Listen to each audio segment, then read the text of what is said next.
Several hundred years ago, the state of Joseon was located on the territory of modern Korea. There were a lot of people living in this state who were engaged in ordinary everyday things, such as agriculture, fishing, and so on. However, what made this state unusual was that almost all of its inhabitants trained every day to become stronger and develop their physique. Yu Suji was the ruler of this state, and he carefully ensured that the inhabitants of his state became stronger and more resilient every day. Every morning Suji came to his people to supervise how his people were doing their training. Even during their work, many residents did not forget about their training and performed it as carefully as possible. Also, the people of Joseon State had a special place where they trained as hard as they could every morning, and every morning Suji came to this place to supervise the training of his people. There were a lot of exercise machines in this place, which were similar to modern exercise machines, thanks to which the people of Joseon could train their bodies much more effectively. Thanks to Suji,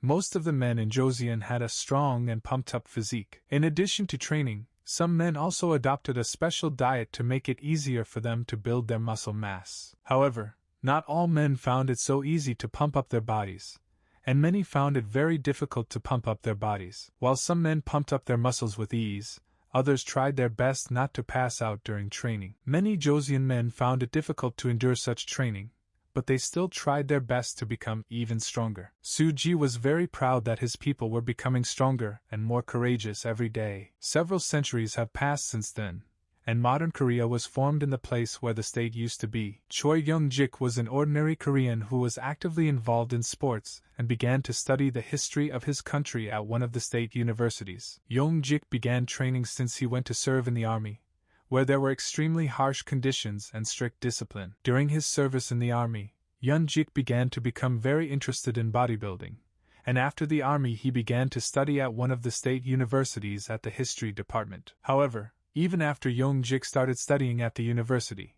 but he still didn't stop training. Young-jik started going to the gym, watching his diet and leading a healthy lifestyle, and after some time his physique became even more pumped up and strong. After some time, Young-jik was able to earn his athletic certification and decided to celebrate with his friends. That evening, Young-jik and his friends had a good time, and after the celebration everyone went home in a good mood. Soon Young-jik returned home, and he decided to have a little snack and watch a couple of videos on the Manhwa channel recaps before bed. After watching a couple of Young's videos, Jik saw in his recommendation feed a documentary video about the state of Joseon and its ruler Sejong. At one point in the video they said that Sejong lived a very short life, and Young-jik believed that it was because of this that Sejong did not exercise and did not lead a healthy lifestyle. At one point, Young-jik began to fall asleep and think about what would happen if he ended up in Joseon and became a sports instructor there. Then Young-jik began to imagine how he could develop a fighting force in Joseon and thereby rewrite the history of Joseon. Young-jik thought it would be great, after which he quickly fell asleep before he even got to the bed. The next morning, Young-jik woke up when someone started asking him about his cough. The stranger's voice Jik was very soon awakened by the crowing of a rooster. Young-jik didn't understand where the rooster's crowing could be coming from, and he simply decided that he had drunk too much beer last night. By Young-jik tried to wake up, he wanted to pick up his phone, but he discovered that his phone was not nearby. Also Young-jik didn't understand why he woke up not in his apartment, but in a traditional Korean house. However, the strongest one is Young-jik was shocked why, instead of a pumped-up and strong body, he had a very thin and weak body. Meanwhile, the unfamiliar voice continued to tell Young-jik that it was already morning and that it was time for him to get up. Young-jik couldn't believe his eyes, and he decided to open the door of the house, hoping to understand what happened to him. Young-jik opened the door of the house and a man stood next to him and asked Young-jik, "Is his cough gone?" Also Young-jik saw a small courtyard with people in traditional clothes. Young-jik did not understand anything, and he asked the man standing next to him what his name was. At first the man did not understand Young's question Jika, and he told him his name was Yu-suji, and then Young-jik guessed that his father's name was Lee-do. The man then confirmed that Suji's father was none other than Lee-do Sejong, who was the fourth ruler of Joseon. Suji then believed that since his father was known as Sejong the Great, then Suji was the great Prince Jinyang. Based on all this data, Young-jik realized that he had somehow mysteriously ended up in Joseon, and that he was the very great Prince Jinyang. Jinyang couldn't believe that he was actually in Joseon, and he felt that everything seemed too realistic to him. At one point, one of the subjects called Yong Jinyang, and then Yong remembered that he actually ended up somewhere in the middle of the 15th century, when Joseon still existed. Then Jinyang began to get very nervous, since he knew what significant historical figures he would have to see, including the fourth king of Joseon, Sejong. Jinyang began to get more and more nervous, and soon Sejong himself called him to give him a special task, and found himself in the same room with Sejong. Jinyang was simply shocked by what he saw. At this moment, Jinyang saw a very rounded Sejong in front of him, who was having a very hard time breathing, and was not at all like the Sejong that Jinyang had read about in history books in his previous life. Jinyang couldn't hide his surprise, and Sejong simply assumed that Jinyang simply hadn't woken up yet, and hadn't had time to come to his senses. At one point, Jinyang decided to bow down to Sejong just in case, but Sejong himself did not understand what Jinyang was doing. Suddenly, unexpectedly for himself, Jinyang noticed how much the structure of his speech and his vocabulary had changed, and he began to speak the same way as all the inhabitants of Joseon times. Then Jinyang began to ask Sejong for forgiveness for showing such ignorance,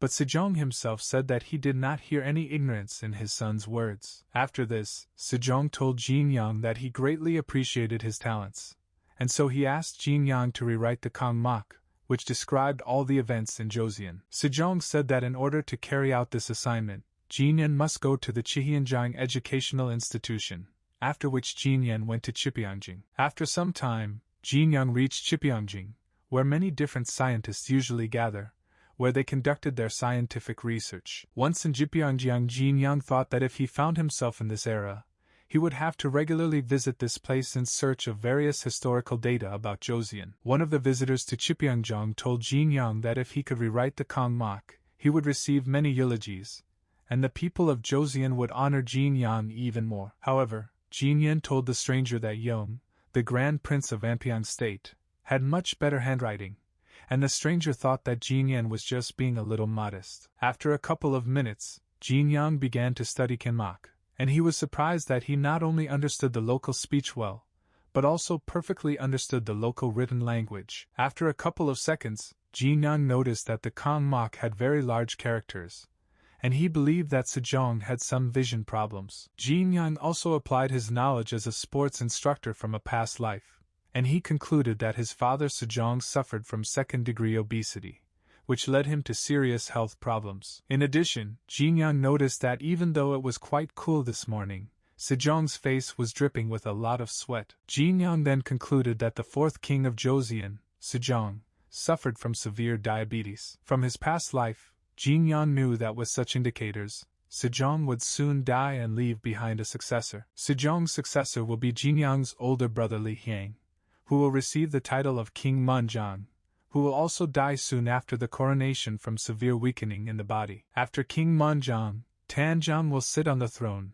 but during his reign, an assassin will break into his royal palace and kill all the representatives of the royal family, including Tanjong himself. Then Jinyang thought that he should never allow Sejong to die so early. Li Hyang, who was Sejong's eldest son and who was supposed to be the next successor to the royal throne, arrived in Chipyeongjing. Entering Chipyeongjing, I was somewhat surprised that Jinyang was here, since he usually prefers to go to the mountains to hunt. Jinyang believed that Li Hyang came here for some urgent purpose, but Li Hyang said that he just wanted to check the current condition of the books that would be sent to Sejong. After that, Li Hyang headed towards the exit and told Jinyang that he did not want to distract him, and that he could continue to do his own thing. However, Jinyang did not understand how Li Hyang did not notice that the books that were supposed to be sent to Sejong had too small characters, and he decided to stop Li Hyang. Jinyang told his elder brother that he would like to read some of these books, but the characters were too small and needed to be rewritten to make them easier to read. Then Li Hyang felt that Jinyang really had something to add to these books, and he asked Jinyang if he knew that Sejong had presbyopia, or senile farsightedness. Jinyang then told his elder brother that he suspected something similar, but he was not completely sure of his guesses. Then Li Hyang thought about the transience of life, since before his father very often boasted of his greatness. Then Jinyang asked Li Hyang when Sejong began to show such symptoms, and Li Hyang said that such deterioration in Sejong's condition began to appear a year ago. Hyang also said that this presbyopia was very different from normal presbyopia, and that Sejong had other symptoms in addition to poor vision, but he asked Jin Yang to keep this information secret. Soon, Li Hyang decided to leave Chipyeongjin, and after he left, several scientists entered the room. Soon, Jin Yang began to feel a slight pain in the back of his head, and he believed that it was because he had been sitting still for too long. Then Jin Yang decided to do a little stretching for his neck to get rid of the pain. First, Jin Yang tilted his head back, after which he began to rotate his head to stretch his cervical vertebrae. After this, Jin Yang stretched his head forward and his shoulders back, and after all these actions, all the pain in the back and back of the head disappeared. At this moment, Jin Yang experienced an incredible sensation of missing pain, while the people who were looking at him did not understand what Jin Yang had just done and why he suddenly felt so good. People did not understand why Jin Yang made such unusual movements, since if he has neck pain, he can turn to a massage therapist. At first, Jin Yang didn't understand why these people were looking at him so strangely, and then he remembered that these people still don't know what stretching is. At that time, people had already begun to practice massage therapy, but at that time it was not very effective, since at that time people did not yet know how human muscles work. Jin Yang then told people that he had recently injured his neck while riding a horse, but after these movements, all the pain in his neck completely disappeared and he immediately felt better. Jin Yang also said that this simple exercise is very good for the neck muscles, and he said that he can easily teach them to do this exercise. After that, everyone sat down at the chairs, and Jin Yang began to show them the correct sequence of movements. First, people threw their heads back as much as possible, after which they began to rotate their heads in different directions. With the last movement, people had to straighten their backs, stretch their heads forward and throw their shoulders back. At first, people did not believe that they could so easily get rid of pain in the neck area, but after all the body movements they had done, they immediately felt extremely pleasant sensations. The next day, Li Hyang went to Jipneojong again, but he was somewhat surprised at the pace of what everyone was doing. Li Hyang did not understand how these people could get rid of neck pain in such an easy way, and without the help of a massage therapist. Soon, everyone in Joseon learned about an exercise that could relieve neck pain, and soon this exercise became known as the stretching whale. However, despite such an effective exercise, Jin Yang still had another headache. To get rid of this headache, Jin Yang went to the local market, where all the necessary ingredients were located. One of the local sellers was extremely surprised that Jin Yang himself deigned to go to the market with ordinary people, since usually representatives of the royal family try not to contact the residents. Jin Yang told the seller that he came here to buy oil such as sesame, but the seller said that he did not have sesame oil, but he did have beef oil. Then Jin Yang handed the money to the seller and asked him to provide him with 5 pieces of beef butter, and that its quality be as low as possible. Suddenly, one of the customers wondered why Jin Yang needed such ingredients as beef oil and several medicinal roots. From his previous life, Jin Yang knew that he was going to die from dermatitis, and he decided to collect the necessary medicines as soon as possible, since in these times, dermatitis was considered a fatal and incurable disease. After some time, Jin Yang bought all the ingredients needed for the medicine, after which he returned home. Soon, a woman appeared behind Jin Yang and said that she noticed how Jin Yang began to increasingly go to the neighboring street. Jin Yang then called this woman his wife and told her that after reading some books in Chipneojong, he decided to try to implement some of his experimental ideas. Then the woman said that she was somewhat worried that Jin Yang now preferred to engage in various despicable work instead of his favorite hunt. Jin Yang told his wife that he was in Jipyeongjiang, and there he found an old book that stated the creation of an invention for washing the body, and he would like to create it. This very invention that Jin Yang wanted to make was ordinary soap, and Jin Yang believed that in Joseon he could not do without it. In the 21st century, people can still experience various skin diseases that are caused by wearing dirty clothes, thereby causing various inflammations. Any dirt such as rust or sweat could also lead to further development of skin diseases. One day Yongjik wanted to try making his own soap, so he turned to the grandmother of the owner of the gym where he worked and trained. The ingredients used were natural olive oil,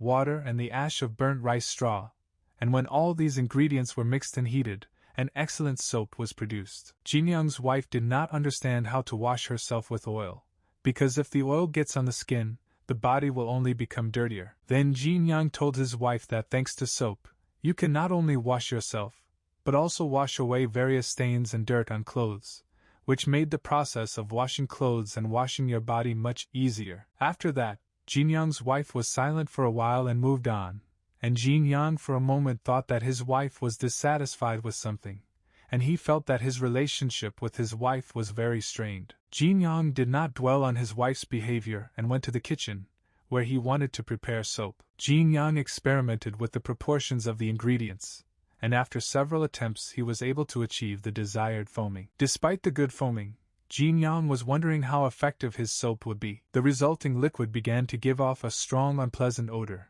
and Jin Yang decided that he should try this soap first. Soon the soap-making liquid hardened, and then Jin Yang cut out several pieces of soap and went to test his soap in practice. After this, Jin Yang decided to try the soap in action, and even with some minor shortcomings, the soap cleaned Jin Yang's body and clothes well. Jin Yang especially liked the pleasant smell of the soap, which was obtained thanks to the sesame oil in the soap. At one point, Jin Yang believed that he would be able to establish mass production of his soap and sell it abroad. However, Jin Yang suddenly began to worry about Sejong's current condition, as even Taejong, Sejong's father, had failed to get his son to do anything with his body. Then Jin Yang believed that even if his own father could not force Sejong to solve the problem of his condition, then he certainly would not be able to persuade Sejong to take care of his health. Then Jin Yang thought that if he somehow tried to persuade Sejong to take up sports, then Sejong would probably think that his son was just doing nonsense. Also, Jin Yang feared that otherwise Sejong would send him to Myeongdo or to Lamdo, which are now known as Ulleungdo and Jejudo. When Jin Yang finished washing, he figured that he needed to outsmart Sejong with logic to deal with his obesity. Jin Yang also thought that he himself should lose weight and build muscle mass, and perhaps this could also influence Sejong's decision to go in for sports. At first, Jin Yang planned to do 3 basic exercises, so that over time his muscles and body would become stronger, and so that he could lift 400 kilograms of weight. Jin Yang also thought about making bodybuilding a real science, and writing a book on bodybuilding. Jin Yang was confident that if people began to study bodybuilding and train hard, he would be able to create one of the most powerful states of the 15th century. Jin Yang also believed that if a person tries to bring to an ideal state the body that his parents gave him, then he shows respect to his parents. After washing, Jin Yang went outside where he wanted to start training, and the first thing he wanted to start with was pull-ups. Many people who looked at Jin Yang began to suspect that there was simply something wrong with Jin Yang,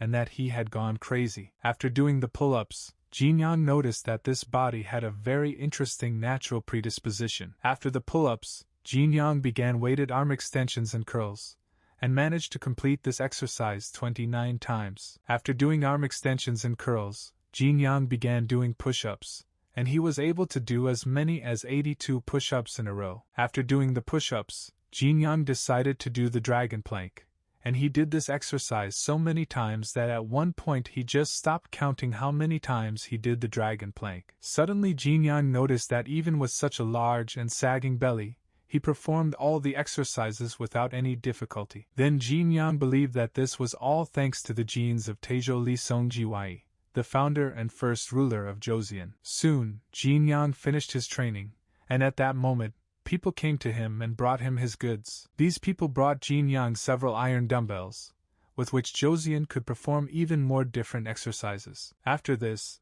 the pleased Jin Yang told the people that he would pay back right now for the fact that these people had made him such excellent dumbbells. Jin Yang received his dumbbells and gave the people 80 kilograms of rice as payment for their work, after which the people looked at the happy Jin Yang with suspicion and moved on. On the way, people were discussing how crazy Jin Yang was, since he gave 80 kilograms of rice for these pieces of iron, because even samurai do not have such an urgent need for so much iron. Then the first man began to worry that Jin Yang was planning to gather an army, but the second man said that they had just done their job and they shouldn't worry about anything else. At this moment, Jin Yang had already started training with dumbbells, since exercises with his own weight were not enough for him to effectively pump his body and muscles. Jin Yang's wife's servant, who saw Jin Yang training, told his wife that there was something wrong with Prince Jin Yang. Jin Yang's wife's servant said that they needed to take some action, but Jinyang's wife said that she didn't want to talk about it. Jinyang's wife's servant continued to talk about how Prince Jinyang first began to cover himself with oil while washing,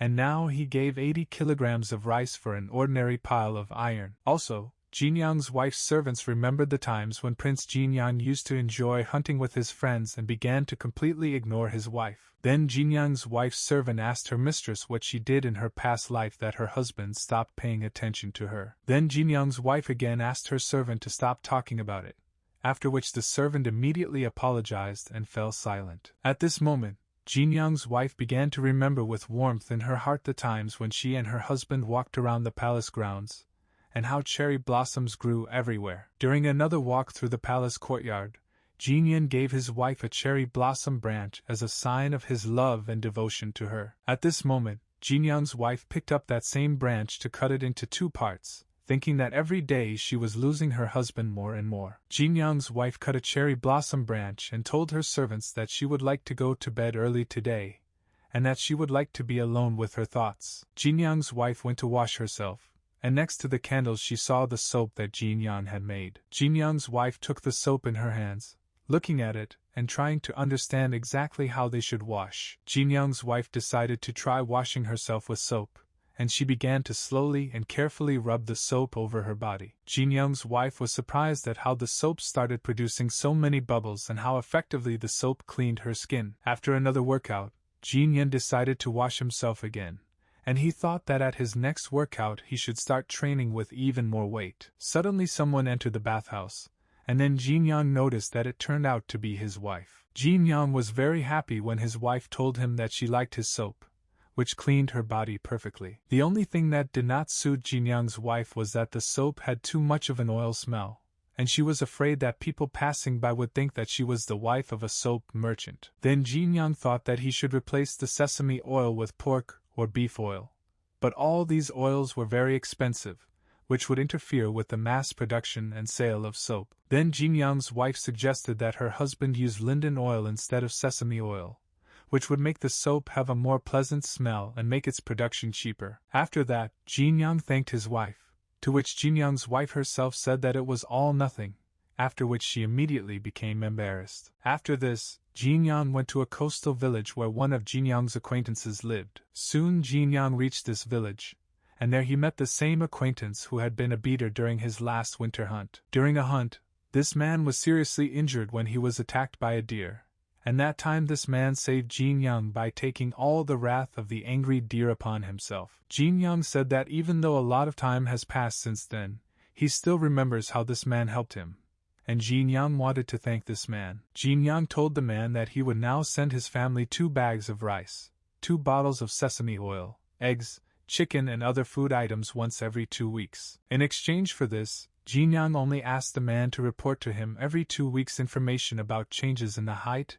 and weight of his children. After this, Jinyang decided to provide similar food support to 20 more villages and begin to record changes in the height and weight of local children. At first, Jinyang wanted to give local residents a protein, carbohydrate and fat diet in order to record changes in the children's physique and their motor abilities. Jinyang also wanted to show Sejong by a clear example how important it is to stick to proper nutrition, so that it would be easier to get him to start taking care of his health. After this, Jinyang went to the local blacksmiths, whom he wanted to ask to make him several things. First, Jinyang showed the blacksmiths a diagram of a training barbell and several iron plates for the future barbell. Jinyang also explained to the blacksmiths that iron plates should be mounted on both ends of the bar, and that each iron pancake should weigh 30 kilograms. The blacksmiths carried out simple calculations and realized that if they made 8 such iron pancakes, then the entire training structure would weigh more than 200 kilograms. Jinyang also said that over time he would need even more of these iron pancakes. The blacksmiths were shocked when Jinyang said that this barbell should be strong and stable enough so that in the future he could lift a weight of 300 kilograms. After that,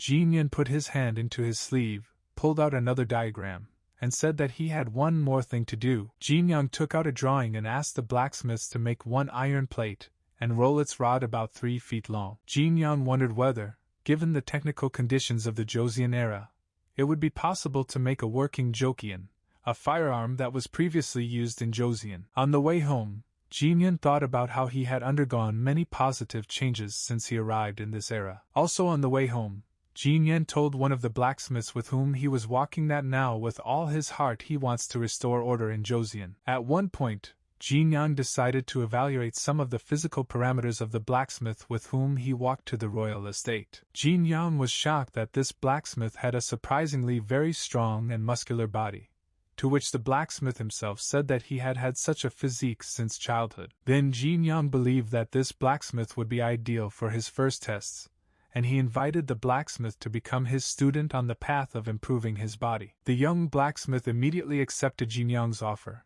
and did not know how he could thank Jin Yang, to which Jin Yang himself said that there was no need for this. The next day, Jin Yang was going to meet his brother in Chipyeongjong. Soon, Jin Yang met with Li Hyang, and Li Hyang immediately noticed some changes in Jin Yang. Li Hyang was happy that his brother managed to lose weight, and then he asked Jin Yang what he wanted to talk to him about. Then Jin Yang told Li Hyang that his complexion had improved after his new hardening method, and then Li Hyang asked Jin Yang what other new hardening method he was talking about. After that, Jin Yang took out a small box, opened it, and showed Li Hyang his soap, after which he asked his elder brother to try using the soap. After this, Jin Yang and Li Hyang went outside to the same water source, where Li Hyang was supposed to try Jin Yang's soap. After a couple of minutes, Li Hyang was pleasantly surprised at how the soap was able to clean the dirt off his hands so easily. However, when Li Hyang smelled his hands, he told Jin Yang that the oil would make soap production very expensive.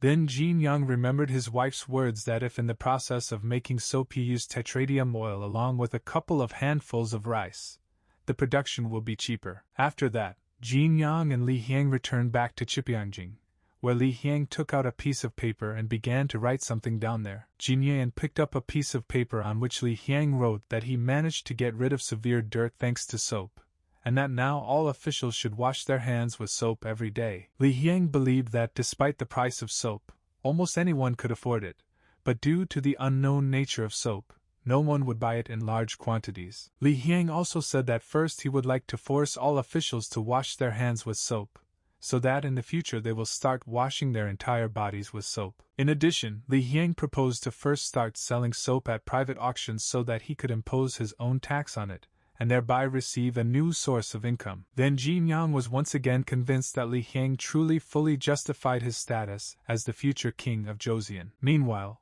the blacksmiths were actively working to create all those items that Jin Yang ordered from them. At one point, one man asked the blacksmith workers if they were sure that Jin Yang ordered exactly what they were doing. Then one of the blacksmiths said that they would face severe punishment if they made even one mistake during their work. However, one of the blacksmiths told all the other blacksmiths that they must right now destroy everything that they had already done during this time for Jin Yang. However, all the other blacksmiths said that they could not do this, since they had already managed to make most of the things for Jin Yang, and that Jin Yang should come for his orders in the coming days. Then this blacksmith told his workers that if money was more valuable to them than their own lives, then they could continue to work on products for Jin Yang. At one point, a man in a black suit and a large hat began to suspect that Jin Yang started all this because he was unable to obtain the right to inherit. Jin Yang really was. The next day, Li Hyang ordered all officials to use the soap that Jin Yang created. Soon, many officials began discussing with each other how they could easily clean ink stains from their hands using soap. People were especially surprised that in addition to ink on their hands,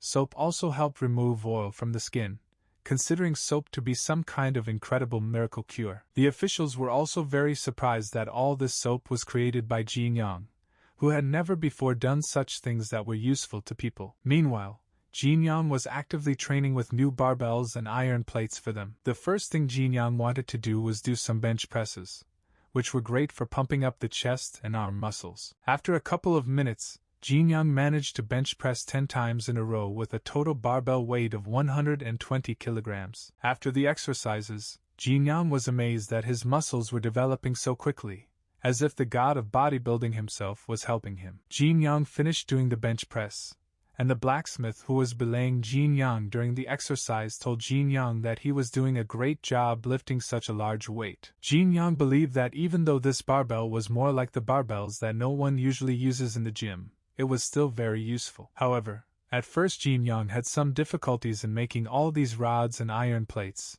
since the blacksmiths not only did not have time to complete their work, but also did not cope with the overall design. After Jin Yang finished the exercises, he told his blacksmith that it was his turn to exercise. The blacksmith immediately got scared and told Jin Yang that if he tried to lift this barbell would immediately crush him. Then Jin Yang, with a terrifying look, told his blacksmith that the human body must always develop, and that it constantly needs to be hardened. After a couple of seconds, the blacksmith finally decided to try to lift the barbell, and during the exercise, Jin Yang told the blacksmith that during this exercise he should use both the upper and lower parts of the body. Jin Yang's wife was very surprised by her husband's new transformation, since she believed that her husband was quite slender before, and now his body seemed to shine with strength. Meanwhile, Jin Yang's wife's servants felt that Jin Yang could now be compared to General Wanman. Jin Yang is flattered to be compared to General Wanman,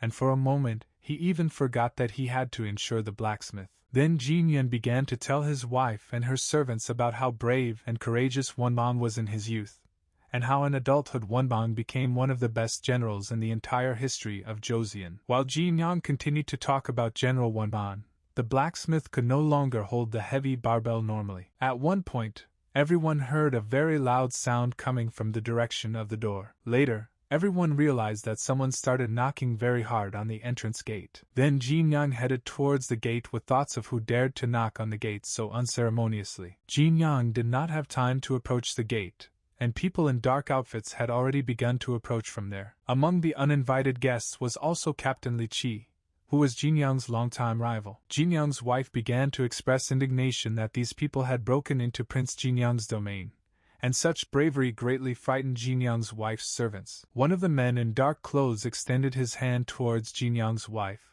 and told her that he knew where he ended up and that he really wanted the woman to shut up right now. At the same moment, Jin Yang ran up to the stranger and pushed him hard away from his wife. The man fell to the ground and was surprised that Jin Yang was able to push him so easily and knock him down. Jin Yang asked the man how he dared to talk to his wife like that. The other men in dark clothes were greatly outraged by Jin Yang's behavior, and then they prepared their swords in case Jin Yang tried to attack them. Then Captain Li Qi came out from behind his subordinates and reminded Jin Yang how they met at last year's hunting competition. Jin Yang recognized Captain Li Qi and he told him that if he dared to harm his people, he would attack Captain Li Qi without warning, after which he asked him why he came here. Then one of Li Qi's men became very angry with Jin Yang for talking to his captain like that, and then Li Qi told Jin Yang that what he was holding was made of 24 swords. Later, Li Qi looked at the rest of Jin Yang's rods, and then he asked Jin Yang why he suddenly needed all these rods. Also, Li Qi's people showed Jin Yang the man with whom he went hunting last year,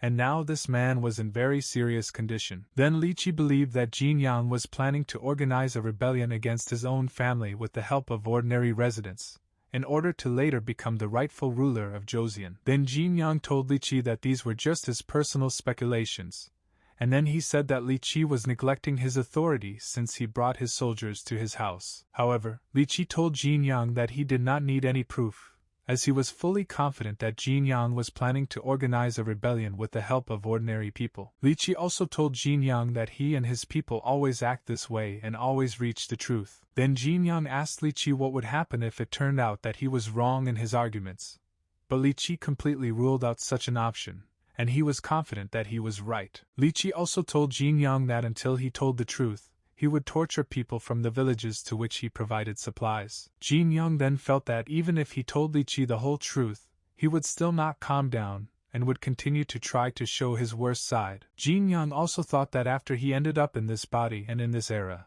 he did not do anything wrong, and he could not know what bad things he could have done before. At that moment, Li Yang came out of the house to try to understand what was happening here. Jin Yang looked at his older brother, and was somewhat surprised that Li Yang looked a little healthier than usual. Li Yang told Jin Yang that he personally came here because some bad rumors had started circulating about him. Li Yang was getting closer and closer to Jin Yang, and then Li Qi asked Li Yang to be careful, since no one knows what a man like Jin Yang can do to him. Then Li Yang asked Li Qi to watch his speech when he called Jin Yang a man. Yang also told Li Qi that Jin Yang was still his own younger brother, and he would like to give him the opportunity to explain the reasons for his actions. Yang also told Li Qi that even though they were brothers, it would not be easy for them to clear their names from such shameful rumors. Then Li Hyang said that if Li Qi did not provide him with strong arguments in favor of his personal guesses, then he would make him greatly regret his words. Jin Yang then told Li Hyang and Li Qi that he would need some help in order to explain his motives. Then Jin Yang asked the blacksmith to bring him the book he was writing, after which the blacksmith left for a while. A couple of minutes later, the blacksmith returned with the book that Jin Yang was writing, and he told everyone that he was writing a book in which he described the teachings of a healthy lifestyle. After this, Jin Yang handed over his book to Li Hyang, who became interested in what was so important that was described in this book. As soon as Li Hyang opened Jin Yang's book, he read that a person should express respect for his parents by caring for the body that was given to him by his parents. However, Li Hyang still could not understand how taking care of his body was connected with all the things that Jin Yang needed. Then Jin Yang leaned in front of Li Hyang and whispered to him that he couldn't say this in front of everyone, and he wanted to tell him everything in private. Then Jin Yang reminded Li Hyang of the grave condition their father was in now. Li Hyang told Jin Yang that presbyopia had caught up with his father earlier, and he would like to hear from Jin Yang his knowledge of medicine, since he is so worried about their father's condition. Jin Yang then told Li Hyang that their father had recently been dripping a lot of sweat despite the cool weather, and he believed that their father was having bouts of fever. Jin Yang also said that he had some suspicions that their father was showing signs of diabetes, which somewhat surprised Li Hyang himself. Jin Yang believed that Sejong's diabetes developed due to excess yang energy, which was provoked by Sejong's excess nutrition. Jin Yang believed that due to Sejong not engaging in any physical activity, excess yang energy was accumulating in his body, which could directly affect his vision. Then Li Hyang asked Jin Yang why he suddenly began supplying food to the children of ordinary residents of Kosnoa. Jin Yang said that in this way he learned that for simple weight gain it is enough to eat a few spoonfuls of rice and eggs, and his book contains all the reports on nutrition and exercise. Ultimately, Jin Yang wanted to write this book to convince Sejong of what he wrote and persuade him to take up physical activity. Hyang then told Li Qi to recall his soldiers, and Li Hyang said that Jin Yang had absolutely no bad intentions. However, Li Qi refused to withdraw his troops,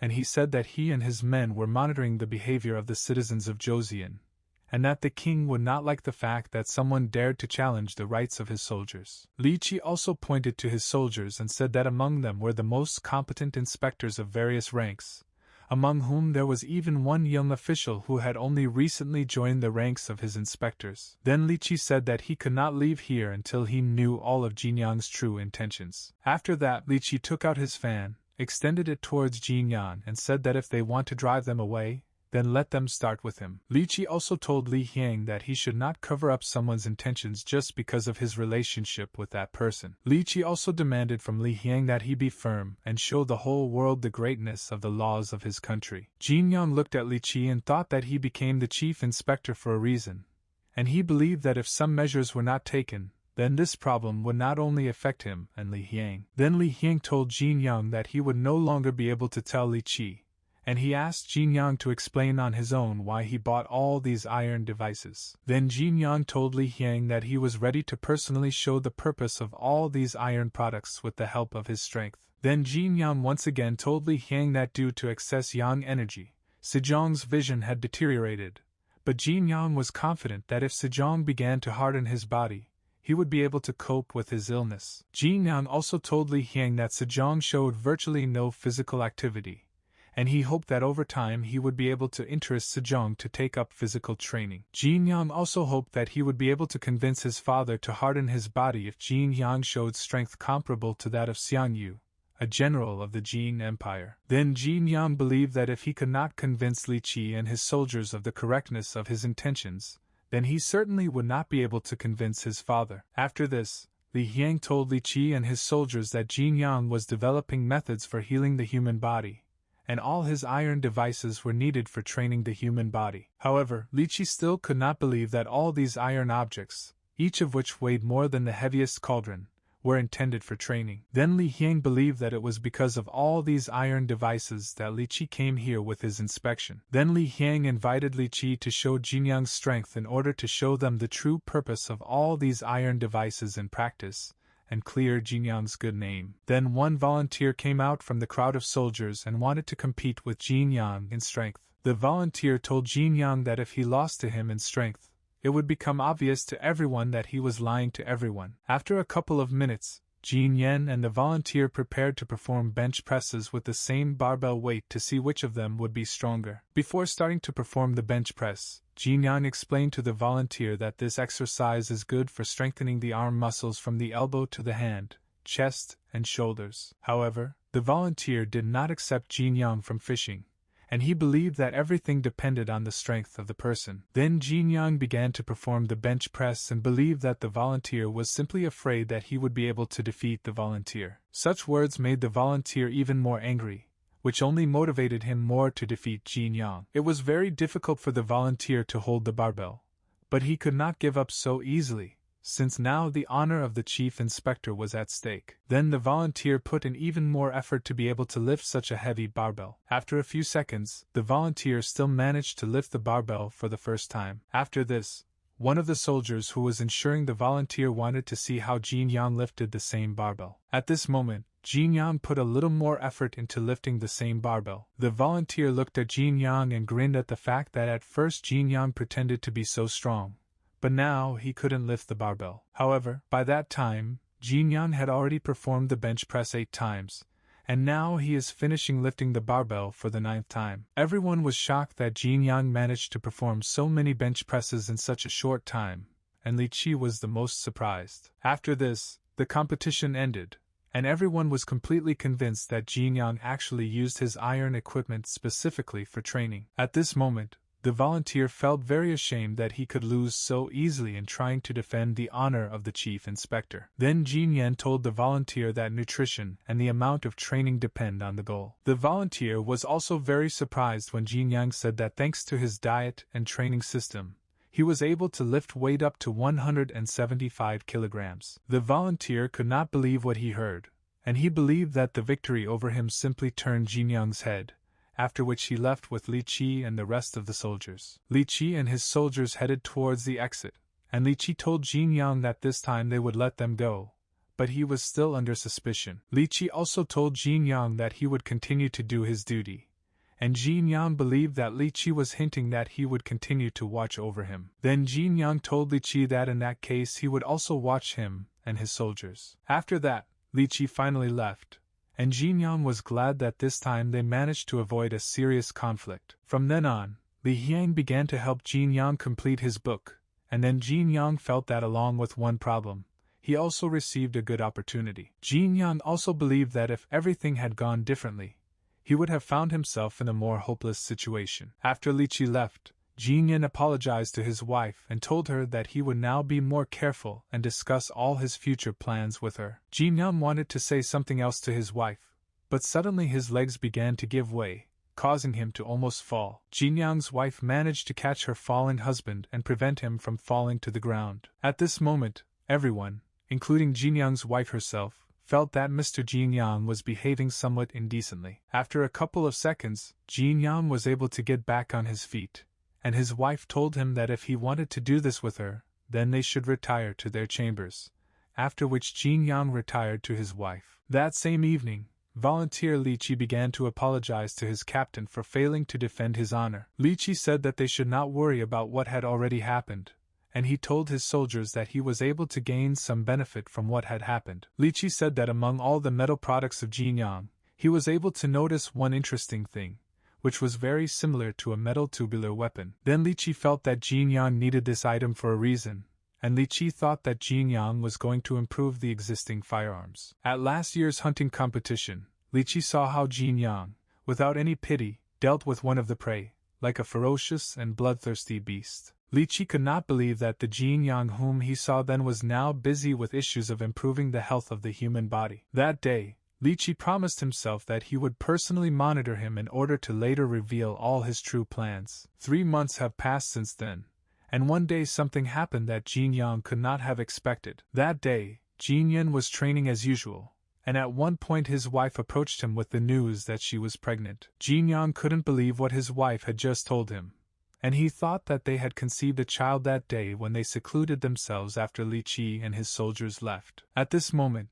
Jin Yang remembered a moment in his past life when he once again went to a bar with his friend, who told him that he could not go to the gym because he had a 3-year-old son. Then young Jik told his friend that playing sports could greatly change his life for the better, giving him a powerful surge of strength and vigor after each workout. Then friend young Jika asked him if he should listen to advice from a man who had never married in more than 30 years of his life. Then young Jik jokingly told his friend that he had 2 spouses, which were his barbell and dumbbell. Back then, Jin Yang couldn't believe that one day he would actually become a father. Then Jin Yang picked up his wife and couldn't help but be happy that he would actually become a father. Jin Yang was so happy about this news that he wanted to convey such good news to Sejong as soon as possible. Jin Yang's wife was glad that the news of her pregnancy made her husband so happy. First of all, Jin Yang decided to do some simple exercises with his wife so that he could get a rough idea of how childbirth might go. At first, Jin Yang decided to do some simple stretching with his wife to see if his wife would experience fatigue during childbirth,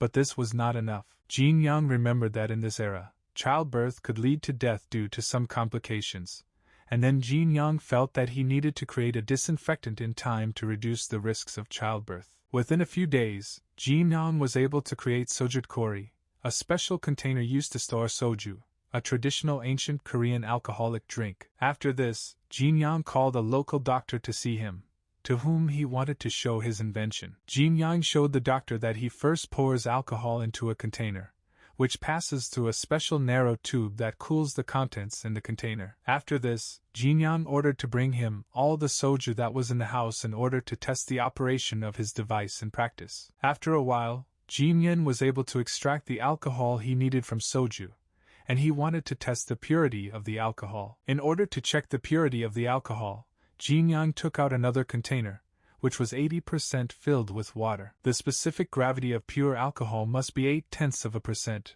and Jin Yang could not allow the container with alcohol to be lighter or heavier than the container with water. After several attempts, Jin Yang finally managed to reach a certain level of alcohol purity, which could mean that he could make a disinfectant. Since Yongjik found himself in the Joseon era, a lot of time has passed, and to return back to his time Yongjik couldn't do it. Every day, Yongjik wondered what happened during the time he was here. However, a few months later, Jinyan's child was born, and from that day on, he became fully immersed in life in Joseon. The first thing Jinyang decided to do was tell his father the good news that he finally had a child. Upon arrival, Sejong said that Jinyang had changed a lot in recent months, and that his invention of soap and disinfectant had greatly changed the life of Joseon. Jinyang told his father that his father's mercy was limitless, but he still had some way to go. However, Sejong told Jinyang that he should not be modest, and Sejong told Jinyang that he would give him 200 nyan of silver as compensation for his expenses for creating the soap.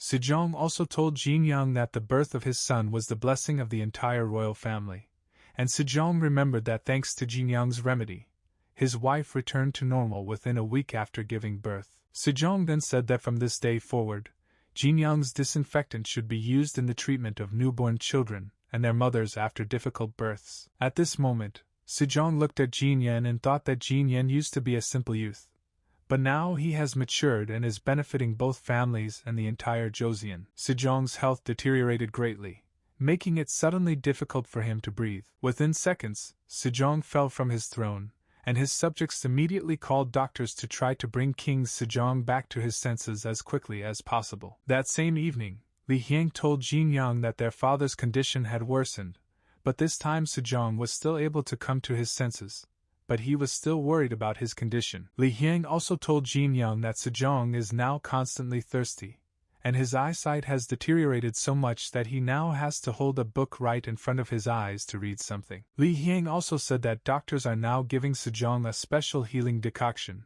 but it does not have any effect. Then Jinyang asked Li Hyang if his father had told him that he could see flying insects, or a whitish fog. In Yong's past life, Jika had a grandfather who suffered from diabetes, and who had similar symptoms to Sejong, sometimes complaining about seeing insects, or cloudy fog. However, Li Hyang told Jinyang that Sejong did not complain of such symptoms, and he only said that he had difficulty seeing things in the distance. Then Jinyang told Li Hyang that in this case the situation was not critical, and he believed that now Sejong was simply experiencing a slight malaise, which was caused by ordinary overwork. Then Jin Yang believed that if King Sejong's condition continued to deteriorate, then within a year he would completely lose his sight. Jin Yang also remembered that September would soon come, and his mother's birthday would be celebrated in September, and he thought that this would be an extremely good opportunity to influence his father. Li Hiang believed that Jin Yang was planning to do something grand at the royal feast. Jin Yang told Li Hiang that his book only described 3 exercises using heavy weights. Among these 3 exercises,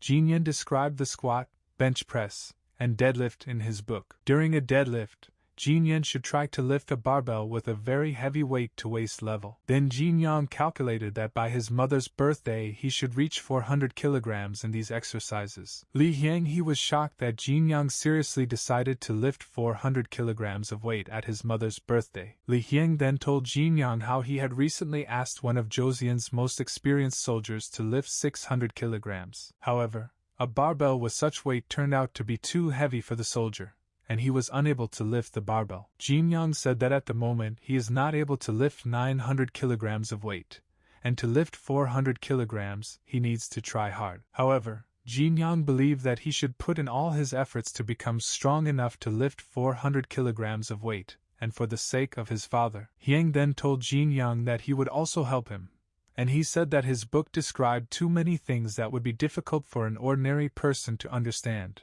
and he would try to make his book more understandable. Hiang also told Jingtian that he would try to improve his younger brother in his studies. Jin Yang was afraid that in addition to writing the book, he also had to improve his teaching. Li Hiang reminded Jin Yang that he himself had written about honoring his parents, and Li Hiang said that his book should contain at least 13 sutras, the Confucian precepts of the Ming dynasty. Jin Yang felt that it would be extremely difficult for him to raise the level of his teachings, since the only scriptures he had once read were the 5 classics. However, Jin Yang believed that all this should help his father understand even more the importance of a healthy lifestyle. Jin Yang then told Li Hiang that from that day on, he would try not only to lift 400 kilograms, but also to raise the level of his teachings. Then Li Hiang said that he would definitely ensure that their father became interested in Jin Yang's book and understood it. After this, Jin Yang and his brother Li Hiang immediately drank and ate in the name of their father's health. The next day,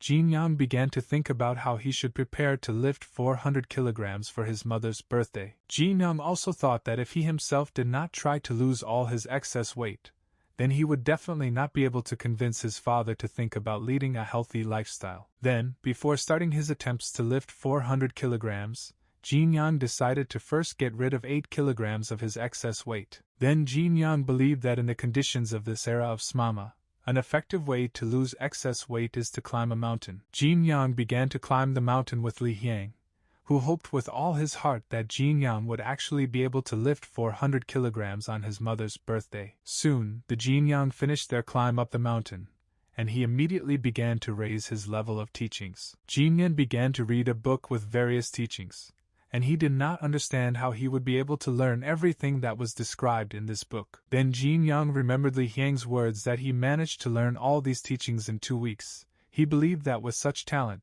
Jin Yang could learn these teachings in a week. In order to lose weight, Jin Yang also changed his diet, replacing it with cabbage, cucumbers, red tofu, and oatmeal. Jin Yang's wife was surprised that her husband would actually eat this and modest foods for a long time. Then Jin Yang told his wife that at his mother's birthday he was going to show all his respect to her and to his father. Jin Yang also said that if he had less fat in his body, he would be able to achieve this goal even faster. After a couple of seconds, Jin Yang started eating and said that he had everything he needed to achieve his goal. Jin Yang's wife apologized to her husband because she again failed to understand all of his plans. At one point, Jin Yang paused before eating when his wife told him that she had decided to add a little salt to his tofu so that it wouldn't taste too bland. Jin Yang's wife called the servants over and ordered them to remove all the food from Jin Yang's table and prepare all his food again. Also, Jin Yang's wife ordered the servants to carefully check her husband's food from that day on,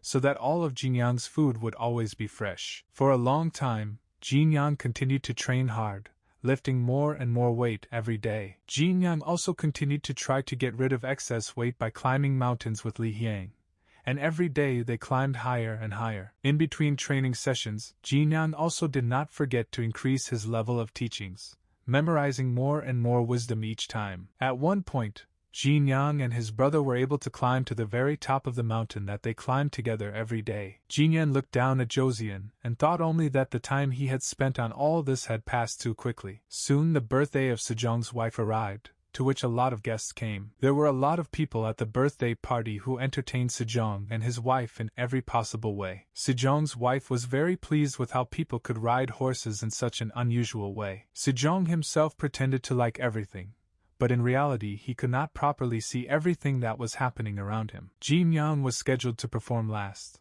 and he asked Li Hyang if he had discussed his performance with anyone else. Li Hyang told Jin Yang to the crown princess that Jin Yang plans to lift 300 kilograms, which only made the crown princess angry and didn't believe what was said. Then Li Hyang asked Jin Yang to be sure to carry out his plans, and in this case, their mother might also be interested in teaching a healthy lifestyle. Hyang also told Jin Yang that he was counting on him very much, after which Jin Yang went to show the public the capabilities of his body. Soon it was Jin Yang's turn to wish his mother a happy birthday. Jin Yang bowed his knee in front of his mother and began to congratulate her on her birthday from the bottom of his heart. Jin Yang also told his mother that he owes her everything he had before, what he has now, and what he will have in the future. Meanwhile, several subjects tried to hold iron plates in their hands, which they would then have to place on a barbell. Jin Yin also told his parents that he would like to demonstrate to them his teachings on a healthy lifestyle, which described methods for healing and improving the body. Sejong noticed that there was a lot of iron behind Jin Yang,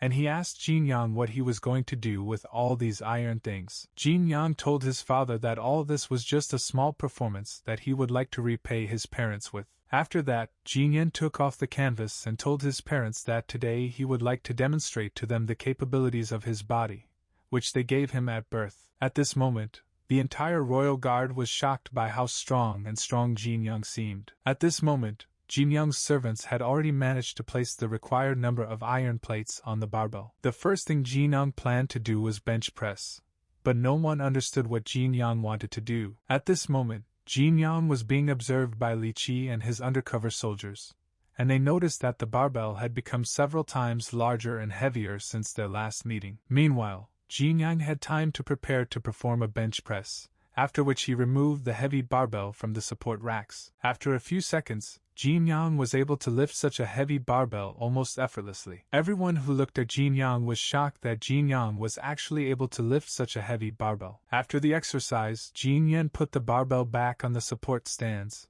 after which he turned to his parents. Jin Yang told his parents that they were now watching the bench press, one of the most important exercises in his book, which allows you to pump and strengthen the muscles of the chest, shoulders and arms. Jin Yang's mother told her son that she did not fully understand what she had just seen. After that, Jin Yan was asked how much all this iron weighed, and Jin Yan said that in total all this iron weighs 280 kilograms. Sejong and his wife were shocked that Jin Yang was actually able to lift so much weight. Soon, several more people approached the bar with iron plates for Jin Yang's next exercise. After a couple of seconds, Jin Yang's servant placed another couple of weights on Jin Yang's barbell, which made the barbell begin to weigh even more. Jin Yang's next exercise was the barbell squat, during which he must use the strength of his legs to successfully complete the exercise. Jin Yang also said that this exercise perfectly pumps and strengthens the muscles of the legs and lower back. Jin Yang's mother was afraid that Jin Yang was planning to do this exercise with even more weight, and she asked her son to stop. However, Jin Yang had already managed to pick up the barbell, and he said that this barbell now weighs 340 kilograms. After that, Jin Yang slowly began to squat, which this time turned out to be somewhat harder than the previous exercise. Soon, Jin Yang squatted down completely, and all he could do was stand up again with the heavy barbell on his shoulders. After a couple of seconds, Jin Yang began to rise up again with a heavy load. As a result, Jin Yang was able to perform such a difficult squat again with even heavier weight. Sejong and his wife were shocked that Jin Yang also managed to lift such a heavy barbell. After this, Sejong called one of his servants to him and asked him how this was even possible. Sejong's servant suggested that this was all thanks to the book that Jin Yang was writing. At this point, Jin Yang said that he would now show the most difficult exercise that is described in his book, namely the deadlift. Jin Yang said that during this exercise he would use his heaviest weights, while Jin Young's servants tried to carry the heaviest iron plates to the barbell. Before Jin Yan started demonstrating the deadlift, Li Hyang told his father that he was a little worried that Jin Yan might hurt his back during this exercise. Then Li Hyang picked up a special belt for deadlifts and said that in this exercise it is necessary to use additional means of protecting the back from sudden injuries. After that, Li Hyang walked over to Jin Yan and pulled a special deadlift belt on him. Before doing the deadlift, Jin Yang said that the barbell now weighs 400 kilograms. Jin Yang also thanked his parents again for giving him such a capable body, and he said that he would continue to take care of it and improve it. At this point, one of Li Qi's soldiers told his captain that, against Jin Yang's standard training, his statements should indicate Jin Yang's lack of sanity. Meanwhile, Jin Yang believed that if he had not been on a diet, then managing such weight would have been somewhat easier. Jin Yang also believed that even with a belt it would be extremely difficult for him to cope with such weight. Then Jin Yang leaned towards the barbell, grabbed it as tightly as possible, and prepared to demonstrate his deadlift. A second later, Jin Yang concentrated all his strength on the barbell, tensing all his muscles. Jin Yang tried with all his might to lift the heavy barbell off the ground, but in the first seconds Jin Yang was unable to lift the barbell steadily. After a couple of seconds, Jin Yang still managed to put in more effort and lift the extremely heavy barbell off the ground. Captain Li Qi and his soldiers could not believe that a person was even capable of something so heavy. Even though Jin Yan managed to lift the barbell, his arms were under so much tension that they immediately began to bleed. But despite all this monstrous load, Jin Yang was able to hold the barbell in his hands. At one point, Sejong's wife was so shocked by what her son was able to do that she briefly lost consciousness. After a few minutes, Jin Yang placed the barbell on the ground, causing the brick road under the barbell to begin to crumble a little. All the spectators were still in shock that Jin Yang was able to pump up his body so much that he was able to withstand such a huge load on the body. After Jin Yang showed everyone his exercises, Sejong's wife suddenly stood up from her seat. At first, Jin Yang didn't understand what his mother wanted to do, and then she just silently walked up to Jin Yang. After Jin Yang's mother approached her son, she grabbed his hand to see what had happened to them during his entire training. Jin Yang's mother was deeply touched that her son had gone to such great lengths to show her and Sejong his respect for them. At one point, Jin Yang's mother could not hold back her tears, after which she immediately began to cry. Following Sejong's wife, the girls who served Sejong's wife immediately began to cry, since they had never seen such sincere emotions of Sejong's wife before. At this moment, one of the spectators said that before, he had only heard that people who study martial arts also become as big as Jin Yang's abdominal muscles. Sejong then told Jin Yang that he was truly amazed at how his son was able to strengthen his body so much. Sejong also asked Jin Yang what inspired him to write his book on improving the health of the human body and continue to further develop this idea. Jin Yang said that his parents had given him an extremely amazing body, and so he decided that he should now take good care of his body and continue to develop it. Sejong then asked Jin Yang if lifting 1,000 pounds was necessarily the norm, since he was worried that not everyone would be able to lift something that heavy. However, Jin Yang said that he first started training just to get rid of excess weight, and as he did these exercises, his strength began to increase naturally. Jin Yang also said that thanks to the training, his movements became smoother, and his constant fatigue almost completely disappeared. After this, Sejong told Jin Yang that he would look at the book that Jin Yang wrote with his brother. Sejong also told Jin Yang that he would definitely discuss his book with him after he fully read his book. At this moment, Jin Yang was happy that he finally managed to entice his father into the topic of a healthy lifestyle. Sejong also said that he was somewhat unhappy with Jin Yang's current name, and he said that he would now have a new official name. From that day on, Jin Yang now had a new official name, Grand Prince Suyang, in which Su meant head. Towards evening, Li Hyang handed the book to his younger brother Zhejiang, who at first thought that Suyang's book was somewhat extraordinary. Sejong also asked Li Hyang where Suyang had such knowledge about methods of healing the human body that he was able to write his own book about it. However, Li Hyang told Sejong that he himself was surprised at how detailed and intelligibly Suyang was able to describe all the training methods in his younger brother's book. Hyang also told Sejong that in his book Suyang had thought of using something he called a table, which had not previously been found in any book in all of Joseon, which interested Sejong very much. Sejong started reading Suyang's book, and it described all the research on eating habits, exercise, and other factors of a healthy lifestyle. The book said that if you cook 6 kilograms of rice, it will be enough to feed one adult for 10 days, while children will be fed for 20 days. However, the book described that excessive overeating can lead to several complications in the body, such as excess weight and decreased muscle mass. The book also stated that if you add 1 spoon of sesame oil to a child's daily diet,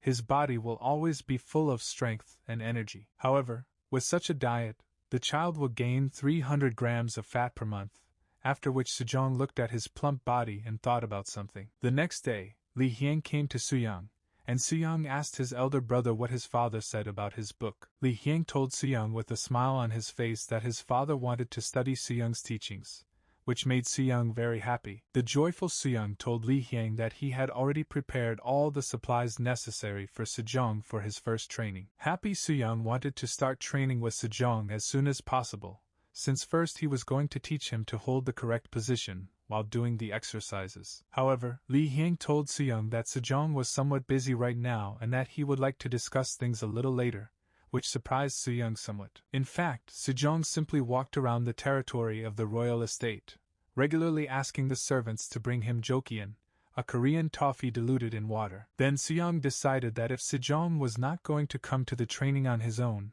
then Suyang himself would come to him with all the necessary items and his book. After that, Suyang grabbed several rods and ran to the royal estate, and then Li Hyang also wanted to go with his brother. After some time, the royal guards noticed Suyang just kneeling in the middle of the royal court, and they told him that he shouldn't behave like that. However, Suyang said that he was not going to leave so easily, and he told the guards that they could try to drive him away on their own. Then the guards tried to lift Suyang and take him away, but they failed to raise Suyang. Soon Sejong arrived at the scene and demanded an explanation of what was happening here. Sejong also began to threaten the guards and Suyang that if something like this happened, he would personally rip the skin off their faces. However, Suyang approached Sejong and told him that they needed to discuss something together. Sejong thought that Suyang wanted to talk to him about his book, and he told Suyang that he had read it and that he would like to try the exercises a little later. First, Suyang thanked his father for his generosity,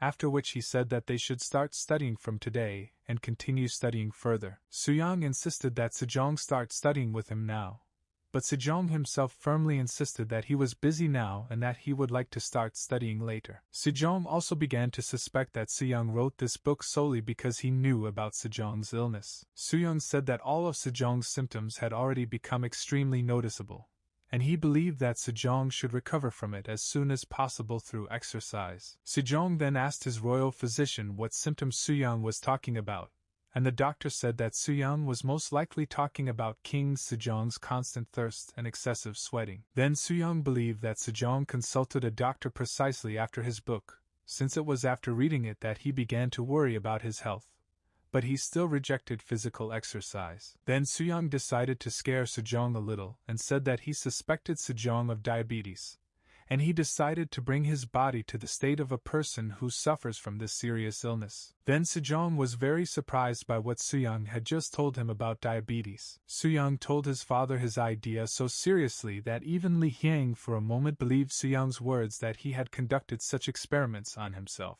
Diabetes is a serious disease that occurs due to excessive overeating, and high-calorie foods such as sweets or baked goods only contribute to the development of this disease. Suyang drew attention to the fact that Sejong drinks choshin too often, which is most likely the main cause of diabetes and its further development. The main causes of diabetes are continuous thirst and excessive fatigue, which can cause a person to suddenly fall asleep. Suyang then told Sejong that he was showing all the primary signs of diabetes. In fact, Suyang lied to Sejong a little about how he was trying to get diabetes through training, and at that moment even Li Hyang believed his words. Sejong then asked Suyang how long it would take to completely get rid of diabetes and its symptoms. Suyang told Sejong that it would take 6 months of hard training to get rid of diabetes. Then Sejong said that he would try to do physical exercises, and if there was no change in 6 months, then he would punish Suyang for deceiving the king. Suyang agreed to Sejong's terms,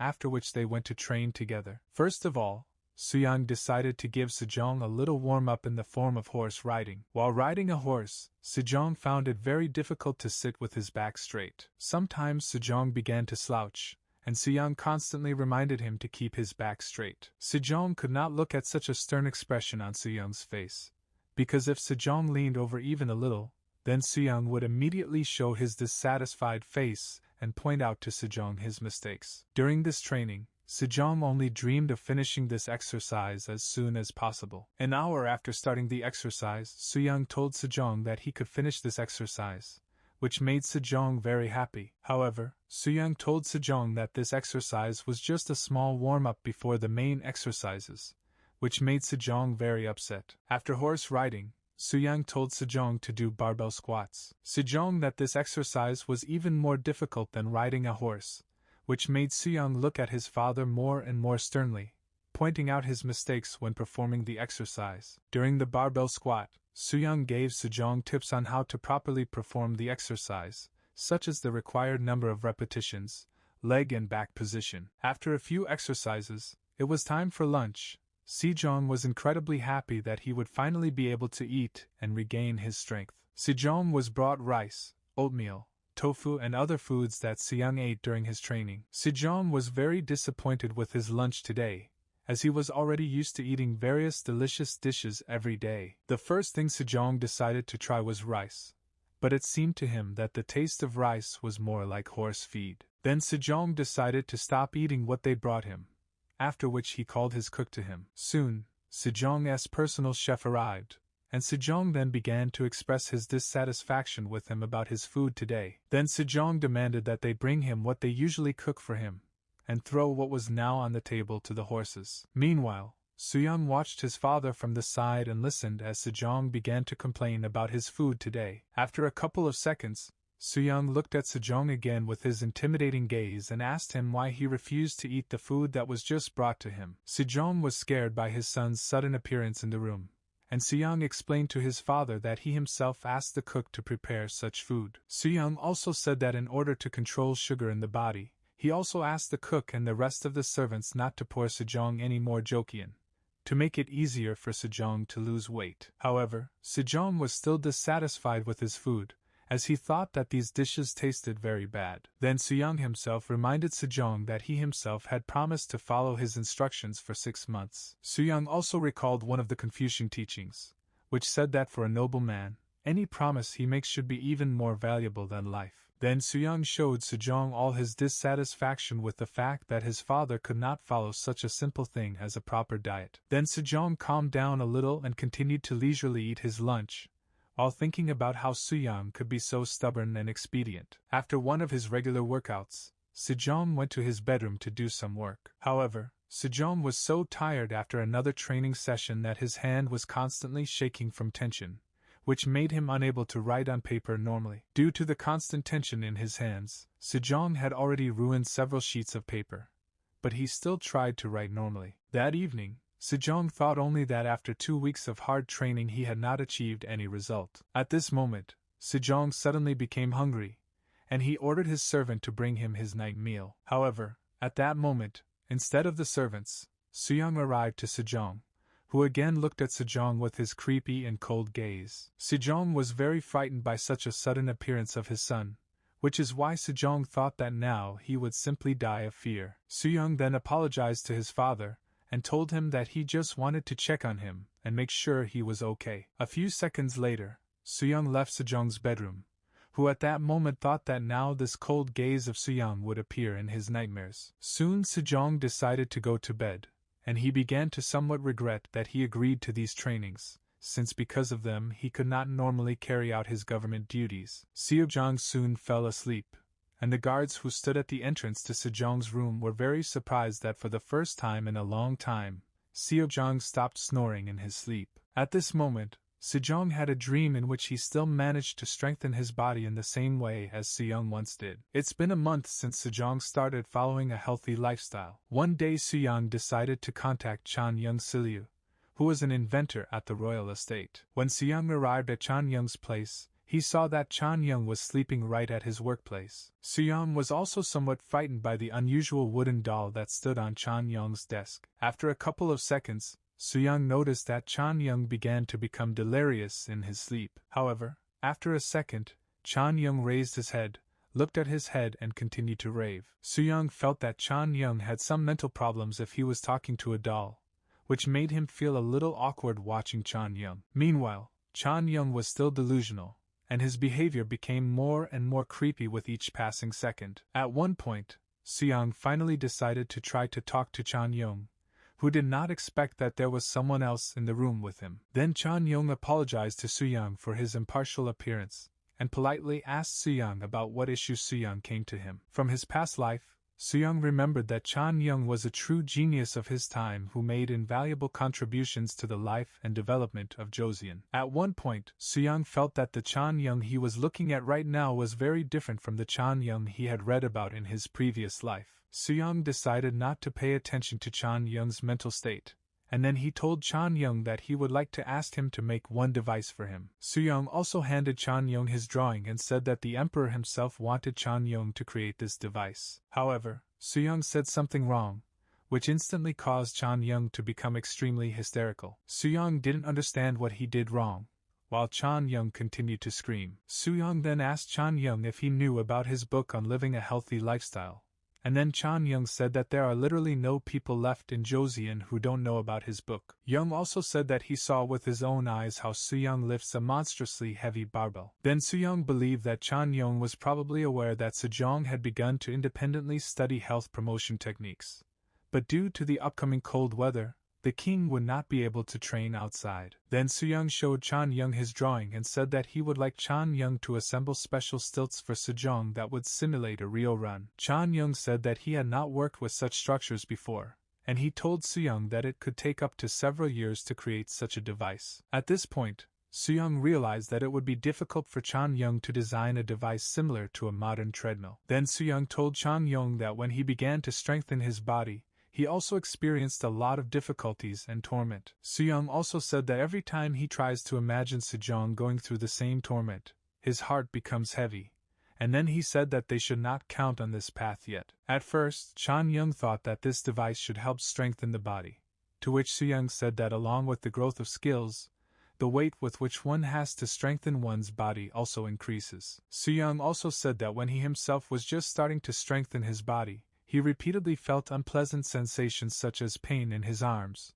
legs and stomach, and Soo-young was still uncomfortable with these sensations. Then Chan Young considered that using such a treadmill could provoke even more unpleasant sensations. Then Chan Young said that he would like to refuse to create something like that, but if King Sejong and Prince Soo-young himself want this, then he must create this device as soon as possible. At this moment, Chan Young immediately became eager to quickly study Soo-young's drawings, who was surprised that just a minute ago Chan Young said that it would take several years to create this treadmill. A minute later, Chan Young began to study Soo-young's drawing, thinking about how it would be better to change the design, and what materials should be used for this. A couple of minutes later, Chan Young offered Soo-young his version of a device for simulating walking, which was somewhat similar to a wheel for domestic hamsters. Then Soo-young asked Chan Young how many months it takes to create such a structure, and Chan Young said that if you don't focus on unnecessary decorations, it will take no more than 10 days. However, Chan Young still believed that creating this design would require a lot of effort, and then Soo-young said that he was ready to help Chan Young with creating a training wheel. After 10 days, Soo-young and Chan Young were able to create a working training wheel, and the first thing Soo-young wanted to do was demonstrate the new training wheel to Li Hyang. Despite the reliable design, Li Hyang was worried that this wheel was not tested, and he believed that Sejong would be the one to test this wheel first. However, Soo-young told Li Hyang that after assembling the wheels, he decided to test them in practice, and they turned out to be reliable enough to be easy to practice with. However, Li Hyang meant that he believes that this wheel should be tested by someone who has never trained before, so that one can understand whether such people can train in this wheel. Then Soo-young told Li Hyang that he knew just one such person on whom this new simulator could be tested. Li Hyang thought that his younger brother was talking about him, and he told Soo-young that he should no longer joke like that. However, Soo-young, with all the seriousness of his gaze, showed Li Hyang that he was not going to joke, and then Li Hyang tried to explain to Soo-young that he could not endure physical activity consistently. As a result, Soo-young still managed to force Li Hyang to try a new simulator, which was very difficult for Li Hyang to train on. During such a run, it seemed to Li Hyang that he had been running for an hour, but Suyang said that Li Hyang had only run for 15 minutes, which made Li Hyang very upset. After running in the wheel, Suyang sent Li Hyang to do the bench press, but Li Hyang himself could not understand why he had to do this exercise. At this moment, Suyang said that he was somewhat saddened by the fact that his elder brother, who also had a very strong and resilient body, could not put in enough effort. At that moment, when Li Hyang was able to perform 12 bench presses, Suyang ordered him to do 3 more bench presses, which really annoyed Li Hyang, since this was not the first time Suyang forced him to do the exercise 3 more times. Suyang said that he first looks at the workload of the muscles, after which he can better understand how many times he needs to do the exercise, to which Li Hyang only said that Suyang should learn to count. After the bench press, Suyang told Li Hyang to squat the barbell 8 times, and Li Hyang asked Suyang if he would also make him do the exercise a few more times. Suyang told Li Hyang that his calculation method was highly dependent on Li Hyang's muscles, and if he was not adjusted correctly, he would not be able to strengthen his body. During the exercise, Suyang repeatedly pointed out Li Hyang's incorrect movements during the squat, such as bowed knees or a bent back. At one point, Li Hyang simply could not stand it and cried, asking Suyang to again become the same kind person as he was before. However, Suyang said that for the sake of his brother's health, he was ready to become even angrier, and then Suyang told Li Hyang that from that day on he would also study his methods of improving health. The next day, Suyang trained with Sejong, who was running on a wheel. Suyang was surprised that even though Sejong almost lost his breath at the beginning of the exercise, he still continued to run for more than 15 minutes. Suyang also noticed that Li Hyang also performed well in training, and he believed that the physical abilities of the royal family were simply amazing, and Chan Young's contribution was simply invaluable. At one point, Chan Young asked Suyang to tell him a little more about the methods of strengthening the body so that he could improve the simulator in every possible way. Soon, Suyang told Chan Young some information, and during the conversation, Suyang realized that despite the fact that Chan Yong went down in history as a brilliant inventor, in reality he turned out to be an eccentric. Then Suyang came to the conclusion that in fact Chan Yong turned out to be an ordinary workaholic who was very devoted to his work. Some time after Sejong began training, some ministers began to suspect that the disease had already overtaken Sejong. Also, some ministers did not like the fact that since Sejong began training with Suyang, he devoted all his time to training, completely forgetting about government duties. At this point, Li Hyang was approached by Sejong's doctor, who suspected that King Sejong's diabetes was rapidly developing, and that Sejong's body had been severely emaciated over the past 3 months. However, Li Hyang tried to reassure the doctor by telling him that Sejong began to lose weight after Suyang's training, just like him and Suyang. Then the doctor reminded Li Hyang that Suyang himself said that rapid weight loss indicates progressive diabetes. Then the ministers began to be indignant at Suyang's methods and believed that these methods were not at all effective, and that they should urge people to abandon these methods right now. At that moment, King Sejong came out in front of the ministers, who right now wanted to know what these people were arguing about. The ministers could not believe their eyes how King Sejong was able to change so much for the better. Then the ministers told Sejong that it was time for them to go about their business, so as not to accidentally run into a conflict with Sejong. At that moment, Li Hyang approached Suyang and told him how the ministers began to think that Sejong's illness was continuing to develop due to his training. However, Suyang told Li Hyang that they had nothing to worry about, and that Sejong's medical records showed excessive sweating with minimal fluid intake. The doctor wanted to tell Suyang that all the signs had already begun to appear, to which Suyang said that only 3 months had passed,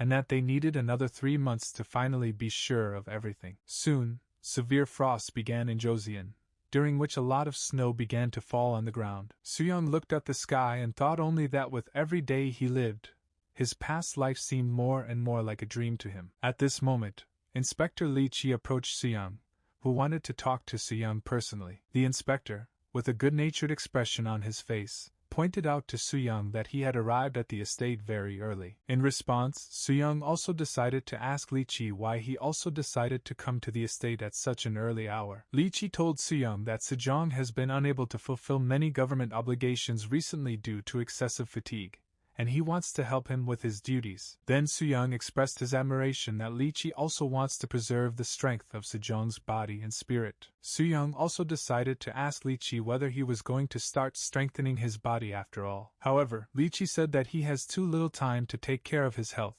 and he said that he cannot spend this time on his own physical and spiritual well-being. Suyang said that he did not know the duties of the chief inspector, but he believed that it was quite possible for Li Qi to spend at least 1 hour a day strengthening his body, and devote the rest of the time to his work and responsibilities. However, Li Qi said that even 1 hour can greatly affect the government structure, and that he does not want to take that much risk. After a short silence, Li Qi told Suyang that he simply wished the best for his king, and that he was doing everything in his power for this. After that, Li Qi turned back and went to the exit from the royal estate, telling Suyang that the same 6 months for which Suyang promised to help the king would soon pass. Soon the winter frosts passed, and one spring day, Li Qi gathered all his subordinates in the inspector's department. The inspector department worked in such a way that they could make accusations without any evidence, based only on various rumors. All inspectors considered their main goal of their department to be to keep everyone following the basic principles and rules of Joseon,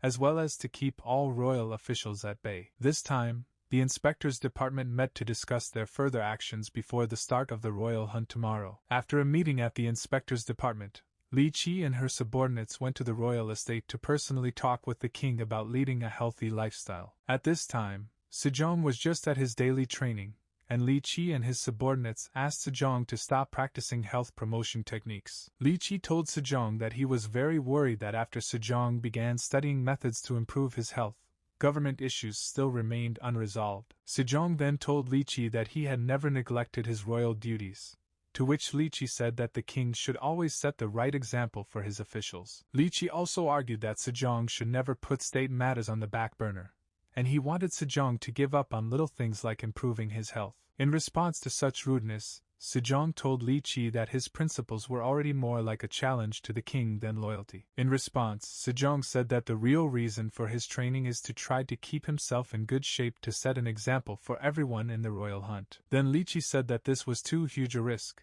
since this year the royal hunt was established by Taizhou, the king of Gangwon province. At this point, Li Qi's subordinates argued that these competitions could be dangerous, since it was very difficult for inexperienced riders to learn to confidently shoot a bow while galloping. In response to this, Sejong said that if a person constantly worries about his question, then he will not be able to learn anything new and will not be able to achieve any success. Sejong also said that until then, he will continue to train to set an example for all participants in the upcoming royal hunt. Finally, Sejong told Li Qi that he, too, should think about his training, after which Li Qi and his subordinates simply left the territory of the royal estate. The next day, Sejong and Suyang went on a royal hunt, which took place in Chorwon, one of the cities in Gangwon province. Before the start of the royal hunt, Sejong informed his hunters that this year he himself would lead the hunt. Sejong also told his hunters that in order to win this royal hunt, they all must stick together and act as one. At this moment,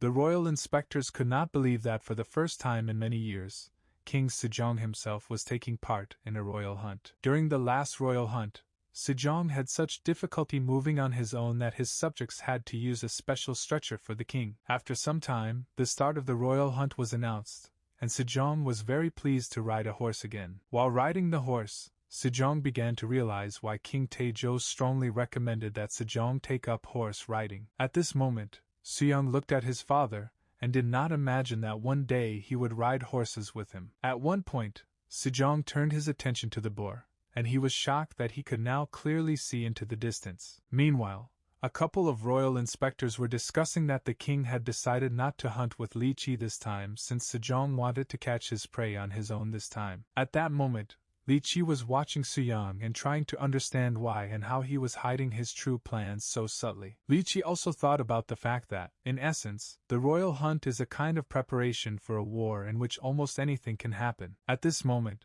Li Qi took out his bow to quickly get rid of Suyang while there were no witnesses nearby. However, at that moment, the hunters reported that Sejong had managed to catch a wild boar, and then Suyang immediately went to his father. Satisfied, Sejong looked at the dead boar carcass and could not believe that he himself was able to catch his prey. Then Sejong decided to get off his horse to get a better look at his prey. Suyang arrived and wanted to make sure that his father was okay. However, in response to Suyang's questions about King Sejong's condition, Sejong only remained silent for a moment, after which Sejong immediately began to laugh loudly. After this, Sejong told Suyang that he was finally able to realize the beauty of horse riding and archery after he was able to hit a target with a bow for the first time in his life. At this moment, Li Qi was still standing on the cliff where Suyang had stood a couple of minutes ago, and he was angry that he had failed to get rid of Suyang once and for all. Then Li Qi had to remove his arrow, since he understood that he would definitely not be able to implement his plan to get rid of Suyang. At this moment,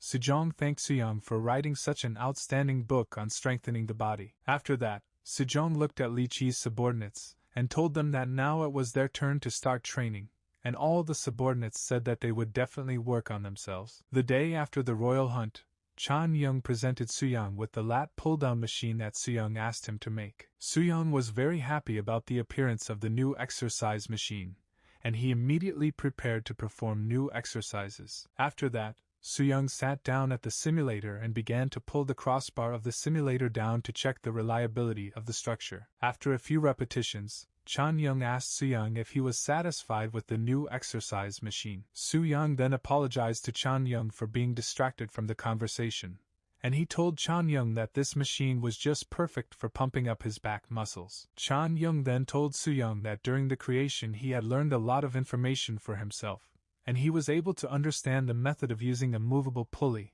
a wheel that gives movement to the drive belt. At this moment, Suyang was somewhat surprised that Chan Young learned pulley technology for the first time, as he believed that this technology was very common in this era. Young also said that he also tried to use the new exercise machine, but he severely injured his arm, and he was worried about what kind of torment Sejong would have to endure. After this, Suyang asked Chan Young to also build a leg flexion and extension machine. Chan Young calmly told Suyang that it would not be difficult for him to create such a simulator, and he promised to create this simulator in a month. Suyang looked at the new simulator and thought that Chan Young was working very hard for the king, and he told him that when he created the new simulator, he would ask Sejong to give Chan Young a vacation. However, Chan Young was categorically against the vacation, and he said that he was able to reach great heights thanks to the king, and he cannot just relax and enjoy life. Chan Young said that he is happy to see people like the king exercise and become healthy and happy. Young also thought that with the new simulator, the king would experience even more pain, as a result of which the king would develop and strengthen his body even more effectively. Suyang believed that something was definitely wrong with Chan Young, and he believed that he definitely needed a vacation. Some time later, Li Qi's subjects arrived at the royal estate, trained by Suya and Sejong. The inspectors tried their best to do all the exercises that Suyang and Sejong told them to do. However, due to such exercises, they began to get tired very quickly. Sejong also trained with the inspectors, and he felt that they were not trying at all, which made him think that they wanted to break their promise.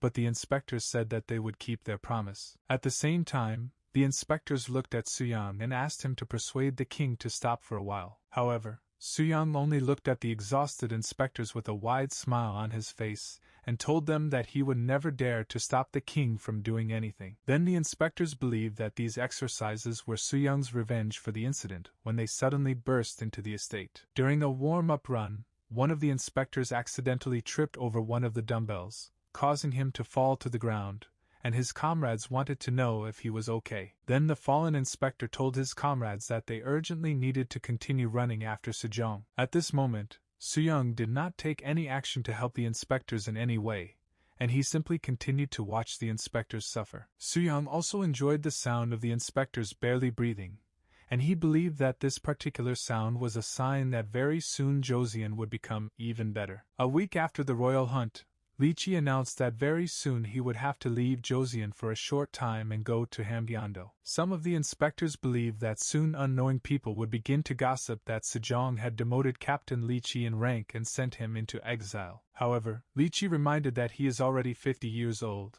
and that he is unlikely to make any new decisions. Li Qi admitted that he was pleasantly surprised by how Sejong's condition and health improved thanks to exercise. Li Qi also noticed that lately Prince Suyang had also changed and became a completely different person. Li Qi said that although he had distanced himself from the royal court, he was greatly worried about the activities of the Tunguska tribe, and he should go to Hamgyongdo as a provincial governor. Li Qi also asked to tell Suyang to be careful with Sarigama, the Ministry of Supervision of the Ming Dynasty. Li Qi learned that the head of Sarigama recently ordered a batch of hundreds of bars of soap, and this soap suddenly ended up completely in the hands of Wang Jin, the head of Sarigama. About Wang Jin, that in fact Wang Jin was a person who had a powerful evil spirit hidden in his soul and body. At this moment, Wang Jin looked at the soap and promised himself that sooner or later he would be able to get closer to Suyang. In the era where Jik lived Yun, one evening a special report began stating that a historically important figure like Suyang was actually a time traveler. The evening news reported how on Chuseok,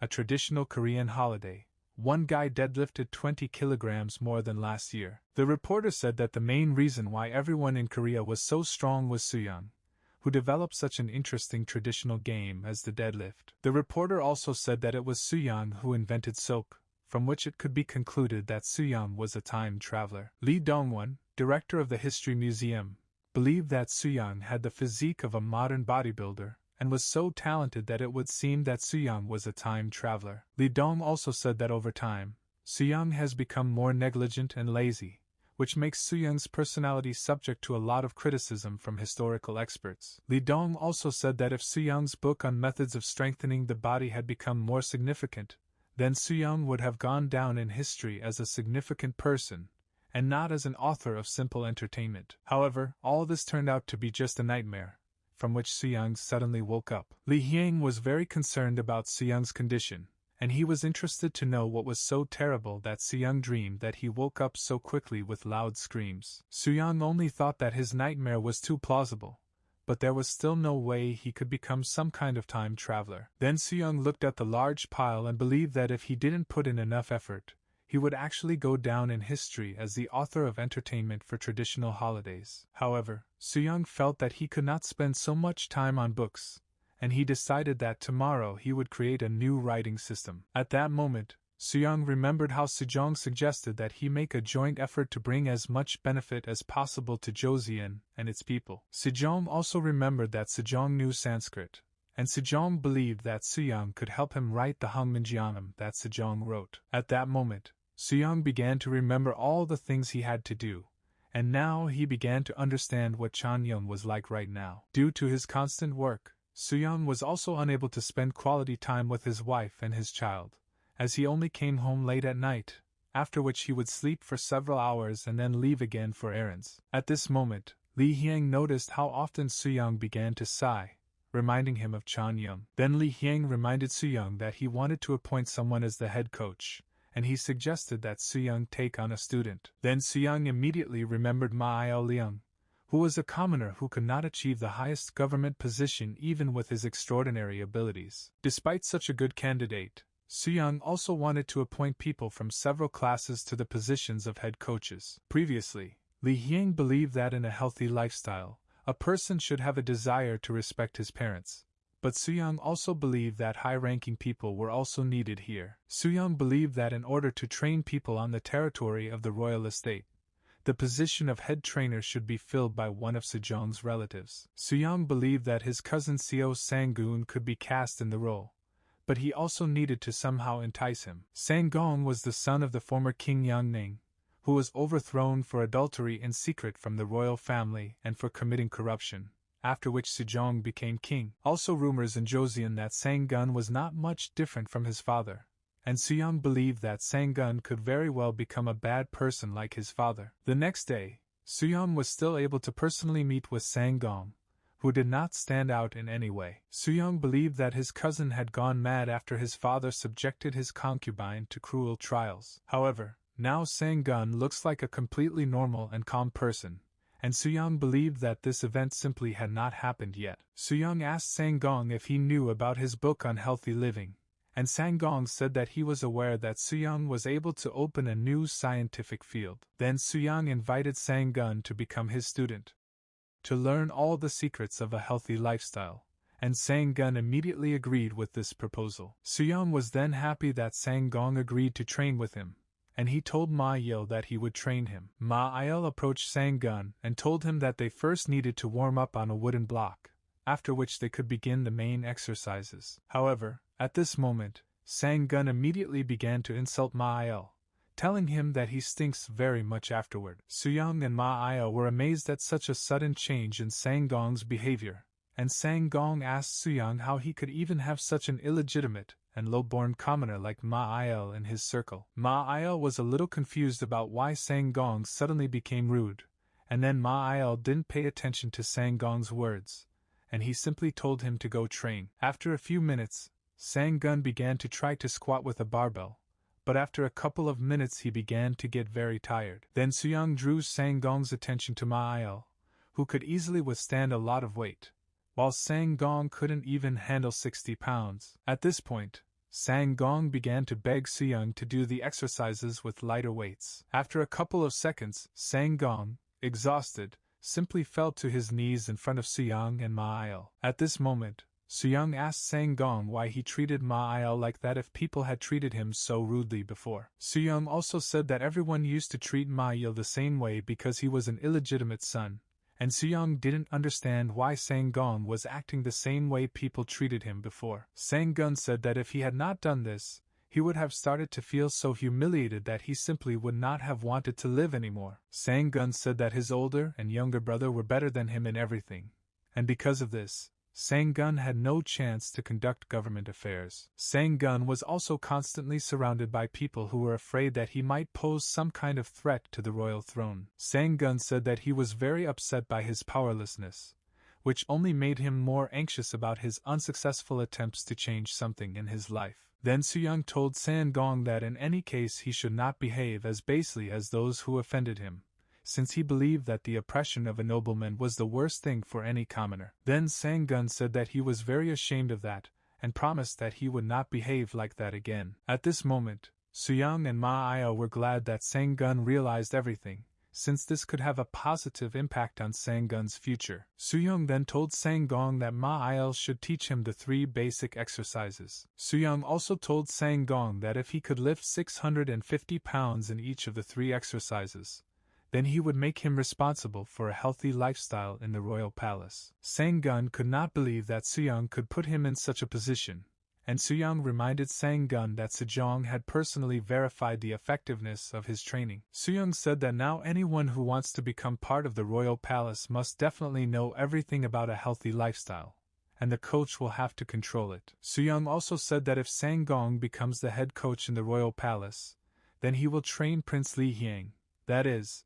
Sang-gong will also become the personal trainer of the future king. Soo-young also thought that if Sang-gong achieved such an important position in the royal palace, then no one would mock and humiliate him anymore. Sang-gong could not believe that he would become part of the royal court, and he was somewhat ashamed that he could not even master the 30 books. Then Soo-young and Ma-il told Sang-gong that he need not worry about this, since they promised him that they would definitely help him, since Soo-young was going to create his own letter system. Hangmanjomian soon emerged, since Korean speech was very different from Chinese speech and Joseon residents could not use the Chinese script. Previously, illiterate people could not put their thoughts and problems on paper through writing, but with the advent of the new letter system, anyone could master writing. Years passed, and over time, Soo-young's little son, Hyun-dan, grew up. One day, little Hyun-dan came to his father to show him how easily and deftly he could lift a cat to show Soo-young his strength. After that, Soo-young picked up Hyun-dan in his arms,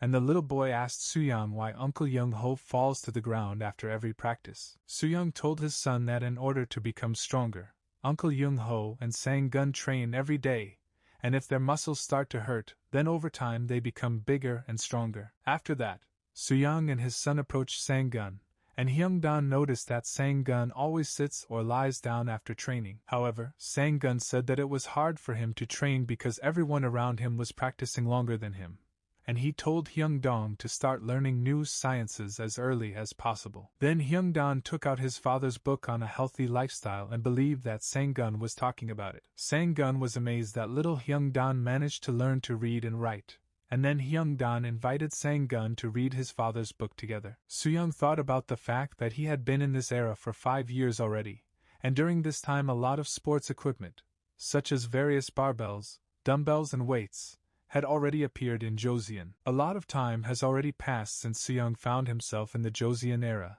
and every day his past life seemed to him like a distant dream. Soon, the palace began to show more and more interest in a healthy lifestyle, and even Soo-young's wife began to train and strengthen her body with various exercises. During another training session, Soo-young's wife finally managed to lift the dumbbells on her own. However, at one point, Soo-young's wife felt unwell, causing her to suddenly lose consciousness and begin to fall, but Soo-young managed to catch his wife and prevent any damage from the fall from occurring. After a couple of seconds, Soo-young's wife was able to regain consciousness, and she told Soo-young that she began to feel dizzy, after which her eyes darkened and her breathing became a little difficult. Soo-young's wife complained that she was starting to feel a little nauseous, which scared Soo-young's wife's servants and Ma-yeol a little. Soo-young then told his wife that these were only temporary symptoms caused by the sudden flow of blood from the head, and he told his wife to take a deep breath. At this moment, Soo-young was thinking that he was lucky to have his wife by his side,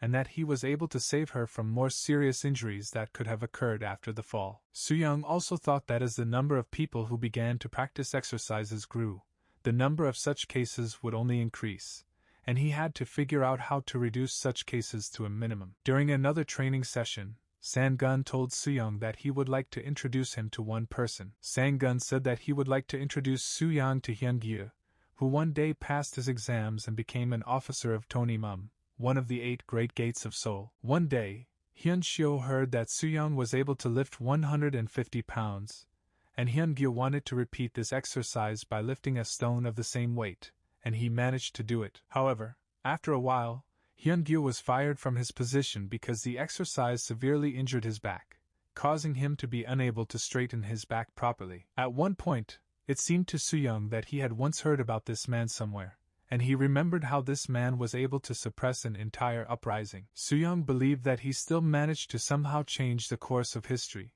since Hyun-gyu had to retire only after receiving the highest rank, and soon after that he was seriously wounded. Gun then told Soo-young that he made a strong impression on Hyun-gyu, and Sang-gun believed that Soo-young should not ignore the potential of such a talented person as Hyun-gyu. Soo-young was interested in this story and thought that he should really look at Hyun-gyu to understand his true potential. Meanwhile, Hyun-gyu sat at home, drinking and blaming Soo-young for what happened to him. Also, Hyun-gyu, what exactly is Soo-young put him in such a bad light in front of people? Then one of Hyun's friends Gyu said that the king himself went through the path of Soo-young's teachings, which once again proves the real effectiveness of these trainings. At this moment, Hyuk-gyu promised himself that he would personally find out from Soo-young whether he really managed to lift 250 pounds. At this moment, Soo-young was already standing behind Hyun-gyu, who continued to desecrate Soo-young and his method of strengthening the body and leading a healthy lifestyle. At one point, Soo-young finally decided to interrupt Hyun-gyu and tell him that he was actually only able to lift 150 pounds that time. Hyun-gyu was very frightened by the sudden appearance of Soo-young,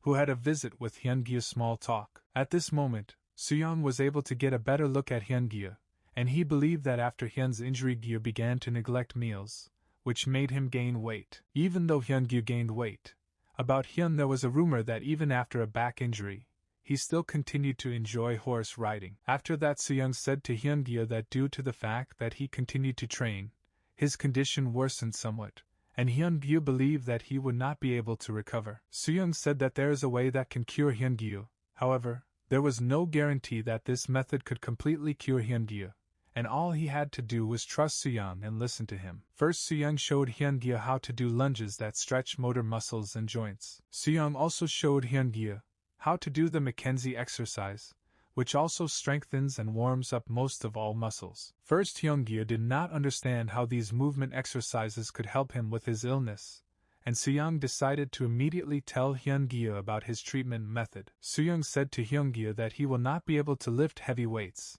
and despite the fact that after these exercises he will feel better, his back pain appeared a year ago, from which it will not be able to be completely cured. Hyun-gyu could not believe that he would not be able to completely cure his back, and he believed that now he would not be able to fulfill his duty as a man, which would make him unable to even look his wife in the eyes. After Hyun-gyu mentioned his wife, Soo-young remembered a recent incident where his wife fainted during exercise. Then Soo-young said to Hyun-gyu that under such circumstances Hyun-gyu can look for ways to treat such diseases. Hyun-gyu believed that Soo-young wanted him to become a doctor, which he was very afraid of, since he had never read any medical books. Soo-young said to Hyun-gyu that even doctors cannot know all the intricacies of the structure of human muscles and bones, and therefore we need a doctor who will engage in rehabilitation therapy, who knows about the connection between muscles and skeleton. Then Hyun-gyu told Soo-young that he was a very deep thinker, and he told Soo-young that now if anyone spoke ill of Soo-young,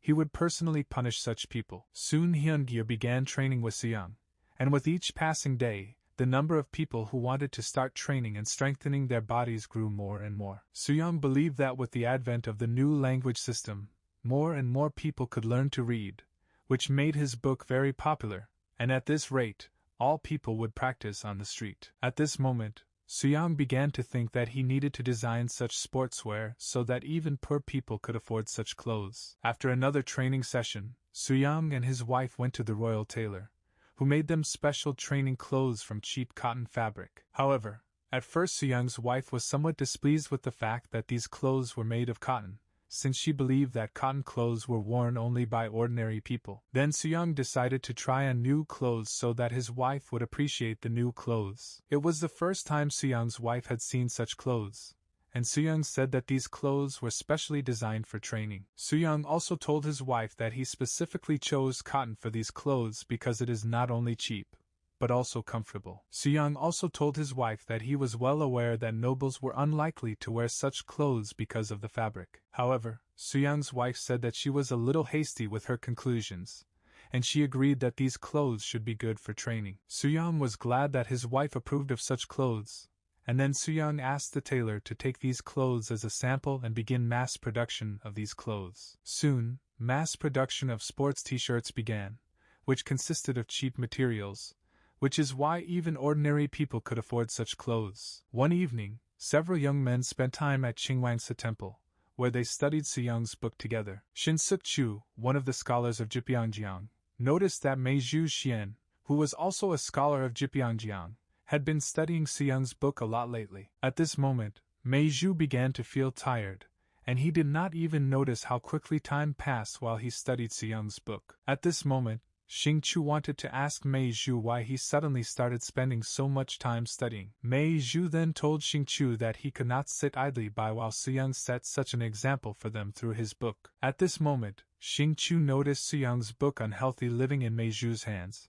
and he said that he had read a little about this book and really liked its contents. Meiju also turned his attention to how Tange repeated the push-ups he learned about from Soo-young's book. Meiju said that he noticed Tange suddenly disappear and return early in the morning, and he believed that Tange was going for a run in the mountainous area. Tange said that he would like to run up the mountain, but Samgaksan Mountain was too steep for jogging, and Xing-chu suggested that Tange jump rope to warm up his body and get rid of unnecessary thoughts. Xing-chu also told Tange that Soo-young's book did not seem that good to him, and despite the fact that it described ways to strengthen the body, most of the information was taken from other manuals. Then Tange told Xing-chu that he should not take the book so lightly that the king himself praised it. Meiju wanted to prevent further disputes between Tange and Xing-chu, and then he suggested that they discuss this topic in more detail tomorrow. The next morning, Tange, Meiju and Xing-chu with several other scholars gathered at the temple again,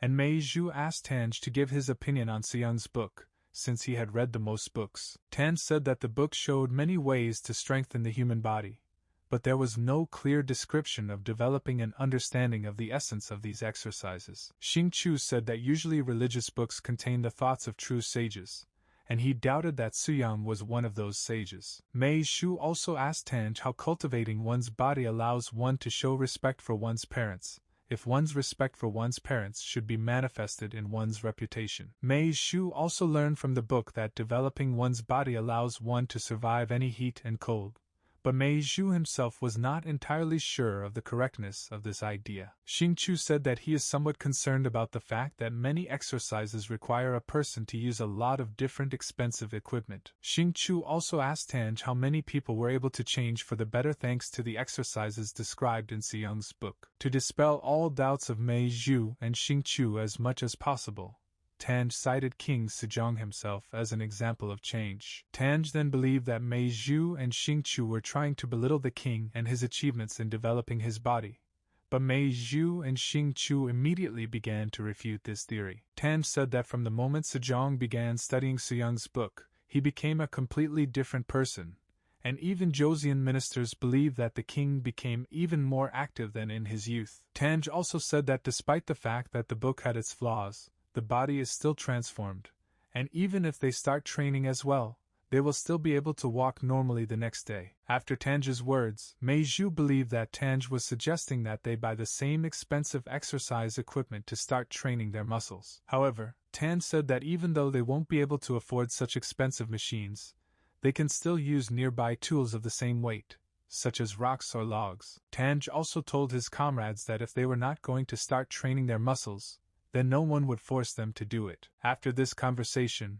Mei Zhu and Xing Chu began training for a whole week. However, on the 8th day, Mei Zhu, Xing Chu and several other scientists began to complain of extreme fatigue, which is why everyone decided to stop their training. At this point, only Tange remained, who was somewhat surprised at how quickly his comrades surrendered. Then Tange believed that his comrades simply did not have enough patience, and then he was the only one who did not give up and decided to continue training hard. About a month later, Chan Young created new shoulder press and seated row machines for Suyang. First of all, Suyang decided to test the new simulators in practice, and for this he called a couple of inspectors. However, at this moment, Chan Young was not listening to Suyang, and he was only thinking about how difficult it would be for the inspectors to exercise if he added more weight to these machines. At this point, Suyang continued to praise Chan Young, to which Chan Young said that a loyal subject like him is simply obliged to work as hard as he can for the good of the king. After some time,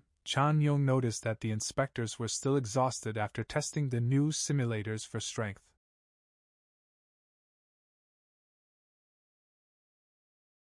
The moment Li Hiang arrived, the inspectors immediately began to pay their respects to him. Even after Li Hiang sat down at one of the simulators, the inspectors still continued to bow to Li Hiang. However, the weight of the simulator turned out to be too much for Li Hiang, and he said that he would punish these inspectors right now for choosing to mock Li Hiang in this way. Then Suyang thought about how Li Hiang would react when he found out that it was Suyang who put such weight on the simulator to test the physical abilities of his older brother. After that, Suyang sent Li Hiang to perform a bench press with a barbell. Soon, Li Hiang still managed to perform the bench press as many times as Suyang told him. After the exercise, Suyang congratulated Li Hiang for finally being able to lift 500 pounds. Li Hiang was flattered by such praise from Suyang, and he believed that after just a year and a half of hard training, he would be able to lift 700 pounds. However, Suyang told Li Hiang that each person's muscles grow differently, and gradually Suyang increased the weight of his barbell to 800 pounds. Suyang also said that after he started lifting 800 pounds,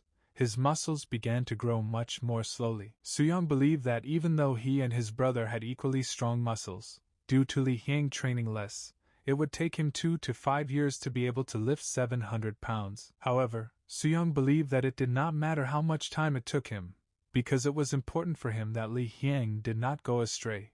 And then he ordered Li Hiang to repeat the bench press one more time. The next day, Suyang's wife was not feeling well, and Suyang wanted to know what happened to his wife. However, Suyang's wife said that her food poisoning and nausea had gotten a little worse, making her feel a little worse, so she asked Suyang to get her some meat that Suyang didn't eat. Suyang considered that his wife was telling him about pork meat, and he said that because of his proper meat diet, he only eats chicken and lean beef. However, within a second, Suyang left his wife's room and told her that he would get the best pork for her. A few minutes later, Suyang arrived at the farm, and he asked the farmer to bring him the best pig, and then the farmer showed Suyang the biggest pig on the farm. However, Suyang saw in front of him a cute little pig, which in size was more reminiscent of a baby pig. Suyang looked at this pig and thought that the farmer decided to play a trick on him, but the farmer swore that this pig was the largest on the entire farm. Soon, Kim Jong-so, one of the best warriors of Joseon,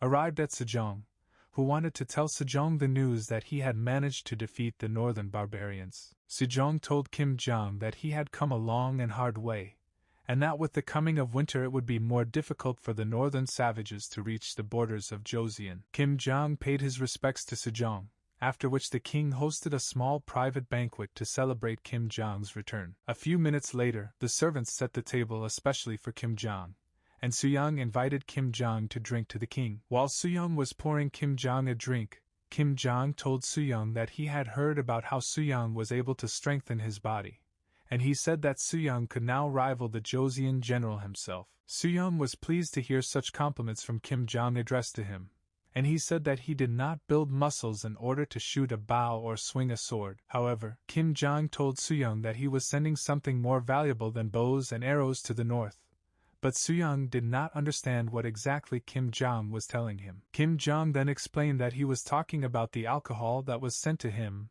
and his army. Kim Jong also said that it was thanks to alcohol that he was able to reduce the number of people in his squad who would suffer from rotting wounds. Then Soo-young realized why there was still no rust in his distillation apparatus, which indicated that his invention was now being used everywhere. However, Kim Jong also said that this alcohol had a downside, and soldiers often drank bottles of alcohol to prevent the occurrence and development of colds. For this reason, many problems arose in the detachment due to the fact that sometimes some soldiers were intoxicated. Then Soo-young became interested in how Kim Chin was able to solve the problem with drunken soldiers, and then Kim Chin told a very effective and funny way to wean soldiers from drinking alcohol. Kim Jong said that they started adding motherwort to alcohol, and if the soldiers tried to drink even a little alcohol, they would immediately spit out all the alcohol, which made Soo-young and Kim Jong laugh very much. Suddenly, Lee Ji-nak walked past Soo-young and Kim Jong, and Kim Jong invited him to join them and have a drink together. Soo-young heard a familiar name, and he remembered that Lee Ji-nak was also considered one of the strongest warriors of Joseon, who performed well during the battle with the northern savages. At this point, Lee Ji stopped and told Kim Jong that he was simply serving the king and following his will. Then Kim Jong decided to go about his business, leaving Soo-young and Lee Ji alone, hoping that two strong people would certainly find a common topic for conversation. While walking, Lee Ji told Soo-young that he came here to carry out Sejong's orders and learn a new writing and alphabetic system. At this point, Soo-young decided to try to study Lee Ji's physique, and for the first time in Joseon, Soo-young saw a person with a body as strong and toned as his. Soo-young also remembered that at the time when he became the new ruler and began the cleansing, Lee Ji would try to gather an army from the Jurhan tribe. However, at the most unexpected moment, the generals will stab Lee Ji in the back, which will greatly weaken the Joseon army, making Lee Ji one of the most powerful individuals in Korean history. Soo-young also thought that if Lee Ji did survive during historical events,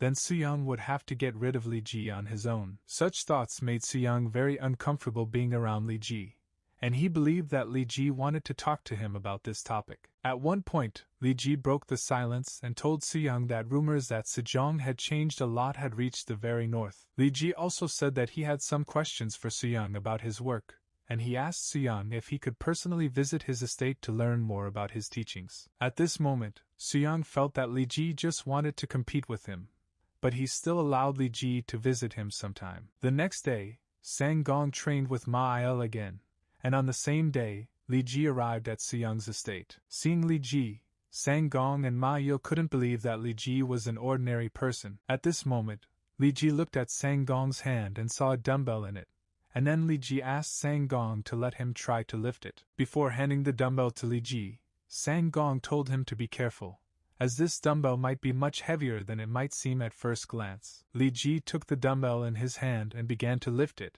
and he was convinced that the dumbbell was indeed somewhat heavy. Sang-gong was shocked at how Lee Ji could bend his arms so easily with the dumbbells in his hand, as Sang-gong had previously used the dumbbells solely for deadlifting. After this, Lee Ji said that he had heard rumors that Soo-young was once able to perform 3 basic exercises with a total load of 1,000 pounds. Lee Ji then turned to face Soo-young behind him and asked him how much weight he could lift. A few minutes later, Lee Ji prepared to lift a 700-pound barbell, and he successfully completed the task. While Li Ji was deadlifting 700 pounds, Sangong looked at Li Ji and thought that he would not be able to lift that kind of weight even after half a year of hard training. After Li Ji placed the barbell on the ground, Suyang told him that this was the first time he had seen a person who could successfully handle such weight. At this moment, Suyang was thinking that in the conditions of this era, Li Ji could be called a strongman from God. At one point, Suyang thought that Li Ji was dissatisfied with something, but Li Ji tried to hide it by telling Suyang that he had learned a lot about body training. However, Suyang asked Li Ji to be more honest, as Suyang realized that his book had a lot of flaws since he did all the research in his book alone. Recently, Li Ji visited Sejong, and Sejong said that Suyang had developed a book with new techniques for training the body, and he said that this knowledge could also be used in the military training of soldiers. Suyang then realized that his training methods would be very difficult to apply to the Joseon military industry. Li Ji said that the book mainly describes muscle building techniques, while the muscles that are most used when using weapons are hardly developed. Li Ji also said that to use weapons, a soldier must also use other muscle groups, about which almost nothing is written in Suyang's book. Li Ji also said that the book says that in order to develop muscles, a person must eat enough meat, but in a real battle, an ordinary soldier cannot afford to eat meat. Li Ji also said that due to the current realities of military affairs, healthcare remains only a theoretical science that cannot be used in military craft. At this moment, Suyang was greatly offended that Li Ji believed that he was unfamiliar with the craft of war. Even though Suyang did not know the military trade, the young Jik he used to be was very familiar with military affairs, since it was in the army that he began to get involved in bodybuilding. Then Suyang promised himself that within 3 years he would be able to supplement his book with body-strengthening methods for soldiers. Meanwhile, Sejong was studying another appeal from the ruler of the Ming dynasty. At that moment, Li Hiang arrived with Sejong, who wanted to know why his father had called him to him. Sejong told Li Hiang that the ruler of the Ming dynasty wanted to order 100 units of soap from them, and then Sejong was once again convinced that it was not in vain that his people began to grow so many linden trees. However, Sejong said that the ruler of the Ming dynasty wants to personally meet Suyang, who created the soap. Sejong knew that Suyang had no acquaintances or connections with the Ming dynasty, and then Sejong believed that the eunuch from the ministry personally wanted to meet Suyang. Li Hiang then decided that they should not worry about Suyang, since of all the people in Joseon he had the broadest outlook, and Li Hiang suggested sending Suyang to the Ming kingdom as an ambassador. Meanwhile, Suyang trained hard to update his book with new body-strengthening techniques for Joseon soldiers. The next day, Suyang continued to train Sang-gun, and throughout his training, Sang-gun was able to achieve significant results. Suyang praised Sang-gun for being able to lift 500 pounds less than a year after he began his training, and Suyang believed that within the next year Sang-gun could become a true master. However, Sang-gun believed that he would not become a master in the next year, since even Hiang could lift much more weight. Afterwards, Sun Jian'e reminded Suyang about how much he had previously wanted to take a hostage, and Suyang believed that Sang-gun had forgotten about it due to his training. However, Sang-gun said that he needs to start looking for a hostage again, since everyone around him is worried that he still doesn't have children. Sang-gun also said that he decided to choose Ham Nyang-yun as his concubine, and at that moment Suyang thought that in the Joseon era, people have children before the age of 20. Suyang also thought that if in the Joseon era a man was already 20 years old, then instead of a wife he was looking for a concubine.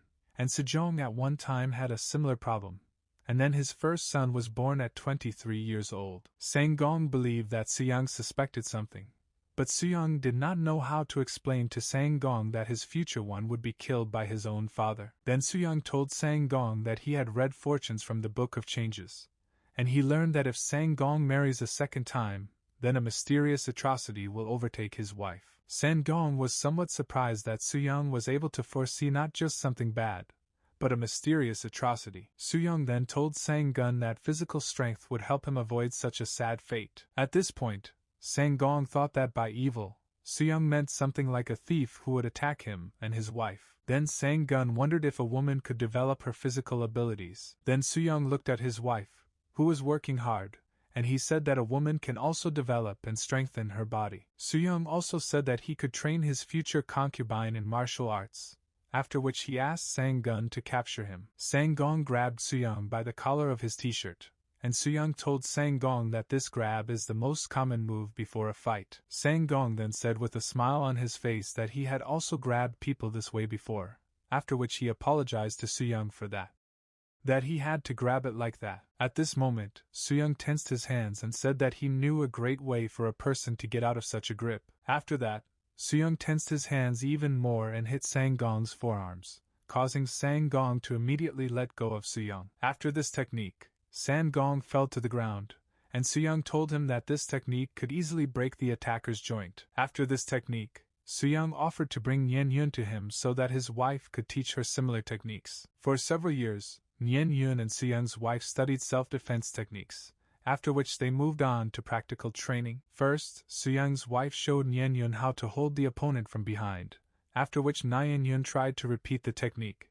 but she did not have enough strength to stably restrain Soo-young's wife. After a few days of training, Nyen-yun was able to master several self-defense techniques, but she still did not understand why she had to learn such techniques. Then Sang-gong told Nyen-yun that one day these techniques could save her life, and Nyen-yun said that she would definitely use these techniques to protect herself from the robber. After some time, one of Soo-young's servants came to him with the news that trouble had happened to Yang-nin. Soo-young learned that Yang-nin's left arm was broken and his teeth were badly damaged, and Soo-young began to guess what really happened. Even though Soo-young taught Nyen-yun self-defense techniques, he did not expect that Nyen-yun would be able to inflict such serious injuries on Yang-nin. After this, Soo-young, Sejong, Yang-nin, Nyen-yun and several other people gathered in the palace to find out what really happened. On the day of the incident, Yang-nin was relaxing at home and thinking about how his son started training so hard. At one point, Yang-nin ordered Sang-gong's new concubine to bring him a cup of tea. After some time, Nyen-yun brought Yang-nin his cup of tea, but the dissatisfied Yang-nin immediately threw the cup of tea towards Nyen-yun. At this moment, Yang-nin didn't like that Nyen-yun took so long to prepare tea for him, which made him feel like Nyen-yun grew the tea leaves herself. At one point, Yang-nin stopped shouting at Nyen-yun, and then he began to take a closer look at his son's new concubine. Then Yang-nin thought that his son had chosen a very pretty girl for himself, since their tastes in girls were almost similar. After staring for a while, Yang-nin grabbed Nyen-yun by the collar of her clothes. Nyen-yun was panicked, and then she hit Yang-nin's jaw with her head as quickly as possible. Nyen-yun's blow was so strong that after her blow, Yang-nin's teeth and nose were severely damaged. After Yang-nin accidentally let go of Nyen-yun, Sang-gong's concubine immediately grabbed Yang-nin's hand and began to twist it. Nyen-yun held Yang-nin's hand so tightly that his hand immediately broke. While clarifying the situation, Sejong turned to the investigator to tell him everything that he managed to find out. The investigator told Sejong that in this case, Prince Yang-ning was beaten by his son's concubine, resulting in several severe injuries. Then Sejong wondered how such a simple concubine as Nyen-yun could cripple such a seasoned warrior as Yang-nin. At that moment, Yang-nin told Sejong that Soo-young and Sang-gun taught Nyen-yun a special technique that made it possible to neutralize almost any person. Then Sejong believed that in such cases the criminal received punishment in the form of execution. Yang-nin also demanded that Sejong execute everyone who was in any way connected with this case, including Soo-young, who taught Nyen-yun this deadly technique. After this, Sejong asked Soo-young to tell him what really happened, and Soo-young only said that this technique was taught to him by none other than God himself. After Sejong learned all the details of the situation, he came to the conclusion that Soo-young had developed a new method of defense. After this, Sejong asked everyone who came here on this matter who was really responsible for this incident. At this moment, the Prime Minister wanted to say that considering Yang-ning's disposition and character, he was sure that Yang-nin wanted to kill Nyen-yun,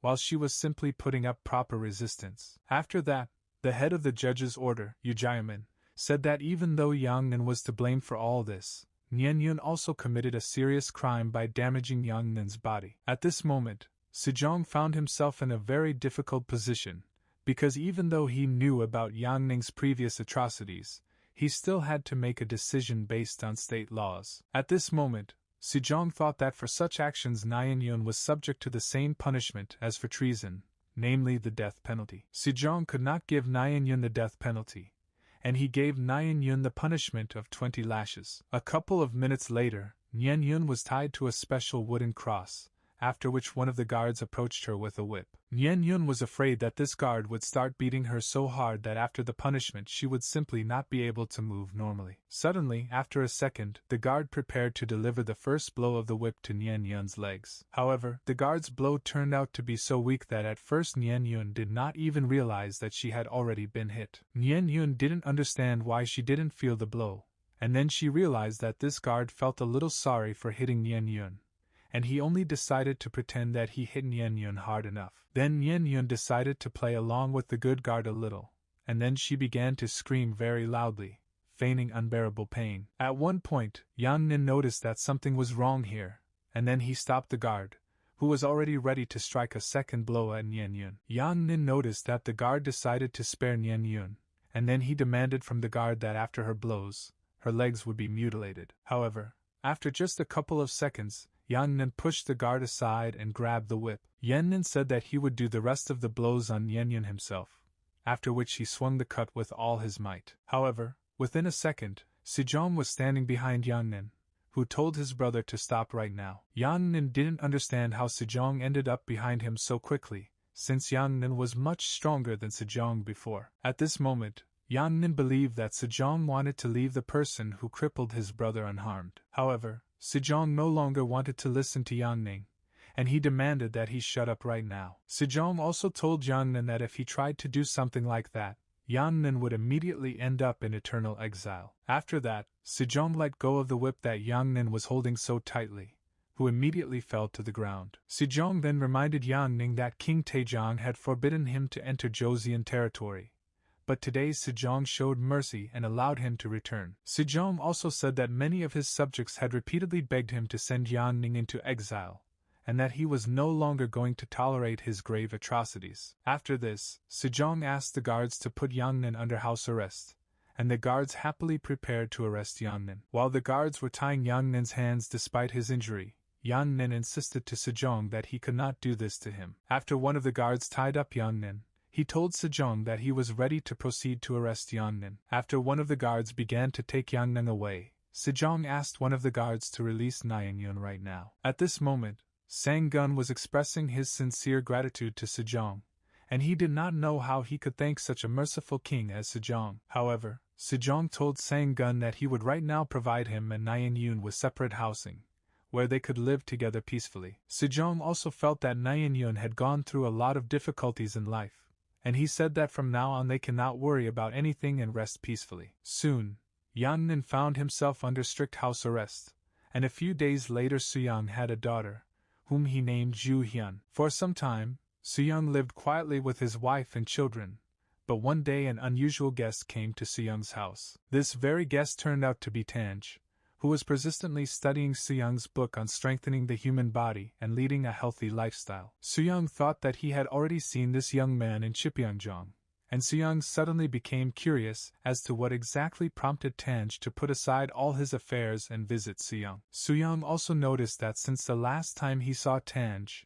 his body had become so strong that at first Suyang didn't even recognize him. Tanj said that he started studying Suyang's book after his back began to hurt badly, and after studying the book and doing the exercises, the back pain went away. However, even after the pain in his back went away, Tanj did not give up training, and over time, his body became much stronger, and he wanted to personally thank Suyang for such an invaluable contribution. However, Suyang told Tanj that there was nothing to thank him for since he did not train Tanj personally. Tanj then asked Suyang if he could participate in his physical training program. Suyang thought that if Tangye were an ordinary person, he would agree, but Tangye was a member of Seoksan, and if Tangye were to study, it could affect the future scientific progress of Joseon. Then Suyang told Tanj that he was a little worried that such a talented scientist like him decided to give up studying other sciences and devote himself entirely to training. However, Tanj said with full confidence that his friends were more talented scientists,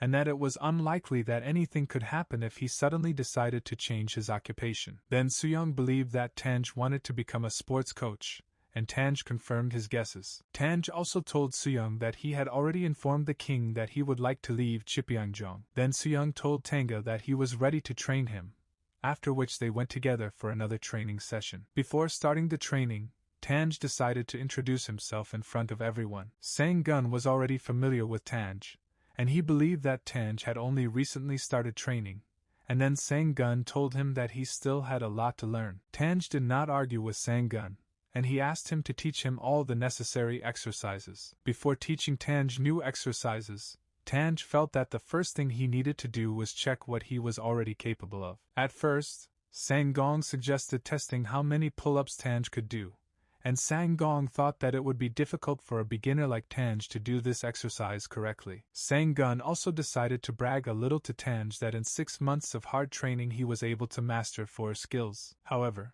after a couple of seconds, Sang-gun noticed how easily Tange could do pull-ups, and then Sang-gun started counting the number of times Tange could do pull-ups. Sang-gun felt a little ashamed that he would be able to do as many pull-ups as Tange did, and began to think that Tange was simply doing the exercise incorrectly. Soo-young watched how easily Tange stretched, and he believed that with Tange's arrival, everyone else would also try to practice with the same tenacity as Tange. After training, Soo-young went with Tange to a small area that had an impeccable view of the mountains. Tange looked at the forest and thought that with such volumes of raw materials it would be possible to grow plants with a total volume of 20,000 pounds. Tange thought that if they put all this linden into making soap and started selling it to the Ming dynasty, they could get a lot of money.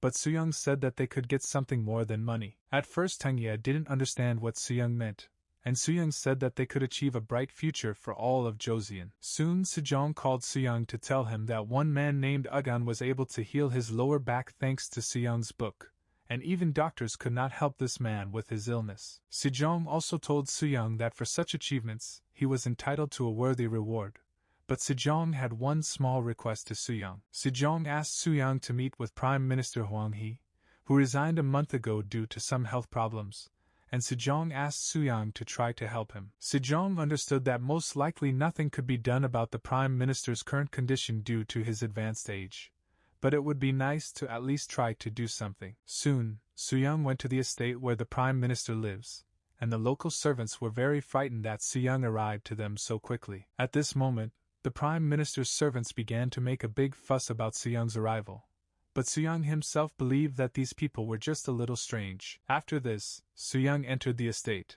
and there he saw an 80-year-old old man and a special person who voiced everything that the old man told him, since it was difficult for him to speak himself. The old man said that he would like to carry out the king's order, but after 70 years of life he developed problems with his lower back. Soo-young told the servants that King Sejong himself sent him here, but Soo-young said that even he could not somehow help the Prime Minister in such a situation. Soo-young also noticed a paduk board on the Prime Minister's desk, and Soo-young told the Prime Minister that now, due to his condition, he should not play the game anymore. After this, Soo-young put his hand on the board and noticed that the board was warm, from which he concluded that the Prime Minister had been playing paduk just recently. After this, Soo-young looked at the Prime Minister and told him that there was no way he could help him in this case. However, Soo-young told the Prime Minister that despite such a serious condition, he could still train him to control some processes in his body. After this, the servant told Soo-young on behalf of the Prime Minister that despite the fact that his old body could no longer be fixed,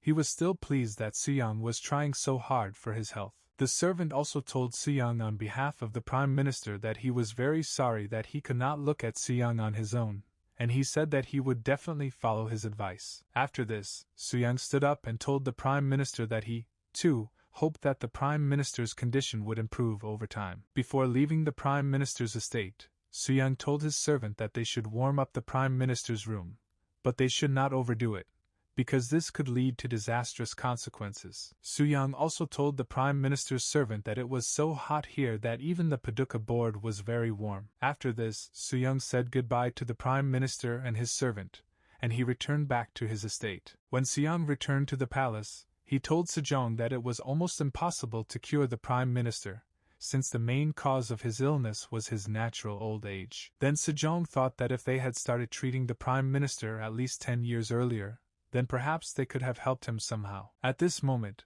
Sejong only thought that if they could help the Prime Minister, then they could discuss and solve many more government affairs together. Sejong also began to remember the time when 10 years ago he and the Prime Minister spent days and days solving important government problems, and making important decisions. During the walk, Sejong asked Suyang how the classes of his students, whom he actively trains, were going. At that moment, Suyang remembered how quickly his students get tired, but Suyang told Sejong that he had come across very talented and capable students. After this, Sejong told Suyang that he had recently met with Kim Jong, who also believed that Suyang should develop a training system for training soldiers. Sejong also asked Suyang about his plans for the Ming Empire, and Suyang said that after traveling to Beijing, he would also like to go to Hanam, one of the cities in Gyeonggi province. After Suyang said that he was going to cover almost half of Beijing, he said that the initial purpose of his trip was to develop livestock farming in Joseon. Suyang believed that the pigs in Joseon were too small,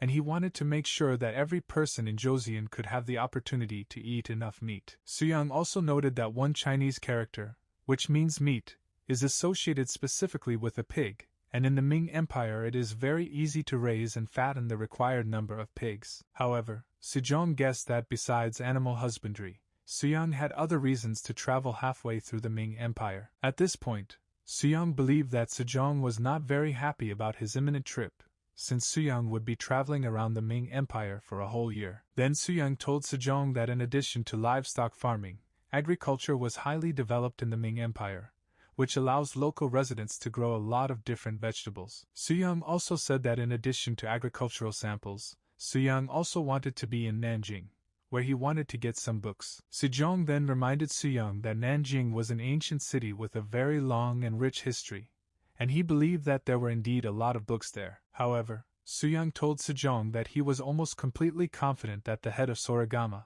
who invited Suyang, would definitely provide him with all the necessary books. Sejong knew that Wang Jin was so powerful that even the ministers called him father, thereby expressing their respect. Then Suyang said that if Wang Jin tried to provide proposals that were unfavorable for Joseon, he would refuse them, but otherwise he was ready to conduct mutually beneficial cooperation with him. Afterwards, Sejong remembered that Suyang just recently had a daughter, and he wondered if Suyang had discussed his trip with his family, and Suyang said that he had discussed everything with his wife. The next morning, the ship on which Suyang was going to go to the Ming Empire sailed to the Joseon pier, and the entire royal family was going to see Suyang off. Suyang's wife was very worried that she would not see her husband in the next year, but Hyun-dan was not at all upset, since due to his age he did not understand how long he would not see his father. Suyang's wife understood that her husband was carrying out matters of national importance, but she was still worried that Suyang would miss her daughter's first birthday. At this moment, Suyang began to feel a little nervous because Suyang's wife was speaking very loudly, and Suyang was worried that more and more people would look at them with incomprehension. At one point, Suyang's wife began to cry in grief, and then Suyang immediately began to calm his wife down. At this moment, Sejong was so amused watching Suyang and his wife that he couldn't even contain his laughter. After this, Li Hyang approached Suyang and said that while he was away from Joseon, he would look after his wife and children. Suyang was very grateful to his brother for such help, and Suyang said that he couldn't wait to meet again. After this, Li Hyang jokingly told Suyang that with his departure, Suyang decided to relieve Chan Young of his job and transfer it to Li Hyang. Then Suyang laughed and remembered that this was Chan Young's first vacation in 15 years. Sang Young then began to thank Suyang for personally asking the king to personally grant Chan Young leave. At this moment, Hyung-dan walked up to his father with a small dumbbell in his hand to show his father that he also wanted to become as strong as his father. A second later, Suyang picked up his son and lifted him up, after which he told him that when he returned home, they would train the bench press together. At one point, Suyang remembered his conversation with Sejong, who did not understand what Suyang ultimately wanted to do, since he began to devote so much time to training, animal husbandry, and other things. Suyang then told Sejong that his dream was to make Joseon the strongest state so that no one could look down on Joseon. Soon Suyang and his team set off, and within a few minutes Pu Such-han, who worked as the royal translator, suddenly began to sneeze non-stop. Suyang was somewhat surprised that with such a physique, Such-han managed to catch a cold, and Such-han said that he spent too much time in the cold wind. Such-han also punished himself non-stop for catching a cold on such an important trip for Suyang and all of Joseon. Then Suyang looked at Such-han and thought that during his journey, he would have the opportunity to force Such-han to take up sports. A few hours later, Suyang saw the coastline, which indicated that they had almost arrived in the Ming Empire. Before arriving at the port, Suyang decided to ask his crew if the soap had spoiled during their departure. Then Li Ge and Park Kong, who were scientists from Chipyeongjong, informed Suyang that in such weather the soap was in excellent condition. Nam Bin, who was responsible for the safety of Suyang and his team, also went with Suyang. Then Suyang said that man is the center of the world, and Suyang wanted to get to the Ming Empire as soon as possible to see for himself. After Suyang and his team descended from the ship, they saw in front of them a huge gate that covered their further path to Paektusan. Suyang and his team were shocked by such a huge structure, and for a moment it seemed to them that such a structure could not be built by man. At this moment, Chang Song, who was one of the emperor's eunuchs, approached Suyang and his team, and he was a little amused by the reaction of Suyang and his men upon seeing the gate to the city. Chang Song was supposed to accompany Suyang and his team around Paektusan and make sure that nothing happened to them during the escort. Suddenly, Li Ge asked Chang Song when they would arrive at the emperor's audience, but Chang Song said that out of the entire team, Suyang would be the only one who would be able to see the emperor in person. After this, Chang Song decided to calculate how long it would take for the emperor to personally receive Suyang and his team, and he came to the conclusion that the emperor would receive them in 40 days, which greatly surprised Such Han. Soon, several people with large bags began to come in after Suyang, and then Chang Song suggested that this was the very goods that Suyang wanted to transfer to the Ming Empire. Then Chang Song approached Suyang and told him that he recently decided to try using his soap, and he really liked it. Suyang thanked Chang Sung for such nice remarks and said that this soap is far from perfect. Chang Sung was also very surprised when Suyang said that he improved his soap, making its aroma even more pleasant. After that, Suyang took one of the bars of soap, showed it to Chang Sung and said that he had prepared more than 2,000 pounds of soap for the Ming Empire. Chang Sung decided to smell the soap to evaluate its smell, and he was pleasantly surprised by such a pleasant combination of the aroma of flowers and ginseng. After that, Chang Sung put down the soap and told Suyang that he was pleasantly surprised that a country like Joseon could supply such a quality product. After that, Chang Song began to look at Suyang with a bit of whim and think that Suyang was like a fearless general in his physique. Suddenly, unexpectedly for Suyang, Chang Song began to touch Suyang's shoulder and tell him that his shoulders were as strong and wide as those of the god Viradhak. Suddenly Suyang was shocked by Chang Sung's sudden behavior, and then Such Han politely asked Chang Sung to stop showing such disgusting behavior. Suyang soon found himself at Emperor Jingtong's palace to greet him in person. After the greeting, the emperor told Suyang that he had heard that Sejong had very talented sons, and he said that he also tried using soap. The emperor said that he was amazed at how easily all the dirt came off his skin after the soap, but he was even more surprised that this soap was created by Sejong's youngest son. The emperor also told Suyang that he was pleased that Suyang and his team had brought 2,000 pounds of soap,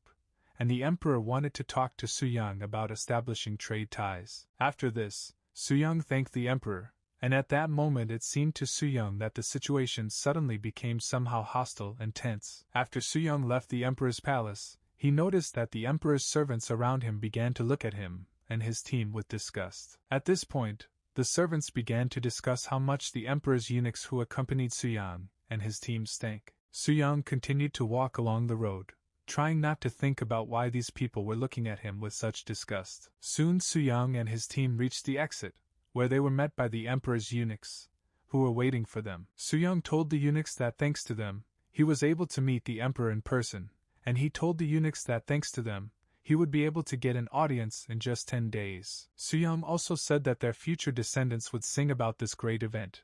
But Chang Song suddenly interrupted Suyang and asked him if he knew who he was talking to now. Suyang said that he had already heard rumors that Sorgham was led by a certain Dain, whom ministers and officials respectfully called father. Dain then lowered his fan slightly and told Suyang that he admired Suyang's intelligence. After this, a couple of eunuchs told Suyang that they really liked the soap that Suyang had previously sent them, and they were very happy when they learned that Suyang had brought a shipment of soap weighing 2,000 pounds. Then the eunuchs asked Suyang how much it cost him to create this soap, and Suyang said that the price very much depended on the ingredients. Suyang said that soap with ginseng scent costs 10 mali, and soap with incense costs 6 mali. Then Dain calculated that 600 grams of soap costs about 40 grams of silver, and then Dine asked Suyang how he produces his soap. Such Han thought that this was a very mean question on Dane's part, since he believed that Dane was going to steal the method of making soap and start selling it himself. However, Suyang had no problem telling Dane that first, to make soap, the Joseon people collect seaweed from Hamildo Island and begin to dry it. Then even Dane was somewhat surprised that Suyang would so easily tell him the secret of making soap, without fear that Dane might simply steal his recipe. However, after this, Dane told Suyang that the emperor had recently imposed a ban on the extraction of sea products, due to which they could not independently obtain seaweed and dry it to make soap. It was for this reason that the Ming Empire had to ask Joseon to supply them with soap, which greatly reassured Su-han. Then Dine asked Suyang if it would be possible to increase the production rate of new batches of fragrant soap for their further delivery to the Ming Empire. Then Suyang asked Dine how much soap the empire needed, and Dayan said that 6 tons of soap needed to be brought to the empire, which amazed Suyang very much. Dayan also demanded that despite the increase in production, the quality must be equally high, and even the eunuchs found this to be very difficult. After that, Dine removed the fan from his face and told Suyang that when concluding a contract, representatives of different parties must look each other in the face. Dane closed his fan, showed his face to Suyang, and introduced himself as Wang Jin, the eunuch of Soragama. After this, Wang Jin told Suyang that their deal was successful, and then he offered his help to Suyang in whatever he needed. Suyang told Wang Jin that he had come to the Ming Empire to bring them their products. Then Wang Jin asked Suyang if he could bring a batch of soap to the empire if Wang Jin gave him 2 tons of silver. At one moment, Suyang and Such Han could not believe that Wang Jin could give them 2 tons of silver right now. Then Suyang thought that he should not think about silver, since he believed that soon crops and livestock would be much more valuable than silver. After his thoughts, Suyang told Wang Jin that Joseon would do everything possible to bring more soap to the empire. Wang Jin then told Suyang and his team that he would do everything possible to make their trip as pleasant as possible, after which Wang Jin and his eunuchs left the grounds of the emperor's palace. Once Wang Jin and the rest of the eunuchs left,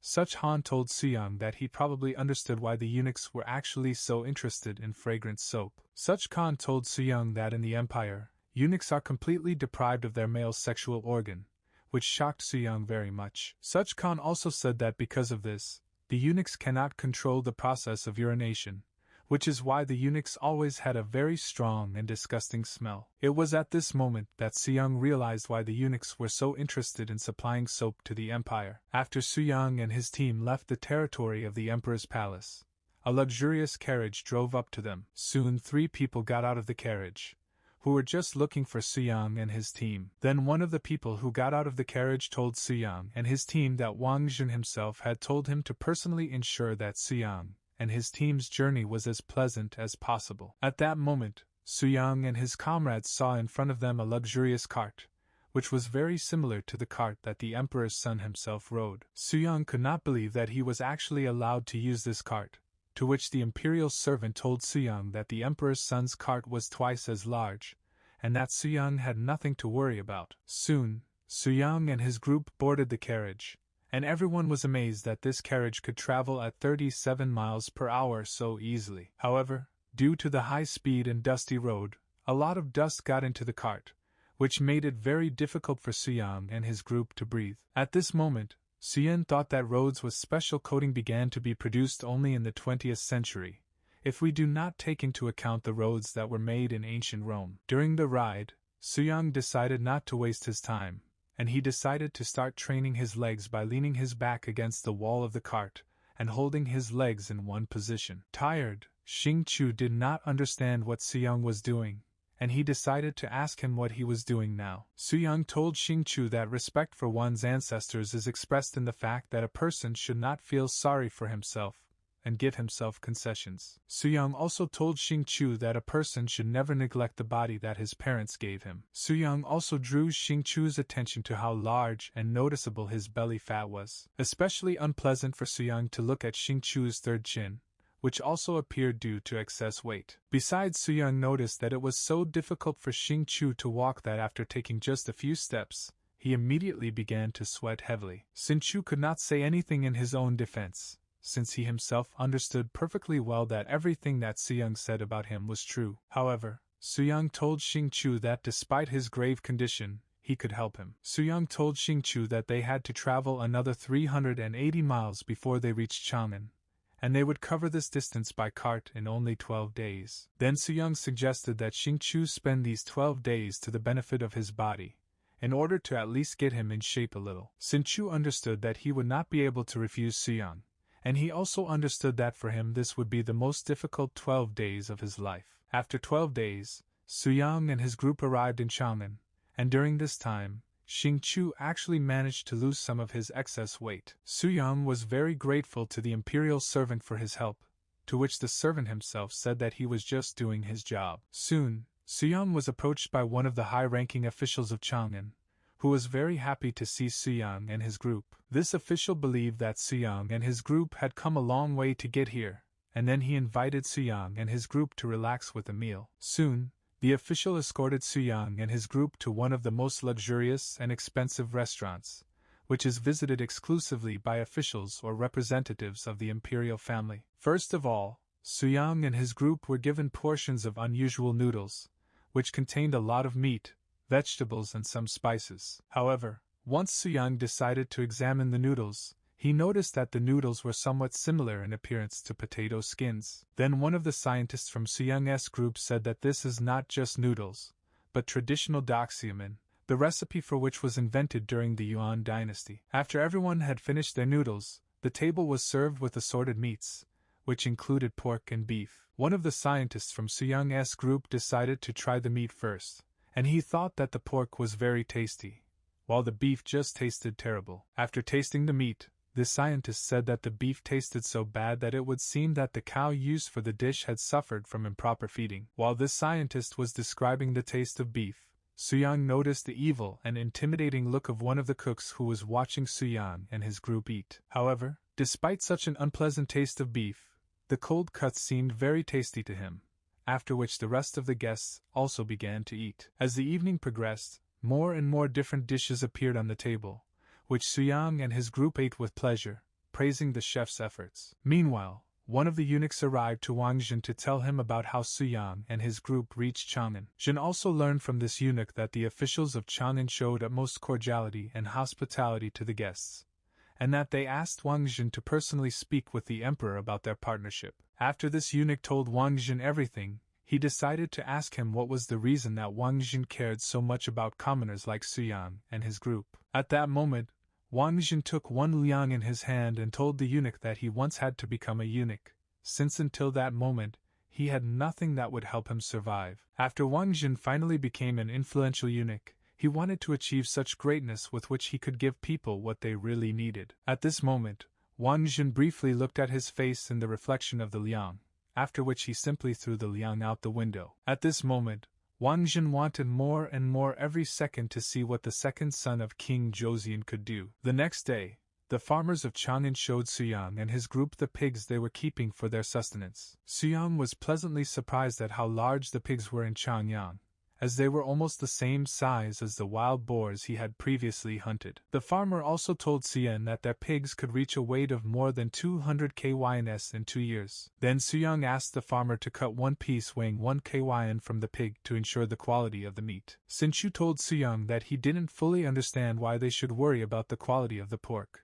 since he believed that even if they just brought the pig to Joseon, it would be in great demand. Suyang told Xingqiu that if they brought different types of pigs to Joseon, the pigs might have their blood shifted, causing the subsequent offspring of those pigs to not be as useful as they could be. After a couple of minutes, a small piece of meat was cut from one of the pigs so that Suyang and his team could evaluate the quality of the meat. Soon Suyang and his group arrived in the city of Luoyang, whose population was comparable to that of Beijing. Walking the streets of Luoyang, Suyang and Xingqiu turned their attention to a local man who was selling some pills. Xingqiu heard the man saying something about Joseon, but due to the large crowd of people, he could not hear the man. Xingqiu listened and heard the man telling people that if they bought his pills from him, they would become as strong as Suyang. SZC Han was greatly outraged by how this vile man was using his ginseng pills and the name of Prince Suyang to make as much money as possible from naive people. Xingqiu was also outraged by the fact that this man claims that Suyang himself gave him these pills, while they did not bring any miracle pills. However, This news not only did not anger Suyang, but also made him very happy, as he was pleased to realize that in just a month of his stay in the Ming dynasty, rumors were already beginning to spread about him. After this, Suyang immediately took off all his outer clothing to show off his strong body to the locals. Sinchu was afraid that Suyang's actions might lead to unpleasant consequences, and he asked him not to do anything stupid. Suyang then calmed down Xingqiu by telling him that he did not want to ruin his father's good name, and that he just wanted to show people his muscles. At this point, the man began to assure people that if they ate 100 of his pills, they would immediately become incredibly strong, and that Suyang himself gave him these pills. After this, a large man stood next to the pill seller, and the seller told people that this man ate 50 of his pills, which immediately gave him such a strong body. At the same moment, the seller was shocked when a man with large muscles began to approach him. The people next to Suyang looked at him and couldn't believe that a person could actually have such a physique. The pill seller told Suyang that he was willing to give him 50 of his pills,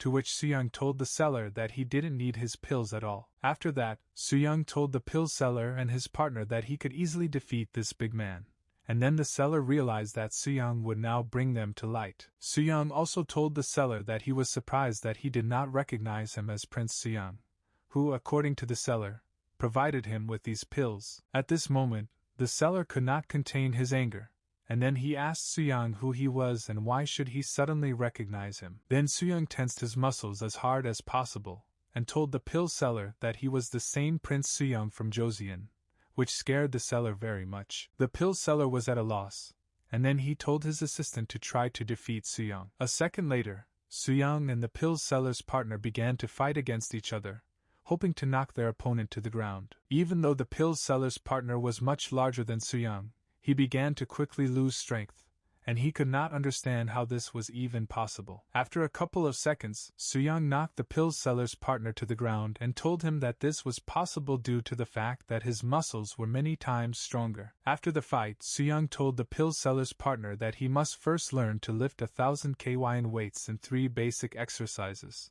and only then can he fight him again. At that moment, the pill seller and his partner realized that they had made a big mistake, after which they immediately ran away. After the pill seller and his partner escaped, Suyang strained his muscles as hard as possible to show the locals what Joseon muscle strength was all about. In addition to the local residents, one old man began to stare at Suyang, who immediately took out his ink and paper and began to draw the image of Suyang on paper. The old man needed to create a new Buddha statue for Long'en, and he decided that Suyang's image would be suitable as an image for the statue. After a couple of minutes, Suyang finished showing off his muscles to the locals, and soon the rest of his group, who had been looking for Suyang and Xingqiu for a long time, came running to him. However, Suyang said that it was too early to decide which pigs they would take to Joseon, and he decided to find out what his partners could find out. Then one of Suyang's partners took out several books and said that perhaps these old books could be useful to them in Joseon. Suyang's second partner showed the seeds of some varieties of food plants, but this partner was afraid that these seeds would not be able to grow in Joseon. Suyang was very happy to see what his partners were able to get, and he was especially surprised by the books, which turned out to be a new Chronicle of Beach. At that moment, one of Suyang's partners looked at him and saw the difference between a warrior and a civil servant, trying to understand why these books attracted Suyang's attention so much. Suddenly Suyang turned his attention to a book about General Han Xing from the time of the Chu Kingdom, and this partner immediately wanted to familiarize himself with this book. Soon Suyang and his group were able to find everything they were looking for, and Suyang decided that they should move on. A few days later, Suyang and his team arrived at the Hongzhe Pier, where for the first time in their lives they saw a turtle ship, which the Chinese were very proud of. At that time, the turtle ship was the largest ship in the world, and in the entire Ming Empire there was only one such ship, which was used in expeditions under the command of the eunuch Chanhua. Seeing this ship, Suyang decided that when he was in Nanjing, where this ship was created, he would definitely visit the shipyard where this ship was designed and built. At that moment, Xingqiu turned to Suyang and told him that 3 whole months had passed since they left Joseon, and Suyang said that he already missed Joseon and his family. Meanwhile in Joseon, Sejong summoned Li Hyang to discuss with him the issue of creating firearms. Li Hyang informed Sejong that he and his best forges in Joseon were successfully working on the creation of firearms, hoping that their warriors would soon use them for military purposes. Sejong was a little worried that this weapon was only used to intimidate the enemy, and he hoped that this weapon would make their army stronger. Li Hyang reassured his father and told him that he had decided to make this weapon a little longer. Li Hyang explained to his father that he decided to do this so that the warriors could inflict damage on the enemy from an even greater distance. However, at that moment Sejong remembered an incident in which a man in the north was shot with a similar weapon, and the next day he woke up unharmed. Then Li Hyang told Sejong that at that time they used arrows that could not penetrate the defense of this warrior. However, Li Hyang decided to use lead bullets as projectiles, which can easily penetrate the enemy's defense and cause significant damage to him. Hyang also said that he and his blacksmiths are trying to find new uses for the molds that Sejong used to create his barbell. Meanwhile, one of the government employees named Tae Ho Gun was in a local bar drinking sake. Previously, Ho Gun waited for a long time for the moment when he would be on vacation, but even when he received his vacation, he could not forget about Sejong. A man bringing him a drink passed by the table where Ho Gun was sitting, and he thought that Ho Gun was talking to him. However, a second later, the man saw a small homemade doll on Ho Gung's desk that he was talking to. Soon Ho Gung drank so much booze that he began to imagine this homemade doll talking to him. Soon another bar worker passed by Ho Gun's table, and he asked him for what purpose he came to their establishment, to which Ho Gun only asked the worker to bring him fried fish. Soon a plate of fried fish appeared on Ho Gung's table, which looked very appetizing, and Ho Gong immediately began to eat. However, as soon as Ho Gong tried the fish, he thought that the fish had spoiled slightly, and then the worker said that he would now bring Ho Gong's salad instead of fish. At this point, Ho Gong believed that he could solve the problem of spoiled fish so that it would last longer. Then Ho Gong remembered how Sejong created an apparatus for producing alcohol, which was first used to treat wounds. Then Ho Gun asked the bar worker how long ago this fish had been caught, to which the bar worker said that it had lain at the bottom of the boat for 2 whole days, after which it was cooked. Then Ho Gong thought that if you rip open the belly of the fish, take out all the insides and immediately salt it, then such fish will be fresh for another 2 whole weeks. Soon Ho Gun left the bar and went fishing with the local fishermen. This time, the fishermen used a special water lifting device,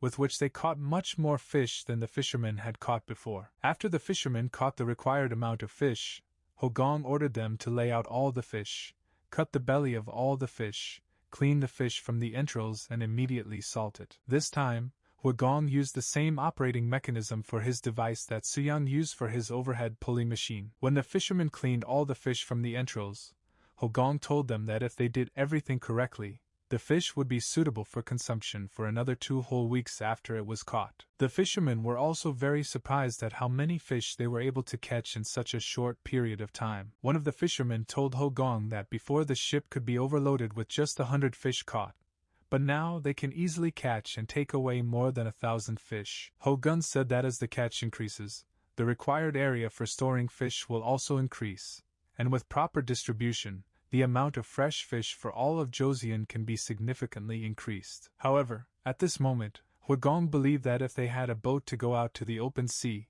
they could catch even more fish. Meanwhile, Sejong's ambassadors told Mailu to come to the royal palace to receive the royal decree. The ambassadors informed Ma Il that the first training ground would soon be established in Joseon, and Sejong wanted Ma Il to be one of the first people to train the newcomers. Ma Il was shocked when he learned that he would have to train a group of 20 candidates, each of whom was a member of one or another noble family. Ma Il also learned that these candidates had failed the official rank exam, and Ma Il felt that this would make his task much more difficult. A month after the start of training, exhausted from training, Ma Il began to remember with warmth in his soul the days when he trained with Sejong. At this moment, Sang Gong arrived to Ma Il, who clearly saw how Ma Il realized how difficult it was for Sejong to train him. Sang Gun was also one of the trainers at the new training ground, and the students happily listened to Sang Gun and did whatever he told them. However, when Ma Il tried to teach his students,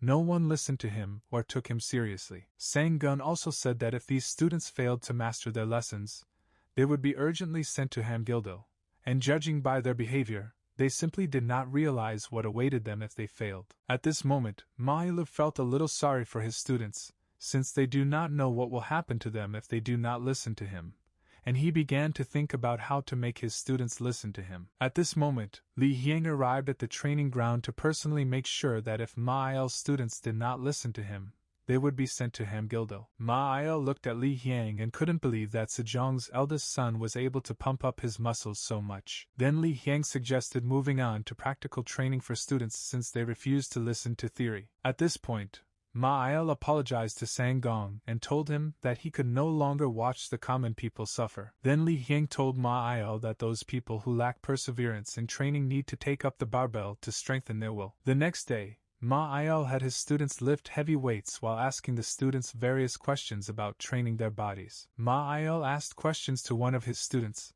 but this student could not answer a single question from Ma Il, which made Ma Il very upset. Ma Il decided that if his student could not answer his question, then he needed to increase the weight of the student's barbell, and then Ma Il ordered another pancake to be hung on the student's barbell. Before Ma Il increased the weight of the barbell, his student told Ma Il that he now understood well what Ma Il had told him. At this moment, Ma Il believed that the level of understanding and talkativeness directly depended on the weight of his barbell, and then Ma Il threw another pancake onto his student's barbell. At this moment, one of the students tried to support his friend, telling him that he would definitely endure this torment. At this moment, this student was struggling to hold the barbell, and he thought that he would not be the only student who would have to endure this. This student believed that not only he, but also other students who would be here after him would also know all this pain, and since then this method of teaching was called the teachings to which iron provides answers. Closer to April,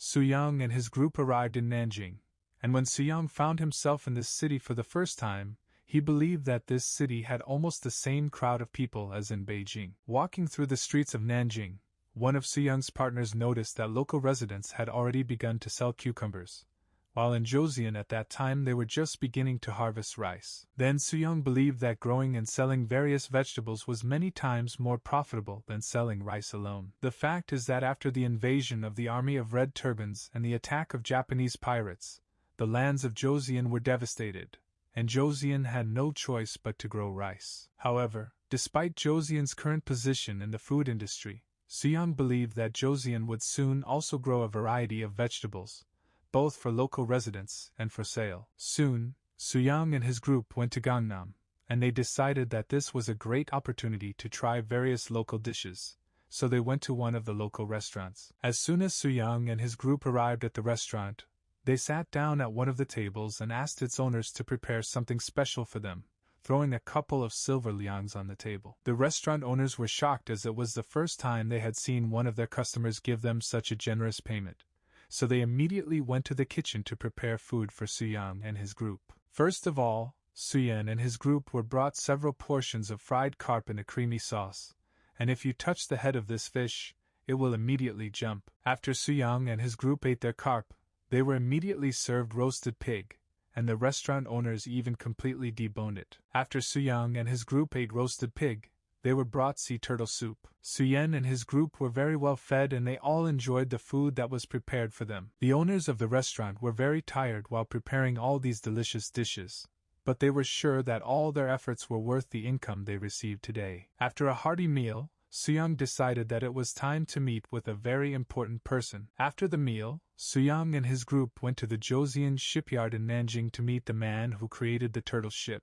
Suyang soon met with Ban Kilju, who created the turtle ship, to ask him some questions about his profession. Kilju did not recognize Suyang, and he believed that new porters had arrived to load and unload the ship with various items for export. However, Suyang told Kilju that he was the Prince of Joseon, and Kilju immediately apologized to him for his words. Kil believed that he had almost committed a terrible crime, to which Suyang only asked Kilju about creating a vessel for the eunuch Chanhua. Then Kilshu told Suyang about how he created this huge and majestic ship, which he set sail. Kilshu also said that this ship was his last achievement, since they soon stopped conducting expeditions, which is why the demand for such ships has dropped significantly. After this, Kilshu began to create ordinary merchant ships in order to continue to earn his living. After this, Kilju, with resentment in his voice, said that for a master like him, there is nothing more important than striving for grandiose achievements in his business. Suyang listened carefully to Kilshu,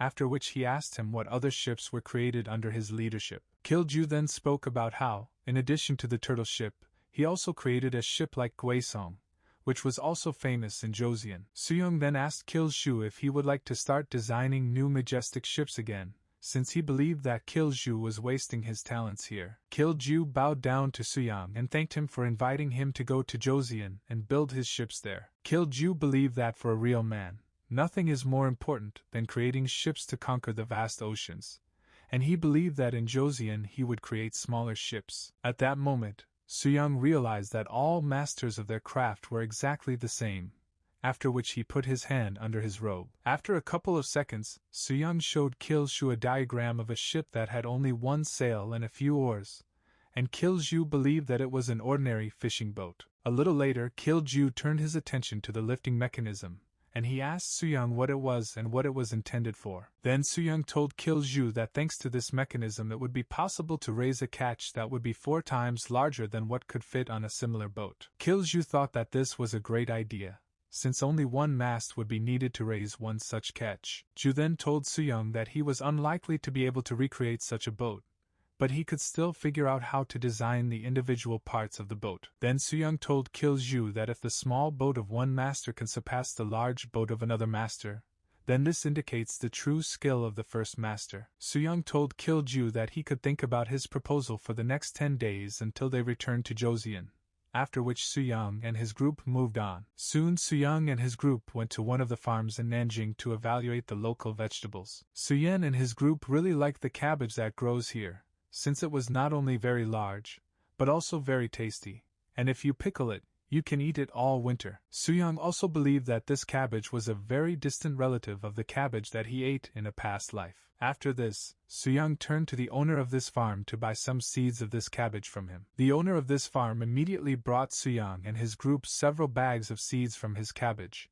after which Sooyoung and his group moved on. Soon Sooyoung went to another farm where pigs were raised, and Sooyoung wanted to ask the owner of the farm about his pigs. Then the farm owner said that his pigs could gain more than 240 kyn in weight in less than a year, while pigs in Joseon could only gain 70 kyn in 2 years. Then Sooyoung told the farm owner that he would like to buy 100 of his pigs from him, to which the farm owner said that this would be very difficult. However, Sooyoung was ready to pay any price for these pigs, after which he took out a lot of silver liang from his savings. After some trading, the farm owner was going to give Sooyoung 100 pigs, including 20 males and 80 females. That evening, Sooyoung realized that he had done everything he wanted to do during his journey, and he decided that his journey was coming to an end and that it was time for him to return to Joseon. Sooyoung also had almost no liang left, which Wang Jin had given to him, but he believed that this amount could easily be obtained from further soap exports. At this moment, Shinchu arrived at Sooyoung to inform him of the arrival of Bang Kilju, who nevertheless decided to go to Joseon with his group. This news made Sooyoung happy, and he decided that it was time to return to Joseon. Before setting sail, Sooyoung decided to make sure that his servants transferred all the things to the ship, which also included more than 400 books. Sooyoung was a little worried that due to the large number of books, it would be very difficult to fit them on the ship with the people. At this moment, Shinchu began to wonder how Joseon would react to everything that they brought from the Ming Empire, to which Sooyoung said that there would definitely be a large number of people in Jipyeongyang. After some time, one of Sejong's ambassadors wanted to inform him about some sudden misfortune. The ambassador informed Sejong that there was now great unrest in Waksh due to one sudden incident. Sejong was somewhat disappointed that he was distracted at this very moment, since he was currently trying to break the deadlift record. At first, the ambassador informed Sejong that Sooyoung had returned to Joseon, which made Sejong very happy, but he did not understand how this was related to the incident in Wakch. Then the ambassador told Sejong that all the chaos began to happen because of the escaped pigs. Hearing this, Sejong told his ambassador that there was no need to create such a strong panic over a small pile of piglets. However, the ambassador told Sejong that the escaped pigs weighed at least 240 kyn, which greatly surprised Sejong himself. Meanwhile, the guards tried to catch and calm the escaped pigs, and they were amazed that each pig weighed almost as much as one adult and well-fed boar. The pigs were so large that one pig could easily frighten not only the guard on the horse, but also the horse itself. Also, these pigs were so large and aggressive that they could also attack a person. However, when one of the pigs tried to attack one of the guards, someone managed to grab the pig right by the tail and stop it. Suyen appeared with his group, who were able to catch and stop several pigs at once. Soon, Suyang and his group finally managed to calm the angry pigs and bring them to the Joseon farm. Sejong looked at these pigs and thought that in their temperament and aggression they were more reminiscent of wild animals. At this point, Sejong handed one of the pigs some food to feed and calm it down. Sejong believed that these pigs had come a very long way to end up in Joseon, and he decided to show the pigs that they had nothing to fear. After a second, this pig calmed down and began to eat food from Sejong's hands. After Sejong fed the pigs, he believed that due to their size,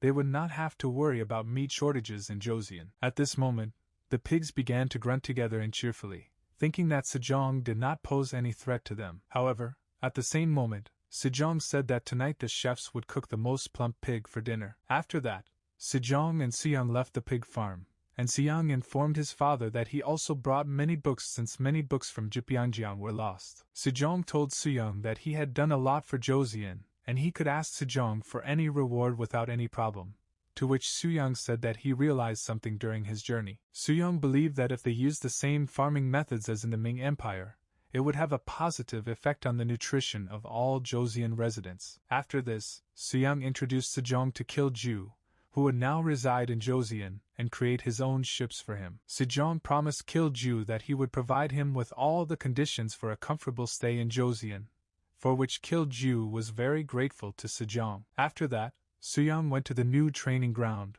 where Ma Il and his students were already waiting for him. The first thing Suyang did was praise Ma Il for doing his job so well. In response to this, Ma Il said that being a teacher is much more difficult than being a student. Ma Il also said that training is only a teaching about honoring one's parents, since a person's origin does not affect anything, and Suyang believed that the students did not listen to Ma Il. At this moment, Suyang looked at one of the weights that was standing near the entrance to the training ground, and he decided to apply a slightly different method of training to Ma Il's students. After this, Suyang told Ma Il's students that they would now do CrossFit to add some variety to their training. Suyang then suggested that Ma Il's students switch between several types of exercises to relieve them of depressing thoughts. First, Suyang decided to tell his students about an exercise called burpee, which he himself invented during his travels through the Ming Empire. Suyang also suggested that the students perform several jumps over a log after the burpee. Besides, Suyang decided that the students should try performing arm swings with a 20 kg kettlebell. After swinging their arms, students should perform several squats without additional weight. The students noticed that in these exercises they would not have to lift weights,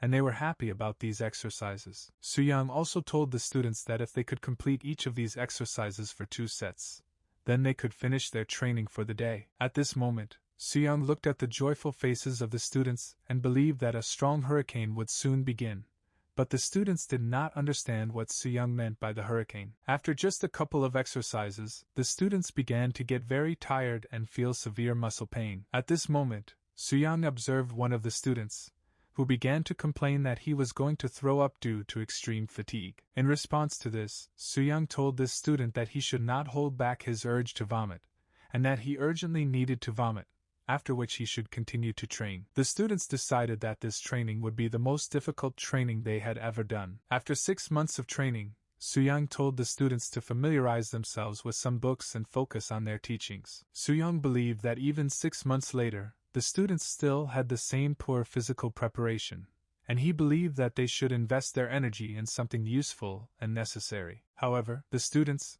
exhausted and badly battered by training, did not understand how they could read books in such a difficult condition. Then Suyang showed the students Ma Ila and San Gong, who were able to become so strong through training and reading books. After training, Suyang went to Jipyeongyang to study with his brothers the new books he had brought from the Ming Empire. Yan Pyong, who was Sejong's youngest son, was amazed that Suyang was able to bring Cho Su-ryang's manuscripts to Joseon. Suyang also told Pyong that he was also able to get Ouyang's work Xunya and Yen Jinqing, and Pyong couldn't wait to read all these books as soon as possible. Li Hyang looked at the happy Pyong and thought that he would also want to become an imperial ambassador like Suyang. Pyong told Li Hyang that he would really like to visit the lands of the Ming Empire. Pyong also said that their mother and father were pleased with the results of Suyang's journey, and they asked Pyong if he would like to go on a similar trip next time. At this moment, Pyong turned to face his older brothers, and he noticed that they had a very unusual expression on their faces. Suyang then told Pyong that Shinchu's physique had changed greatly during his journey, while Pyong had an extremely weak physique. Li Qian also added that this kind of travel requires good endurance and physical fitness. In response to this, Pyong said that his arms were so weak that he could not lift the kind of pile of iron that they lift during training. Then Suyang invited Li Hyang to start training Pyong together, and Li Hyang said that he would be happy to help Pyong pump up his muscles. Pyong told his brothers that there was no need to train him, but Suyang and Li Hyang insisted on training with Pyong. Meanwhile, one of the imperial blacksmiths was able to create his own firearms, and Li Hyang wanted to test it in action. This firearm was very similar to a regular metal pole wrapped in rope, and in the middle of this pole there was a small lever that, when pressed, fired a shot. As soon as Li Hyang pulled the trigger, a special mechanism was activated, thanks to which a small lead projectile flew out of the muzzle at high speed. Li Hyang said that such a weapon could easily penetrate leather armor at long range and penetrate iron armor at close range. All this was observed by one of Wang Jin's spies, who wrote down on paper everything he learned. Meanwhile, one of Wang Jin's ambassadors reported that their spy had no problems completing his mission at the moment. Wang Jin also noticed that Prince Suyang was a very smart and inventive person. After this, Wang Jin told the ambassador that he would pay him 5 liang if he described in his letter as many details as possible about Suyang's new inventions. Jin also told the ambassador that he would give him additional liang, the number of which would depend on how thoroughly his spy sketched and described Suyang's new inventions. At that moment, Li Hyang told Suyang that in order to neutralize the enemy with such a weapon, a warrior only needs to be 180 meters away from the target. After that, Li Hyang showed how to hold the weapon on the shoulder while firing. You can also try holding this weapon with your chin to improve the weapon's accuracy, but it will be difficult for an untrained warrior to hold it in this position. Then Li Hyang decided to hold the weapon between his hand and his side so that it would not move in any way. Suyang looked at this weapon and thought that it was ahead of its time, since such weapons appeared only during the reign of the Xianzhou dynasty. Suyang also believed that such weapons could be useful during sieges or assaults. Li Hyang said that he did not intend these weapons for siege use, since he created them for palace guards. Then Suyang told Li Hyang that this weapon was not suitable for close combat. First, Suyang fired another shot, after which he became convinced that this weapon could indeed easily pierce both wood and iron. However, despite the penetrating ability of the weapon, it had some problems with accuracy, since this weapon was extremely inconvenient to aim, and the projectile could fly past the target. Li Hyang considered that an ordinary soldier might indeed have problems with this weapon, and he considered that he would have to reduce the size and penetrating power of the weapon. After this, Li Hyang tried to understand how to improve the accuracy of the weapon, and he decided to ask Suyang how one could learn to aim with this weapon. At this moment, Suyang wanted to understand how to aim this weapon, but he heard the rustling of a spy in the bushes, which distracted him from his thoughts. At first, Suyang tried to understand what made this rustling noise, but after a couple of seconds he decided that it was just his imagination. After this, Suyang went to one of his partners, with whom he traveled throughout the Ming Empire, and at the moment he was improving his crossbow. At this moment, Suyang's partner was just improving his crossbow, and he wanted to show the result of his work to Suyang. Suyang wanted to show Li Hyang, using the example of a crossbow, what exactly was the problem with his new weapon. First, Suyang takes good aim with the crossbow before firing. A second after the shot, the arrow flew right to the point at which Suyang was aiming. At this moment, Li Hyang understood exactly how to solve the problem of the accuracy of his firearms. Then Suyang explained that the accuracy of the shot would greatly increase if the eye and the weapon were at the same level. Suyang also considered that if the shooter aimed with one hand, it would be difficult for him to light the fuse of the gun to fire. In addition, the enemy will have enough time to approach the warrior and neutralize him even before the warrior has time to fire a shot. Then Li Hyang believed that if they managed to combine his firearms with Suyang's partner's crossbow,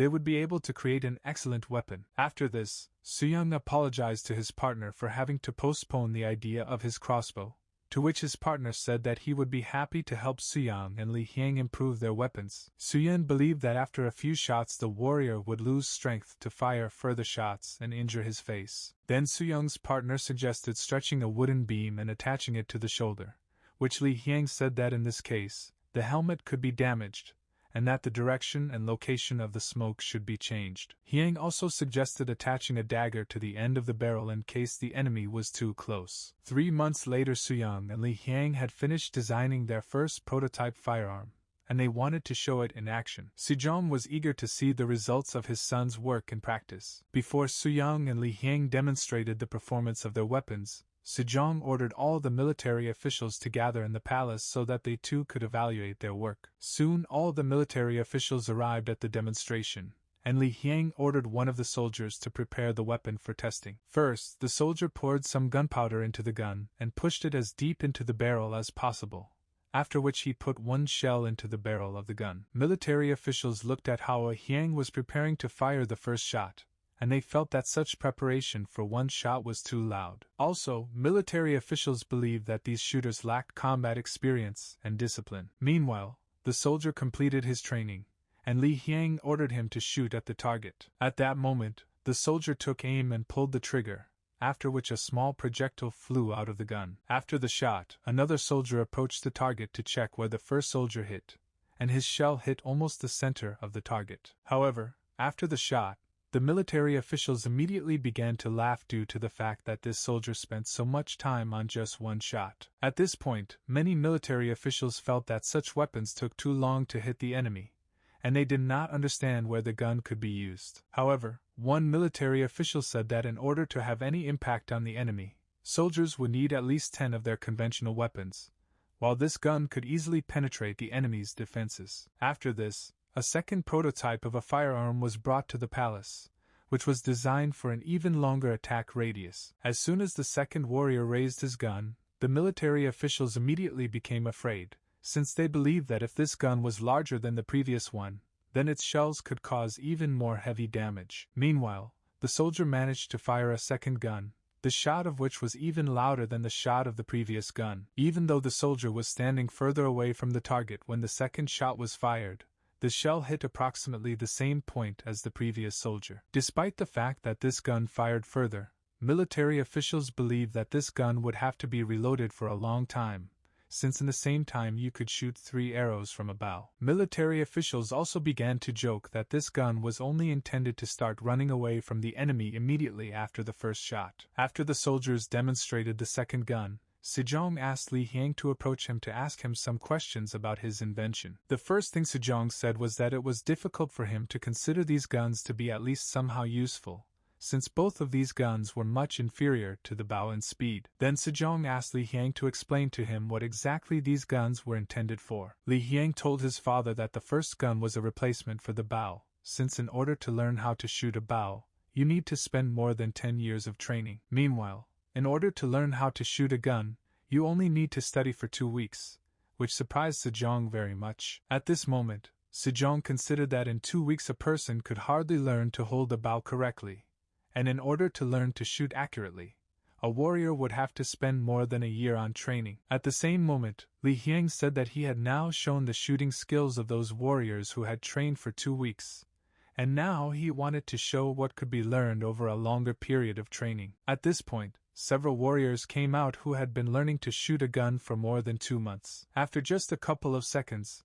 experienced and trained shooters prepared to fire their weapons. As soon as Li Hyang gave the soldiers the order to shoot, all the soldiers fired several shots at once. After the soldiers ran out of shells, Li Hyang calculated that almost all the soldiers were able to successfully hit the target, being at a distance of 40 meters from the target. At this point, military officials calculated that if they were shooting at that distance with a bow, only 3 out of 10 archers would be able to hit the target at that distance. Afterwards, Sejong liked the way these experienced marksmen showed off their gun shooting skills. Then Li Hyang told Sejong that even an ordinary person, after 2 months of practice shooting with a gun, could compare with experienced archers in accuracy and speed of fire. After this, Soo-young arrived, carrying with him a large cannon that had all the best features of the first two prototype firearms. As soon as military officials saw the third prototype firearm, they decided that it was just a regular gun. Sejong became interested in what this gun fired, to which Soo-young said that this firearm uses special buckshot as projectiles,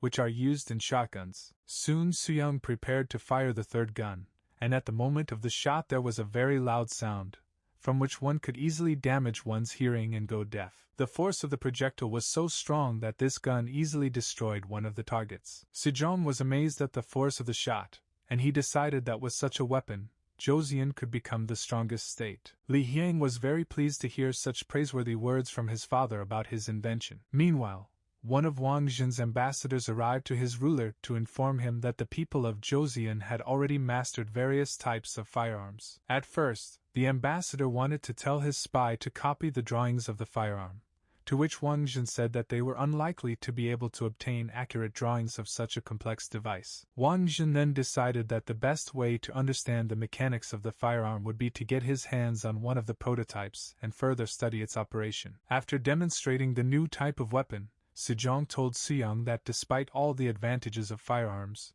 they might have problems mass-producing them. Sejong also told Soo-young that he had received a letter from the Ming Empire, in which the emperor expressed his concern about the appearance of a completely new invention in Joseon. Also in this letter, the emperor demanded that samples of the invention of Li Hyang and Soo-young be sent to him to the Ming Empire as a sign of his respect, and Sejong believed that the emperor wanted to receive their new weapon. At this point, Soo-young became interested in how the Ming dynasty emperor knew about their invention, and he decided that if he only demanded samples, then we could be talking about any other invention of theirs except weapons. Sejong thought that this might be the case, but if they sent samples of another invention and they later found out about their weapons, it could shake the relationship between Joseon and the Ming Empire. Then Soo-young believed that the emperor had specifically chosen these words in his letter in order to, in any case, try to obtain their weapons for further study. At this point, Soo-young suggested to his father that he send Wang Xin 2,000 silver coins as tribute to avoid sending them their weapons. Sejong could not believe that Soo-young was actually offering to send such a large and impressive sum to Wang Xin,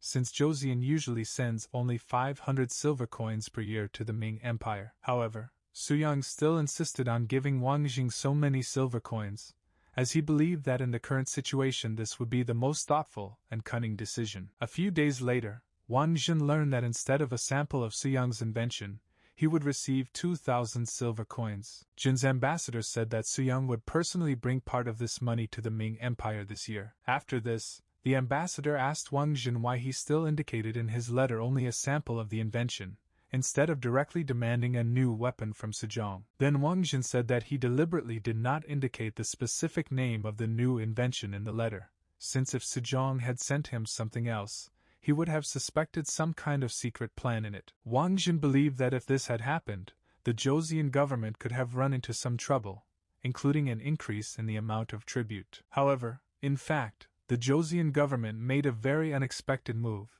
and Wang Xin believed that this time Joseon would not be threatened by the Ming Empire. Wang Xin also believed that if Joseon had problems granting their requests, then they could easily take something more valuable from them. Wang Zheng believed that in this way he could easily get Soo-young as a hostage, for whose ransom he could ask Joseon for almost everything he needed. Meanwhile, one of the Joseon residents named Yun He was chopping wood while his neighbor wanted to tell him about the recent news that the capital would begin collecting volunteers for military training. Then Young He told his neighbor that he was not very interested in this news, as he believed, since due to the fact that he was illiterate, he could not make out anything. Hearing all the details, Young He believed that if even the slightest mistake was made, he could easily be sent to the north. Also Young He said that if training takes place in the capital, then the capital's military leaders will train them, which creates its own certain difficulties. Besides, Young He believed that if the training took place in the capital, then the training there would be exclusively for palace guards or warriors of the cavalry division. More, Young He recalled that he did not know how to read and write,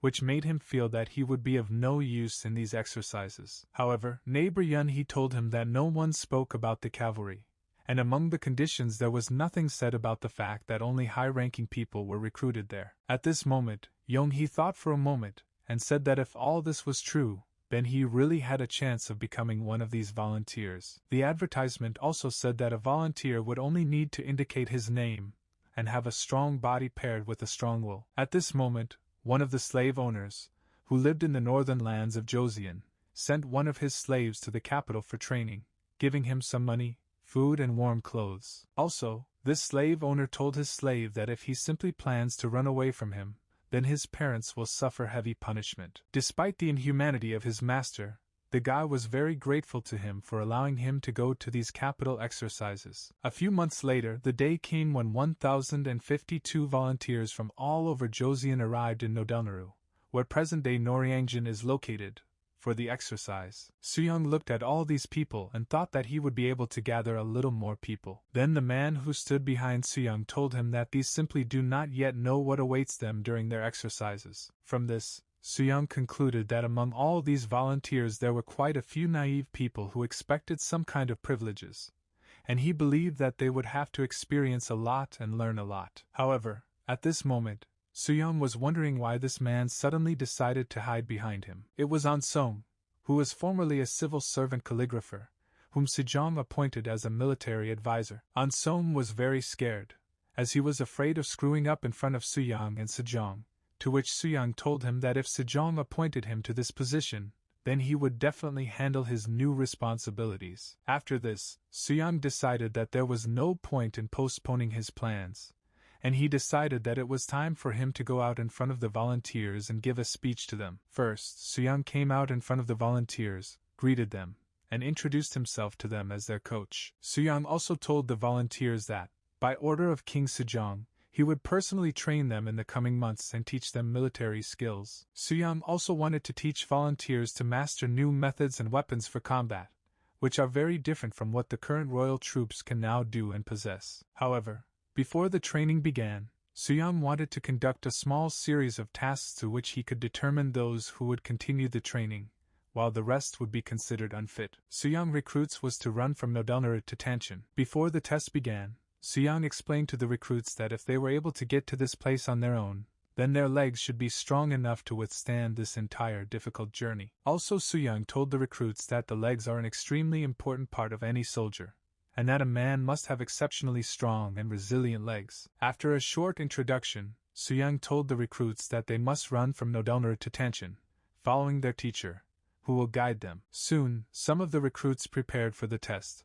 while some of them did not understand the seriousness of the test. Once all the recruits were ready for the test, Soo-young told them to start running to Tanshin as soon as possible. Also during the test, Soo-young told the recruits that if they felt that they could not handle this test, then it would be better for them to withdraw from the race so that the other recruits would not accidentally trample them. After some time, 649 recruits failed the first test, while the remaining 403 recruits successfully made it to Tanshin. After the first test, Soo-young told the recruits that during their next test they must show their body's strength and resilience. First, recruits will need to perform the bench press a certain number of times with a certain weight. The next exercise for recruits will be barbell squats and deadlifts, during which the weight of the barbell will be equal to 20% of their own body weight. To better understand which of the recruits would be better able to cope with the test, Soo-young ordered them to approach one at a time and perform all these exercises in turn. The first to approach the barbell was a slightly thin and fit man who was about to lift the barbell. One of the assistants told the man that if he felt like he couldn't stay on his feet, he should just keep trying. The man tried his best to lift this barbell, but the barbell was too heavy for him, causing him to immediately fall to the ground. Soo-young looked at this man and thought that his assistants were well prepared for the tests, and therefore the recruits would be avoided from being injured during the tests. 182 recruits failed the second test, and only 221 recruits remained, with whom Soo-young went to Mount Namhansan, where a training camp for recruits was built. A lot of time had passed since the start of the tests, and therefore the remaining recruits had to climb the mountain in the evening, and at that time it was very cold on the mountain. Due to extreme fatigue and low air temperatures, many recruits found it very difficult to climb the mountain. While climbing the mountain, one of the recruits turned to one of his partners to ask him how he felt in such harsh conditions. However, this partner looked very cheerful and calm, and it seemed to him that these tests were too easy for him, and that he could run even further and lift even more weight. Soon Suyang and the remaining recruits arrived at the Namhansansiang fortress,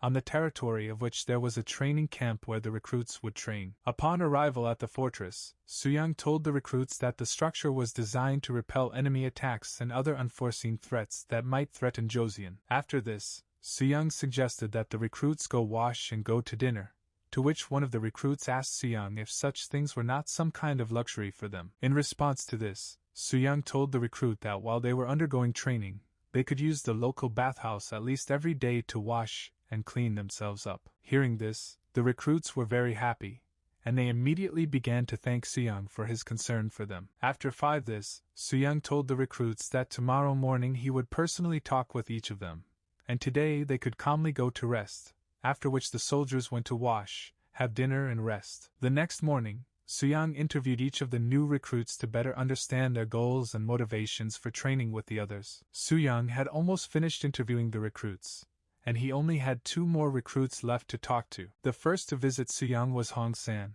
who was a slave in Gangwon-do, and he believed that this young man had come here to change his current situation. When Suyang asked Hong San what exactly brought him here, Hong San said that if he enlisted in the military, his master would free his parents. Hong San also told Suyang that he began training as a child to free his parents from slavery, making every effort to express all his gratitude and respect to them. Suyang looked at Hong San and thought that even with such a small weight and height, he must have tried his best to become stronger. Suyang told Hong San that the training during the exercise would not be easy, but if he tried hard, he could easily complete it, after which Hong San thanked Suyang and left his office. Suyang had only one interview left to conduct, and he asked this recruit to come see him. However, Suyang was horrified when he learned that this latest recruit was none other than Hong Yun-song. In Korea, Hong Yun-song was known not just as an ordinary butcher, but as a real monster who never spared his enemies and did not feel any pity for them. Going into Suyang's office, Yun-song told Suyang that he was born in Hon, that he had a strong body and a poor family, which is why he was unable to learn horse riding. However, despite his background and status, Yun-sung still wanted to succeed, and so he decided to become one of the recruits. At this moment, Suyang believed that now he had a unique opportunity to rewrite the history of young Yun-sung, making him a strong and brave warrior. Suyang then told Yun-sung that a true leader should lead his army without showing any cruelty, since he believed that a leader does not have to beat and abuse his subordinates. However, Yun-sung somewhat disagreed with Suyang's statement, and then he asked him why warriors are needed in the world if they do not use cruel and extreme measures. Instead of giving Yun-sung a clear answer, Suyang told him that he would make sure to explain this to all the students during the training, after which he ended his interview with Yun-sung. When Yun-sung left the office, Suyang thought that Sejong was also very stubborn at one time, and that he still managed to take the right path, and he hoped that such problems would not arise with Yun-sung. After the interview, Suyang began training his recruits to maintain the correct formation position. Many recruits thought that this kind of training was very strange, and at first glance it did not give them any skills. However, Yun-sung told the other recruits that this training will sharpen their teamwork skills, since in real combat, orders must be carried out quickly and unconditionally. In addition to combat training, Suyang was going to teach the recruits writing, since he wanted communication between the troops to be carried out through writing. During writing training, recruits made every effort to not only understand what was written in their text, but also to be able to write various hieroglyphs on their own. One of Suyang's assistants, who taught writing to new recruits, noticed how one of their soldiers had already begun to successfully read and write. This student was Yun-sung, who claimed that writing was easy for him. At this moment, Suyang also turned his attention to Yun-sung's progress and thought that if he had any problems with him,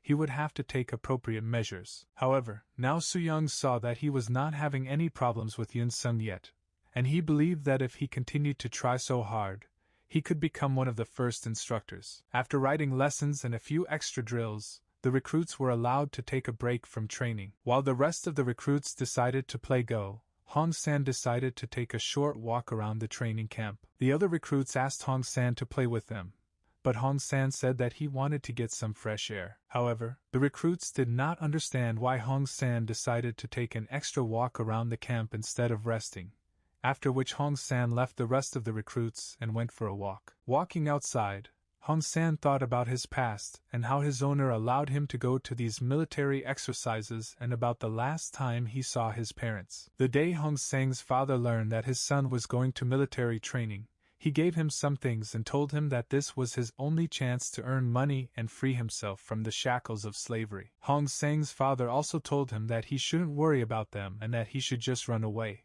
But Hong Sang firmly insisted that he would free him and his mother. At this moment, Hong San was also thinking about whether his parents were still alive and whether he would ever see them again. Suddenly Hong Sna turned his attention to the tent, from which the light always burned until nightfall. Curiosity got the better of Hong San, and he decided to find out what was going on in this tent, that the light was constantly on there. Moving the curtain of the tent, Hong San saw Ma Il training with some strange devices that looked very similar to large bowling pins. A few seconds later, Ma Il saw Hong San looking at him, and he told him to leave if he came here just to watch him, which scared Hong San a little. At this moment, Hong San looked at one of the walls of the tent and saw that on this wall there were several more devices of different sizes, which were very similar to the ones Ma Il was holding. After this, Hong Song asked Ma Il what his rank was, to which Ma Il said that he was a junior assistant to the commander-in-chief of the 8th rank. At this moment,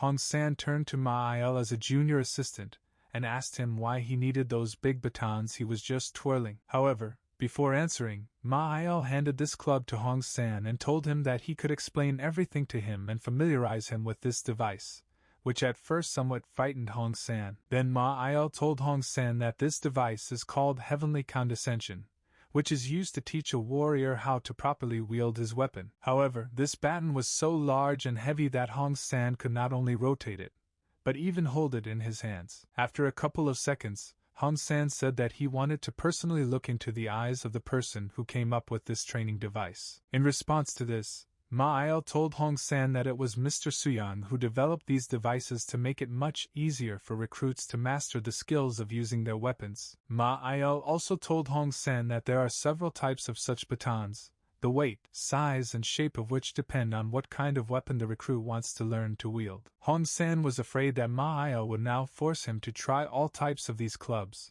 and he said that he wanted to become a shield bearer, hoping that in this case Ma Il would leave him behind with his clubs. However, at the same second, Ma Il took out the heaviest instrument, which imitated a battle shield and which had approximately the same weight. At this point, Hong San began to apologize to Ma Il for the fact that he still did not understand what types of melee weapons the recruits would have to wield. At first, Hong San wanted to escape from Ma Il's tent as quickly as possible, but at that same moment Ma Il stood in front of the exit of their tent and told Hong San that now he would not let him go so easily. Ma Il told Hong San that since they started the topic of shield training, they should try to learn how to use it. This news greatly upset Hong San, as he realized that he was now stuck in this tent with Ma Il for a long time. As night approached, Ma Il finished training Hong San, and he decided that now he could go back to camp and go to bed. At this moment, Hong San was very exhausted and tired, and he felt that if things continued like this, he was unlikely to be able to survive all this training. On the way to the camp, Hong San saw Yun Sung in front of him, who was also awake in the camp. Hong San found Yun Sung outside the camp a bit suspicious and decided to ask him what he was doing here. A blood-stained Yun Sung told Hong Sang that he was tired of repeating these simple exercises that they do during training, and he decided to do a little training on his own and alone. At the same moment, Hong San noticed that all of Yun Sung's clothes were stained with blood, which scared him very much. Later, a frightened Hong Sang asked Yun Sung if he was okay, as he was afraid that Yun Sung had his own blood on his clothes and that he might have accidentally hurt himself. After a short silence, Yun Sung believed that Hong San was the only one who saw him in this state, and then he asked Hong San to just forget about what he just saw. Sung also felt like Seong was watching him closely, and that he too could see what Hong San saw. After that, Yun Sung turned to face Hong Sang and headed towards his side of the camp, believing that Hong Sang would quickly forget that he had seen him outside the camp. After walking a few steps, Yun Sung grabbed Hong San by the shoulder and told him that his clothes were not stained with his blood, which only scared Hong San even more. The next day, Suyang and Pyong arrived at the royal palace to demonstrate the results of their training in the 3 main exercises. Pyong was going to be the first to show the results of his training, and during this time his muscles and body became much stronger and stronger. Li Hyang and Suyang were very interested to see how their younger brother showed his skills. Pyong performed was the bench press, and he was able to lift a 140 kg barbell without any difficulty. Sejong was very happy that now his youngest son had become so strong. After Sejong expressed his pride in his youngest son, Pyong prepared to perform his next exercise. Pyong's next exercise was the deadlift, and he managed to perform this exercise with a barbell weighing 180 kg. After that, Pyong performed a squat with a barbell weighing 190 kg. And Sejong calculated that the total load on Pyong was 510 kg, which made Sejong very happy. After all these exercises, Pyong told his father that if his older brothers had not helped him, he would never have been able to achieve such amazing results in his life. Then Sejong told Pyong that even after he became so strong, he should never give up the path of improving his body. Pyong promised his father that even while he was in Beijing, he would not stop training and would continue to improve. Sejong also told Suyang that he would also like to know how much stronger he had become, since Sejong had heard that Suyang had become even stronger. However, at this moment, Suyang remembered that he had been spending more time on various government affairs recently, leaving him with less time to train. Suyang was especially upset that he had only trained for 6 days this week, but he couldn't refuse his father's request, and he would still have to demonstrate the results of his training. Since Suyang last demonstrated his strength, his muscles have become even larger and stronger. Suyang's training were so noticeable that even Sejong's wife, who had some vision problems, saw how much stronger her son had become. Before starting the exercises, Suyang told his parents that he would not stop training his body so that he could continue to show his respect to them. Suyang decided to perform a squat with a barbell weighing 440 kg as the first exercise. For Suyang to stand up with such a heavy barbell, but despite such a heavy load and severe muscle pain, he still managed to successfully complete the first exercise. After squatting with a barbell, Suyang performed a bench press, and this time the weight of the barbell was 330 kg. But even despite such a large weight of the barbell, Suyang still managed to complete this exercise. Before performing the deadlift, Suyang looked at his palm and could not believe that he would actually be able to overcome this seemingly insurmountable threshold of his body's capabilities. Suyang had such a hard time completing the previous 2 exercises that his palms were very worn out, but this only motivated Suyang to train further. Meanwhile, one of Suyang's assistants looked at him and felt like a weakling who would never in his life be able to lift so much weight in even one of these exercises. Meanwhile, Sejong told Suyang that he should rest a little before doing the last exercise, as he believed that after the first 2 exercises, Suyang would become very overexerted. However, Suyang insisted that he was not tired at all, and that he was still able to show his strength, which somewhat surprised Sejong. Suyang prepared to perform a deadlift, and Suyang tried to put all his effort into this, since this time the weight of the barbell was 430 kg. All the eyewitnesses were so tense that some of them thought that Suyang would not be able to handle such weight this time. However, despite all the doubts, Suyang was able to perform a deadlift with such a huge weight. Suyang's total load in all exercises amounted to more than 1,000 kg. Suyang was incredibly happy for his sons. After this, Sejong immediately asked Pyong to take a folding paper screen and depict Suyang's body on it. Suyang thought that it would be very similar to the poster of the gym where he went to train in his previous life. Suyang didn't expect his father to decide to do something like this, and he wanted to try to talk Sejong out of the idea. Suyang then told his father that such an action would look somewhat shameful in front of their descendants, and he said that they should not depict his body in such a way. However, in response to Suyang's claims, Sejong said that they must make sure that Suyang leaves his mark on the history of Joseon and becomes an example for future descendants. Sejong also said that from now on, the weight category in which Suyang just completed the 3 main exercises will be called Suyang's weight, which only confused Suyang more. The next day, Suyang returned to the training camp and informed the recruits that from that day on he and his assistants would train them in military affairs. Suyang also told the recruits that in addition to training in close combat,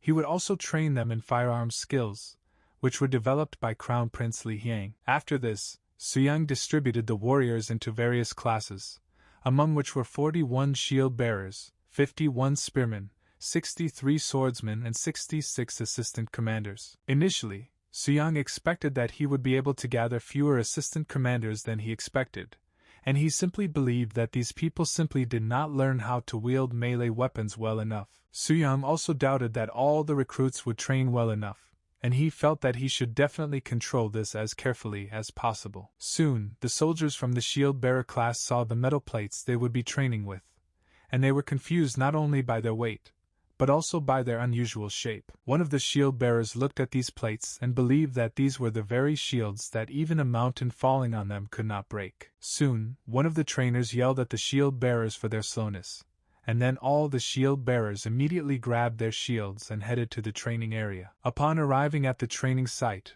one of the shield-bearers complained that the shields were too heavy for their training, as it was very difficult for them to even just hold them. However, the shield-bearer's trainer immediately ordered all his students to shut up and prepare for training, and the shield-bearers had no choice but to begin training. Suyan looked at the shield-bearers and thought that at first it would be very difficult for them, but with all this was a necessary measure for the most effective training. The first reason for the use of such strange shields was their size, since they had the highest area of protection for the warrior from enemy attacks. The second reason for using such shields was their high strength due to the highest iron content, which is why these shields were so heavy. Suyang believed that in the event that the Ming Empire decided to attack Joseon, then these recruits would become trained enough to fight back the Ming Empire soldiers. During training, Suyang heard a conversation between two recruits about how some recruit was training harder and harder every day. Suyang was interested in this conversation,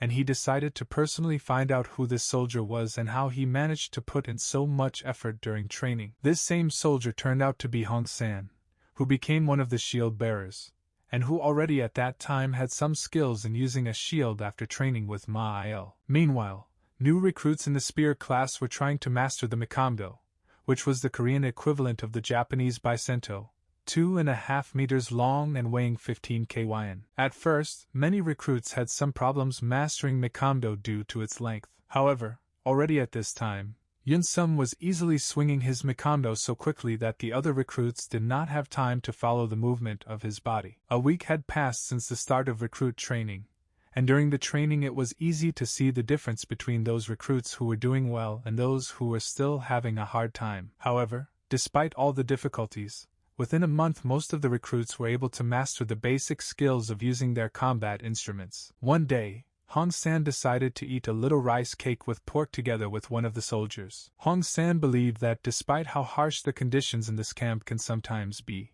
this camp still feeds all the soldiers very tasty. During his training, Hong San became so proficient in wielding the shield that he could easily carry it on his back even during breaks between training sessions. When Hong Sang's partner asked him how he could eat so many rice cakes, Hong Sang said that because of the pork, the rice cakes had a very pleasant taste that was very hard to resist. With the abundance of juicy and tasty pork, Joseon chefs decided to try adding pork meat to rice cakes instead of vegetables, which is why Joseon residents began to eat these cakes even more often. Hong San soon finished his rice cakes, and he decided to return to camp and get some more of them for himself and his partner. Due to his continuous and rigorous training, Hong San began to expend a lot of energy, causing his appetite to become even stronger over the past few weeks. Soon all the soldiers were gathered in the camp, as Suyang wanted to tell them about a new test that all warriors must pass, since this test should help the warriors strengthen their legs. Suyang told the warriors that in 2 days they would all go on a campaign, during which the warriors would be given heavier equipment. However, the soldiers did not fully understand what kind of campaign Suyang was telling them about, and they decided to ask him as many details as possible about this campaign. Then Suyang told the soldiers that they would have to walk a distance of 40 kilometers along a mountain path in heavy uniforms. At that moment, the soldiers lost all their fighting spirit, because they could not even imagine how difficult the path they would have to overcome. After 2 days, the warriors armed themselves with new equipment and set out on a hike up the mountain, while it was raining heavily outside. Many warriors thought about leaving everything right now and going on a hike, but due to the risk of running into mountain raiders, they still had to continue on their way. Suyang turned his attention to how many of the warriors were exhausted after several kilometers traveled, and he decided to organize a small halt at which they would regain strength and continue their journey. At this moment, the warriors began to take jugs of water out of their bags, because despite the barely cool rain, all the warriors were very exhausted, and they were all very thirsty. Then Suyang told the warriors that when they drank water, they would also have to swallow a grain of salt in order to maintain the water balance in the body longer, and so that they would be less thirsty. Suyang also told the warriors that they should not worry about running out of water, since at the next stop they could easily replenish their water supplies. During the halt, the warriors felt a little better, and at that moment they considered that they were very lucky that they went on this difficult campaign together with such a person as Suyang. Soon Suyang and his warriors continued their march, during which Suyang began to think that in less than a month he would be training new instructors. Suyang also drew attention to the fact that Yun-sun remains the same extraordinary and very mysterious person. Suyang also noticed how, during his training, Hong-san turned from an emaciated and short guy into a strong young man who was confident in his abilities. However, not only Yun-sung and Hong-san were able to distinguish themselves, but the rest of the warriors also changed for the better during their training together. Suyang was very proud of his students, and he couldn't wait to show his father how he had trained his warriors to protect Joseon from any danger. Meanwhile, Pyong had already arrived in the Ming Empire and headed to Beijing, where he wanted to personally meet Emperor Zhu Jizhen. Zhu Jizhen was glad to welcome Pyong to Beijing, and he was glad that Joseon was striving for enlightenment and respect for the Ming Empire. Jizhen also heard that Pyong was passionate about calligraphy, so he asked him to demonstrate his skills and practice. Pyong thought that Jizhen wanted him to write him some beautiful and wise phrase, to which Jizhen said that he was always glad to read a letter that was written by the hand of a master. Immediately after this, Jizhen asked Pyong to give them the small arms that Pyong had brought to Beijing as tribute. When Jizhen asked Pyong why the Joseon army did not use these weapons in the fight against the barbarians, Pyong said that they decided that they should not be too willful again. Pyong also told Jizhen that Joseon shows its respect for the Ming Empire in the same way as a son shows his respect for his parents. At this point, the imperial eunuchs believed that the Joseon warriors had not yet used this weapon in practice, from which they concluded that they were dealing with an as yet untested model. Pyong also told Jizhen how powerful this weapon is and that almost anyone can learn to use it masterfully in just a couple of months of practice. Then Jizhen decided that if Pyong praised a completely new type of weapon so much, then it was worth checking its performance in practice. A few minutes later, a firearm was tested in the imperial courtyard, giving it and several shells to one of the imperial guards. After a couple of minutes of testing, 8 shots were fired from a firearm at a target in protective clothing, 3 shots of which were able to hit the target. One of the eunuchs conveyed to Jizhen that if these shots were fired at a person, then he would have no chance of surviving these shots. Jizhen also learned that this weapon not only requires much less gunpowder to fire a shot, but also allows you to fire at the target much more efficiently. Jizhen was very pleased with the result of the tests, and he believed that this time Joseon was able to create a weapon that was superior to any weapon of the Ming Empire in all respects. Jizhen asked Pyong to bring 1,000 of these weapons to the Ming Empire as tribute, but Pyong said that in this case Joseon would not be able to hold the line against the Mongol invaders. Pyong also said that as a tribute to the Ming Empire, he brought with him 2,000 liang instead of firearms. Meanwhile, after conducting a joint campaign, Suyang hit Yun-sung right in the face with all his might. The fact is that the reason for what happened was the first dismissal of a soldier from his post for unworthy behavior. Meanwhile, Pyong was walking through the Dragon Cave in Nangang, which contained many caves and Buddha statues. And Kyung, one of Joseon's painters and sculptors, accompanied Pyong and told him about this place. While walking, Kyung turned his attention to the new Buddha statues that had recently appeared, and he wanted to show them to Pyong as soon as possible. This statue was very similar to Suyang, and Jiang said that the local sculptors decided to take his image as the personification of one of the aspects of the 4 great heavenly kings. Kyung also showed Pyong that if they continued their walk, they would see that the sculptors had made several of these statues at once. Suddenly Pyong noticed that these statues looked suspiciously very similar to Suyang, which raised some questions among them. Then Jiang approached one of the sculptors and asked him who carved these statues and where their image was taken from. This sculptor told Pyong and Kyung how 2 years ago a couple of people were selling counterfeit medicines on the streets of Beijing, and one unknown gentleman really didn't like it. Then this gentleman struck down one of these deceivers, and people say that it was none other than the king of growth himself. On that day, one of the artists captured the image of this gentleman, which entailed a change in the image of Buddha. Then In-kyung remembered how Soo-young once told him about a very similar incident that happened to him during his stay in Beijing, and In-kyung found this coincidence somewhat funny. However, Pyong was not amused at all and was furious that the sculptors had made such an implausible image of Soo-young. An-kyung was at a loss, and he asked Pyon to calm down, as he was afraid that with his behavior and emotional state he might attract unnecessary attention to him. Pyon didn't like how the sculptors depicted Soo-young in such a way that it looked like he had a lot of fat in his abdominal area,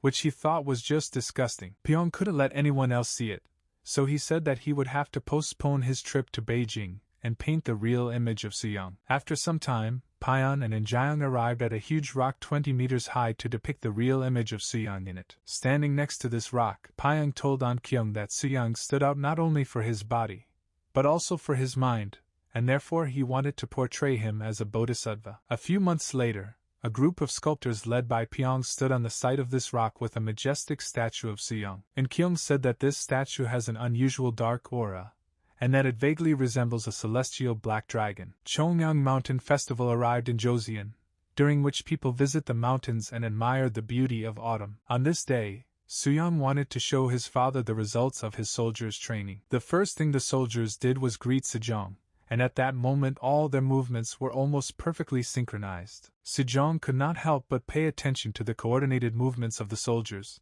from which he concluded that their training was more than successful. Sejong also told the soldiers that they would become an example not only for future soldiers, but also for all the people of Joseon. After the greeting, Sejong asked Li Hyang to evaluate the level of training of the newly minted soldiers. Li Hyang came out in front of the soldiers and ordered them to prepare for battle formation. The shield bearers came forward first, while behind them stood the spearmen, behind whom stood the archers. To test the level of training of the soldiers, the royal soldiers decided to try sending several heavy rolling logs at them. When the royal soldiers cut the ropes, the logs immediately rolled towards Soo-young's soldiers. To protect himself from the blow, Hong San ordered all the shield bearers to put their shields forward and reflect the blow. After the logs collided with the shield bearers immediately began to attack, using small axes to do this. A few seconds later, almost all the logs were cut into small logs. The next to demonstrate their skills were the spearmen. The essence of the test for spearmen was that each spearman had to hit the weak points indicated on the dummy with his spear as quickly as possible. However, Yoon-sung decided that this test was too easy for him, and then he cut his dummy into pieces. Next, Sejong decided to test the skills of the shooters by placing a small target on the test field, in the center of which the soldiers were supposed to hit. During this test, the soldiers took turns stepping forward and starting shooting towards the target. At the end of the test, the soldiers rolled forward a large structure, which was loaded with hundreds of explosive arrows, which were supposed to be fired at one moment. A second after the weapon was fired, the arrows immediately flew towards the target, and at that same second the target was completely destroyed. Sejong was very pleased with Soo-young's work, and he believed that with such a strong army and powerful weapons, no country would fight against Joseon. After the tests were carried out, many soldiers received higher social status, and among these soldiers was also Hong San, who was now called Yung Biem Su. A couple of days after the combat testing, early Joseon General Lee Ji-nak, aka Lee Won-bang, received a letter saying that the recent combat testing of soldiers in Joseon had been successful. Ambassador Won-bang said that Sejong not only confirmed the successful completion of the combat tests, but also approved many of Soo-young's soldiers for military service in the Joseon army. Then Won-bang said that if all this was true, then these new soldiers were very gifted people, and that ordinary soldiers could not be compared with them. However, Won-bang also believed that despite the level of training of these soldiers, they had no real experience in combat. Ambassador Won-bang agreed with the words of his superior and added that such a high level of training of these soldiers does not give them any guarantee of survival in the face of a real threat to Joseon. Won-bang was also confident that despite such an effective training program, these soldiers were not trained to withstand extremely low temperatures. Won-bang then decided that this method of training new soldiers, although good, was far from ideal, and he wanted to contribute to the training of soldiers. Ambassador Won-bang believed that perhaps they should not train soldiers in mountain ranges, as it was quite dangerous terrain even for the most experienced, and trained warriors. However, Wonbong said that he did not intend to send all the new soldiers to the mountains, and he said that he intended to send all of the couple dozen people to the mountains. Wonbong also said that he would definitely assign one of the local residents to these soldiers so that they would not get lost and die in this harsh terrain. However, even under such conditions, Ambassador Wonbong was afraid that if at least one soldier died during his training, it could greatly damage Wonbong's reputation in the person of Sejong. Wonbong then said that he must prepare new soldiers for such conditions anyway, otherwise he simply could not entrust the defense of northern Joseon to such soldiers. Suyong's soldiers arrived in Hamyang, where a new stage of their combat training was planned to begin. Wonbong greeted the soldiers and told them that he perfectly understood how difficult their military exercises were. However, Wonbong said that Hamyang is an extremely harsh and inhospitable place, where bandits and severe cold reigned. At this point, a couple of soldiers who were with Wonbong told the soldiers about how they once lost an ear and received many different scars that still left discomfort. Wonbong then told the soldiers that he would like to see their level of training,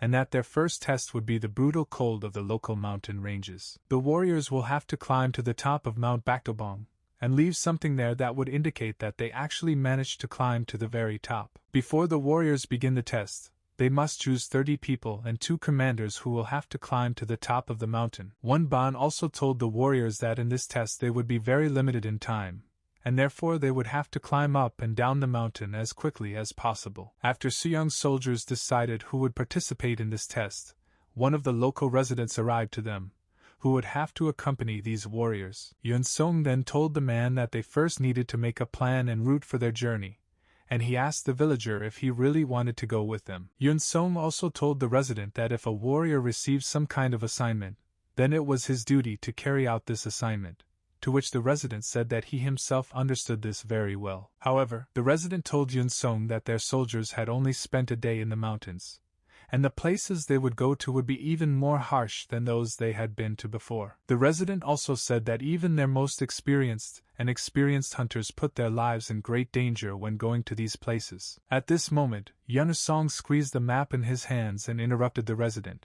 telling him that if he was not going to accompany them, then he could get out of here and not disturb them. At this point, Hong-san said that one of the people who had previously trained them was from Gap-san, and he told the warriors a lot of useful advice in case they had to wander through the mountains. Yun-sung became more and more irritated by the second, and then he pushed Hong-san on the shoulder and said that it was time for them to pack their equipment and move out. When all the soldiers prepared to go to the mountain, Wonbong looked at their confident faces and believed that such self-confidence would not help them survive in such harsh conditions. Wonbong also began to suspect that these soldiers didn't even know how to fight, and that they would probably lose at least a couple dozen fingers during this ordeal. In addition, Wonbong looked at the guns in the warrior's backpack and tried to understand why they still needed these strange iron rods. During the hike, a local resident noticed that almost all the soldiers were climbing the mountain holding heavy shields and weapons, to which Hong-san said that this was nothing for them. Hong-san also said that they also have special devices that make moving on slippery and icy surfaces much easier. When the resident asked the warriors who came up with all these wonderful devices,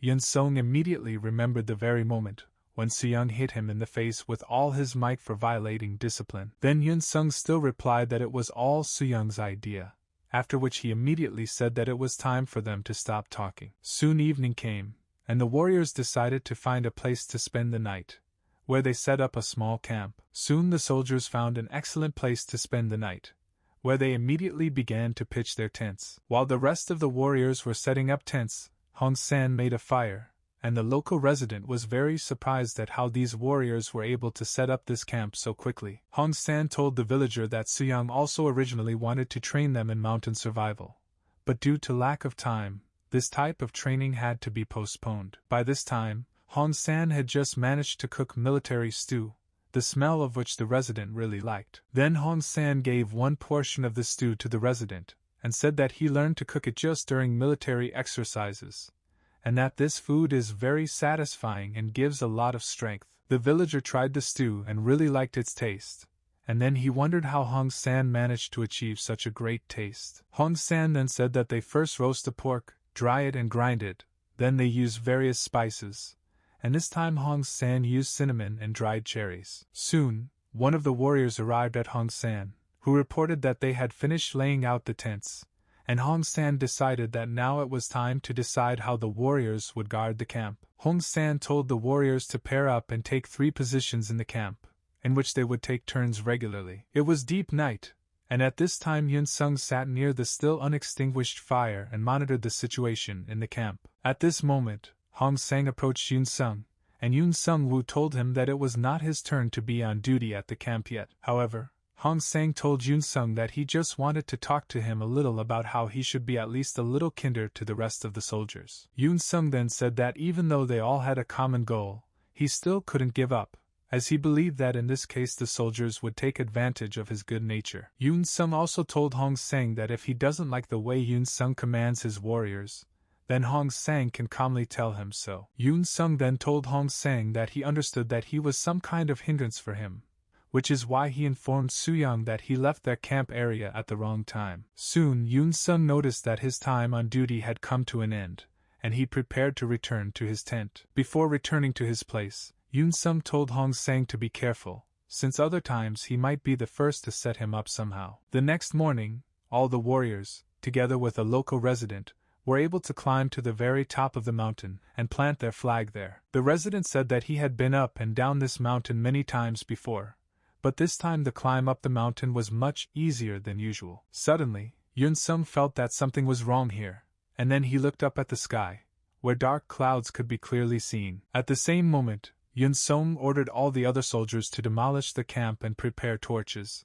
since they should under no circumstances remain in these mountains. While Yun Sung was giving orders to his warriors, a large tiger appeared behind him and was ready to attack Yun Sung and tear him into small pieces. However, by this moment, Yun Sung managed to take out his blade and neutralize the tiger for a while. However, the wound was not critical enough to completely neutralize the tiger, and after a couple of seconds it prepared to attack Yun Sung again. However, Hong San could not allow Yun Sung to die, and then he immediately prepared his shield and headed towards Yun Sung. As a result, Hong San not only managed to arrive to Yun Sung's aid in time, but also repelled another tiger attack. However, the tiger's blow was still strong enough to knock Hong San down. At that moment, there was a ravine behind Hong San and Yun Sung, and they immediately began to fall from it to the very foot of the mountain. The rest of the soldiers were very scared for Hong San and Yun Sung, and they did not know how they could help them and save them. Even during military exercises,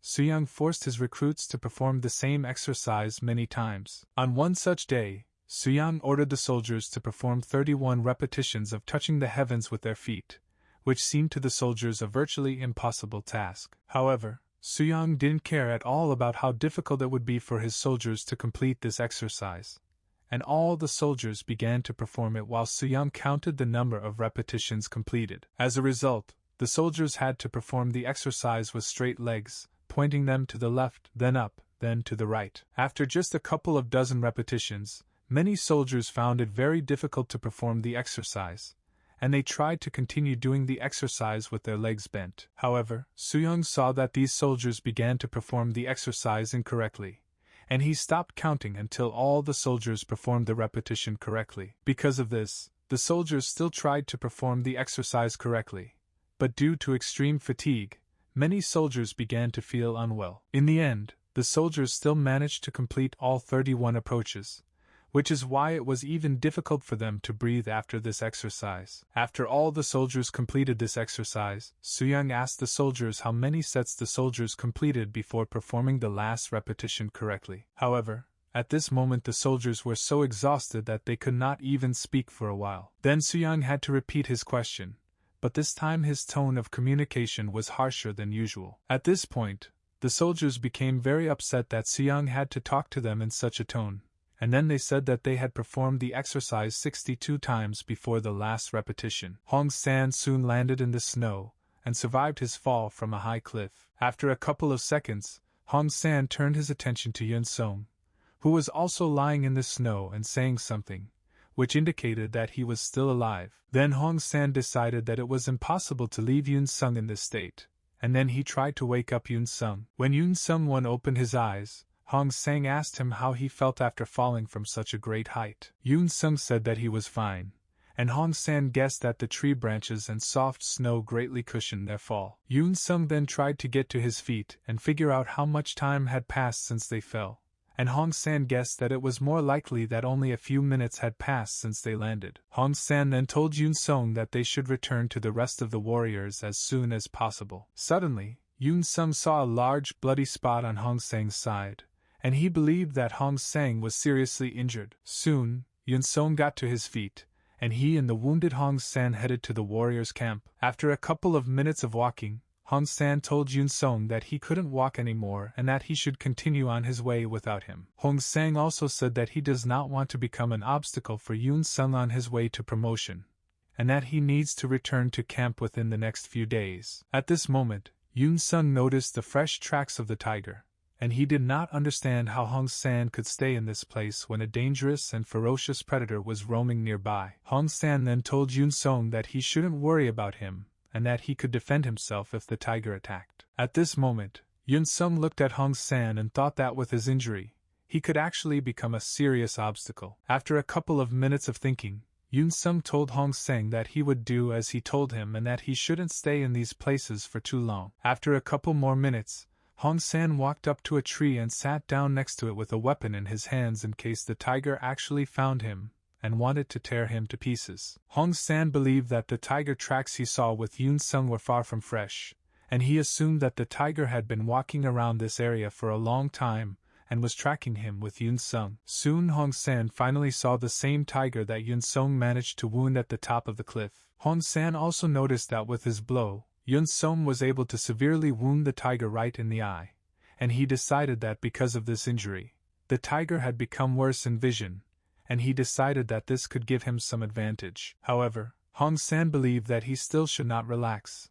since he only had one chance to neutralize the tiger by shooting it directly in the head with his gun. Suddenly the tiger saw Hong San and immediately ran towards him, while Hong San aimed his gun at the tiger's head. However, when the tiger began to approach Hong San, he immediately fired his gun, but he failed to hit the tiger's head. With every second the tiger was getting closer and closer to Hong San, and Hong San decided that these were his last minutes of life. However, at the same moment, Yoon Sung appeared, who thrust his blade into the tiger and completely neutralized it. Yoon Sung then looked at Hong San and told him that he hoped he didn't regret having to come back here. Yoon Sung also said that he only returned here because he was afraid that if he returned to the camp alone, it might question his leadership skills. Hong Sang then asked Yoon Sung if he still harbors a grudge against Soo-young for what he did to him. That evening, when Hong San saw Yoon Sung outside the camp, they were both also seen by one of Soo-young's assistants, who decided to immediately report this to Soo-young. Soon this assistant arrived at Soo-young,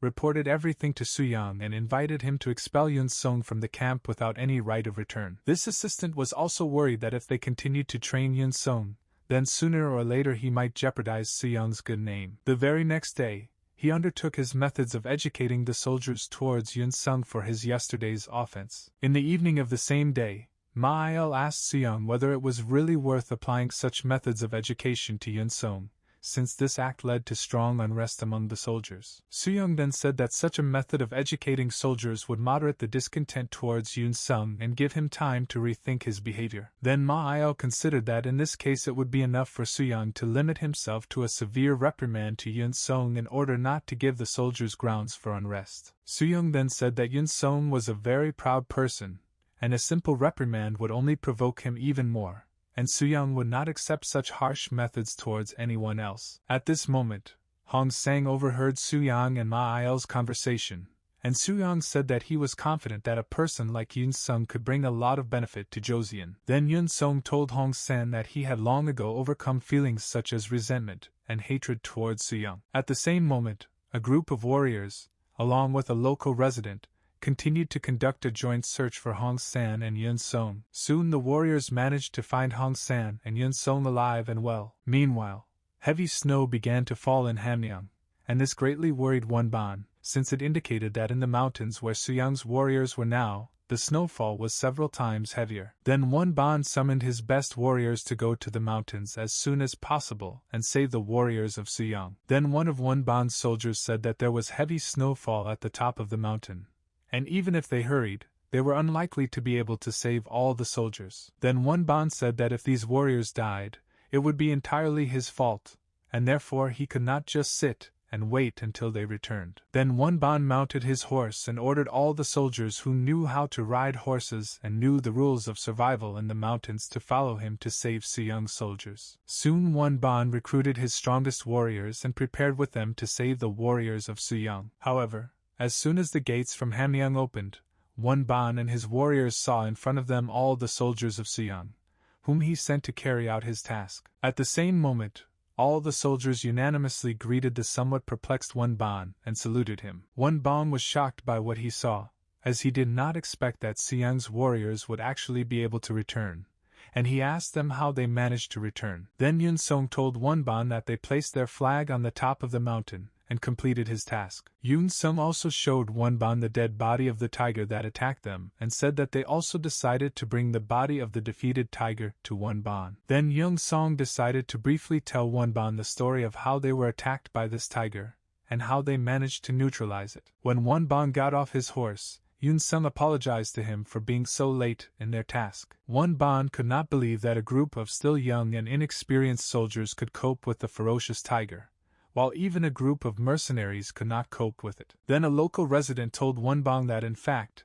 this tiger was defeated by only 2 soldiers, namely Yun Song and Hong San. Yun Sung told one Bang that they really enjoyed the trip despite such harsh natural conditions, and that they were able to survive solely because of Hong San. Then one of one Bang's soldiers did not believe that this tiger was defeated by just 2 soldiers, and then he immediately demanded proof that it was true. At that moment, one Ban became convinced that despite the lack of real combat experience, these warriors possessed outstanding skills that were necessary for a real warrior. Soon, all the soldiers who took part in this expedition were promoted, and Hong San was given the honor of training one Bang's new soldiers. However, on the first day of training, the recruits only said that the story that Yun Sun and Hong San were able to defeat the tiger and return alive was a lie. However, Hong San tried not to pay attention to the words of the recruits, and he, holding back his anger, greeted his students and announced to them the start of their training. Many recruits were frightened by Hong San's behavior,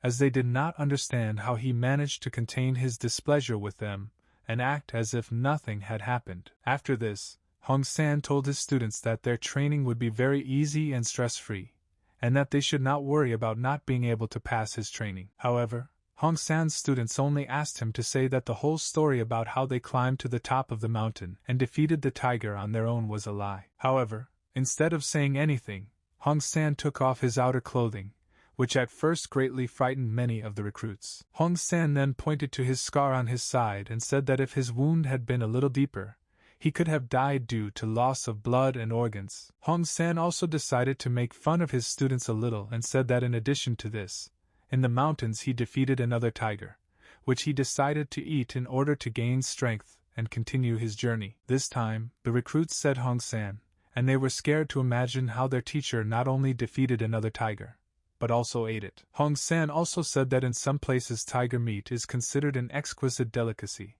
and that he is sorry that his students are unlikely to experience this wonderful taste. With every passing second, the recruits became more and more convinced that Hong San was some kind of psycho, and they understood that if something happened, he could do something to them that they could not even imagine. After that, Hong San asked his students to take a stick, and the recruits, scared to death, thought that Hong San would now beat them. However, Hong San told the recruits that he had something else in mind, after which all the students took sticks and headed out with Hong San. Going outside, Hong San picked up his shield and told his students that in order for them to be convinced of his strength, they would have to take turns attacking him while he defended himself. Hong San also told his students that if someone managed to break through his defense, he would reward each of his students with a 5-fold portion of rice. This condition greatly motivated the recruits, and then they immediately began to attack Hong San. After a few hours, all the recruits were exhausted, and no one managed to break through Hong San's defense. Then Hong San told his students that since they could not break through his defense,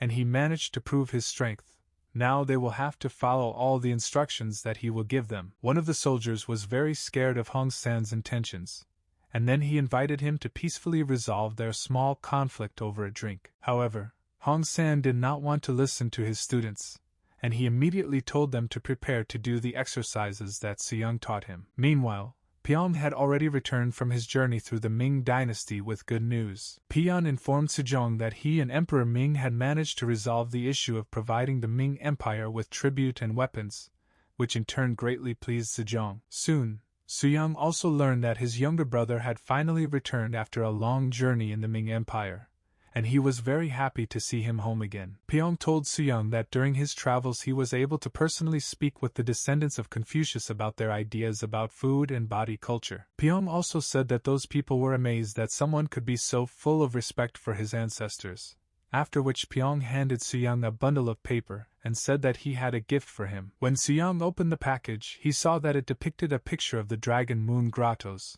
which Pyong had visited. Pyong also said that now this place has a special connection with Suyang, since he was able to erect his statue there, which greatly admires the people and attracts new tourists there. Pyong also told Suyang how initially he was very outraged by the first image of Suyang's statues, since Suyang had too much fat on them. Suyang was very pleased that Pyong did something like this for him, and he said that someday he would go there and look at this statue in person. The next day, while Suyang and his son were training, guests arrived. Then Suyang remembered that on that day Li Hyang and Sejong were supposed to go to the hot springs. At this moment, Li Hongwei, who was the son of Li Hyang and along with this nephew of Suyang, arrived at Suyang. When Suyang asked Hongwei why he came to them, Hongwei said that he would like to hear a little about his journey through the Ming Empire. Hongwei heard that in the Ming Empire there are ships that can sail through mountains, to which Suyang said that in fact these ships sail on rivers that flow between the mountains. Then Hongwei became interested to know how these ships managed to sail between the mountains. Suyang then said that about 800 years ago, the Ming Empire was replaced by the Sui dynasty, ruled by Emperor Yang Di. Yang Di was a very cruel ruler who forced his people to seize lands along the Yellow River and Zhanjiang. Suyang wanted to tell Hongwei many more interesting things, but at that very moment Hongwei's teacher arrived. Shi Pyongjiang, who was Hongwei's teacher, told Li Hyang's son that it was time for classes and that it was time to prepare for lessons. Suyang saw that little Hongli didn't really want to start his lessons, so Suyang decided to do something. Then Suyang asked Pyongjiang, can he, as a representative of the royal family, also study a little with the son of Li Hyang? Pyongjiang didn't really want to delay Hongwei's training, but he allowed Suyang to spend another half hour with Hongwei, which Suyang was very grateful for. Suyang then stood up from the bench and walked towards his training ground, asking Hongwei to follow him. Soon, Suyang and Hongwei found themselves at a small training field where he wanted to teach Hongwei to play badminton. Suyang picked up the racket and shuttlecock and reminded Hongwei that his father was also cultivating his body,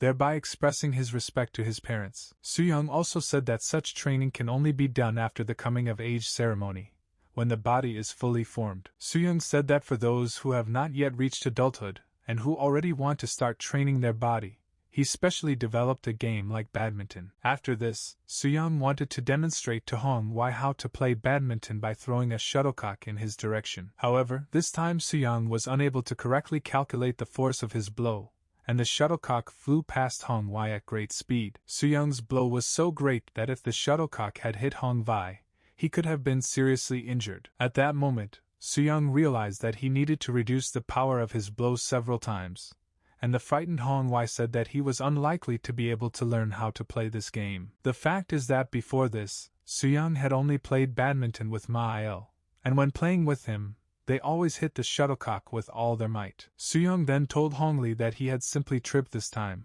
and he suggested that Hongwei try again. This time, Suyang hit the shuttlecock with normal force, which gave Hongwei some chances to hit the shuttlecock back. And this time, Hongwei was actually able to throw the shuttlecock aside, and at that moment Suyang and Hongwei began to play badminton leisurely and calmly. Soon, Hongwei really enjoyed playing badminton and did not want to stop playing. However, Pyongjiang, who was watching Suyang and Hongwei play, told Hongwei that they should start practicing. At this moment, Suyang understood Pyon's desire Jiang to teach Hongwei something new, because when Li Hyang returns from the hot springs, he will probably want to check what his son learned today. Then Suyang said to Pyon Zion that working on one's body is also a form of training, and if it is included in Hongwei's curriculum, It can greatly help him in the future. First, Pyong Zion thought a little and decided that he would still include such a discipline as physical training in Hong Vai's training program. After Pyong Jiang approved of Suyong's idea,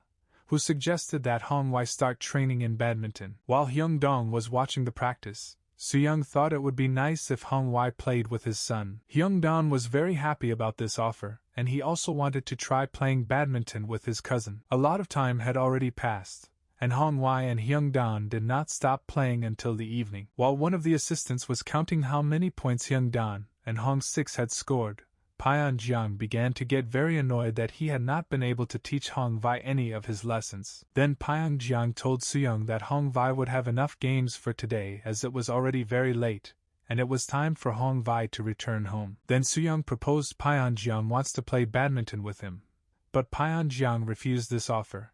But Suyong continued to insist on playing at least a couple of rounds with him. Pyong didn't like Suyong's insistence, Jiang, and he said that it would be very sad if Li Hyang found out that his son missed his classes today. But after a few minutes, Pyong Jiang finally decided to play a few rounds of badminton with Hong Wai, and this game fascinated him very much, and he did not want to stop. At that moment, Suyong's wife arrived and wanted to invite him and Hyung Dong to dinner. Suyong then invited his wife to play badminton with them, but Suyong's wife said that she would love to play with them, but it was too late to play. But after a few minutes, Suyong ended up playing a few rounds of badminton with his wife, and the game captivated her as much as Hong Wai and Pyong did Ziana. The next day, Li Hyang returned from the hot springs, and the first thing he wanted to do was talk to his son about his activities. Li Hyang told Hong Wai that he had missed too many classes and it would take a lot of effort for him to learn everything he should have learned yesterday. After this conversation,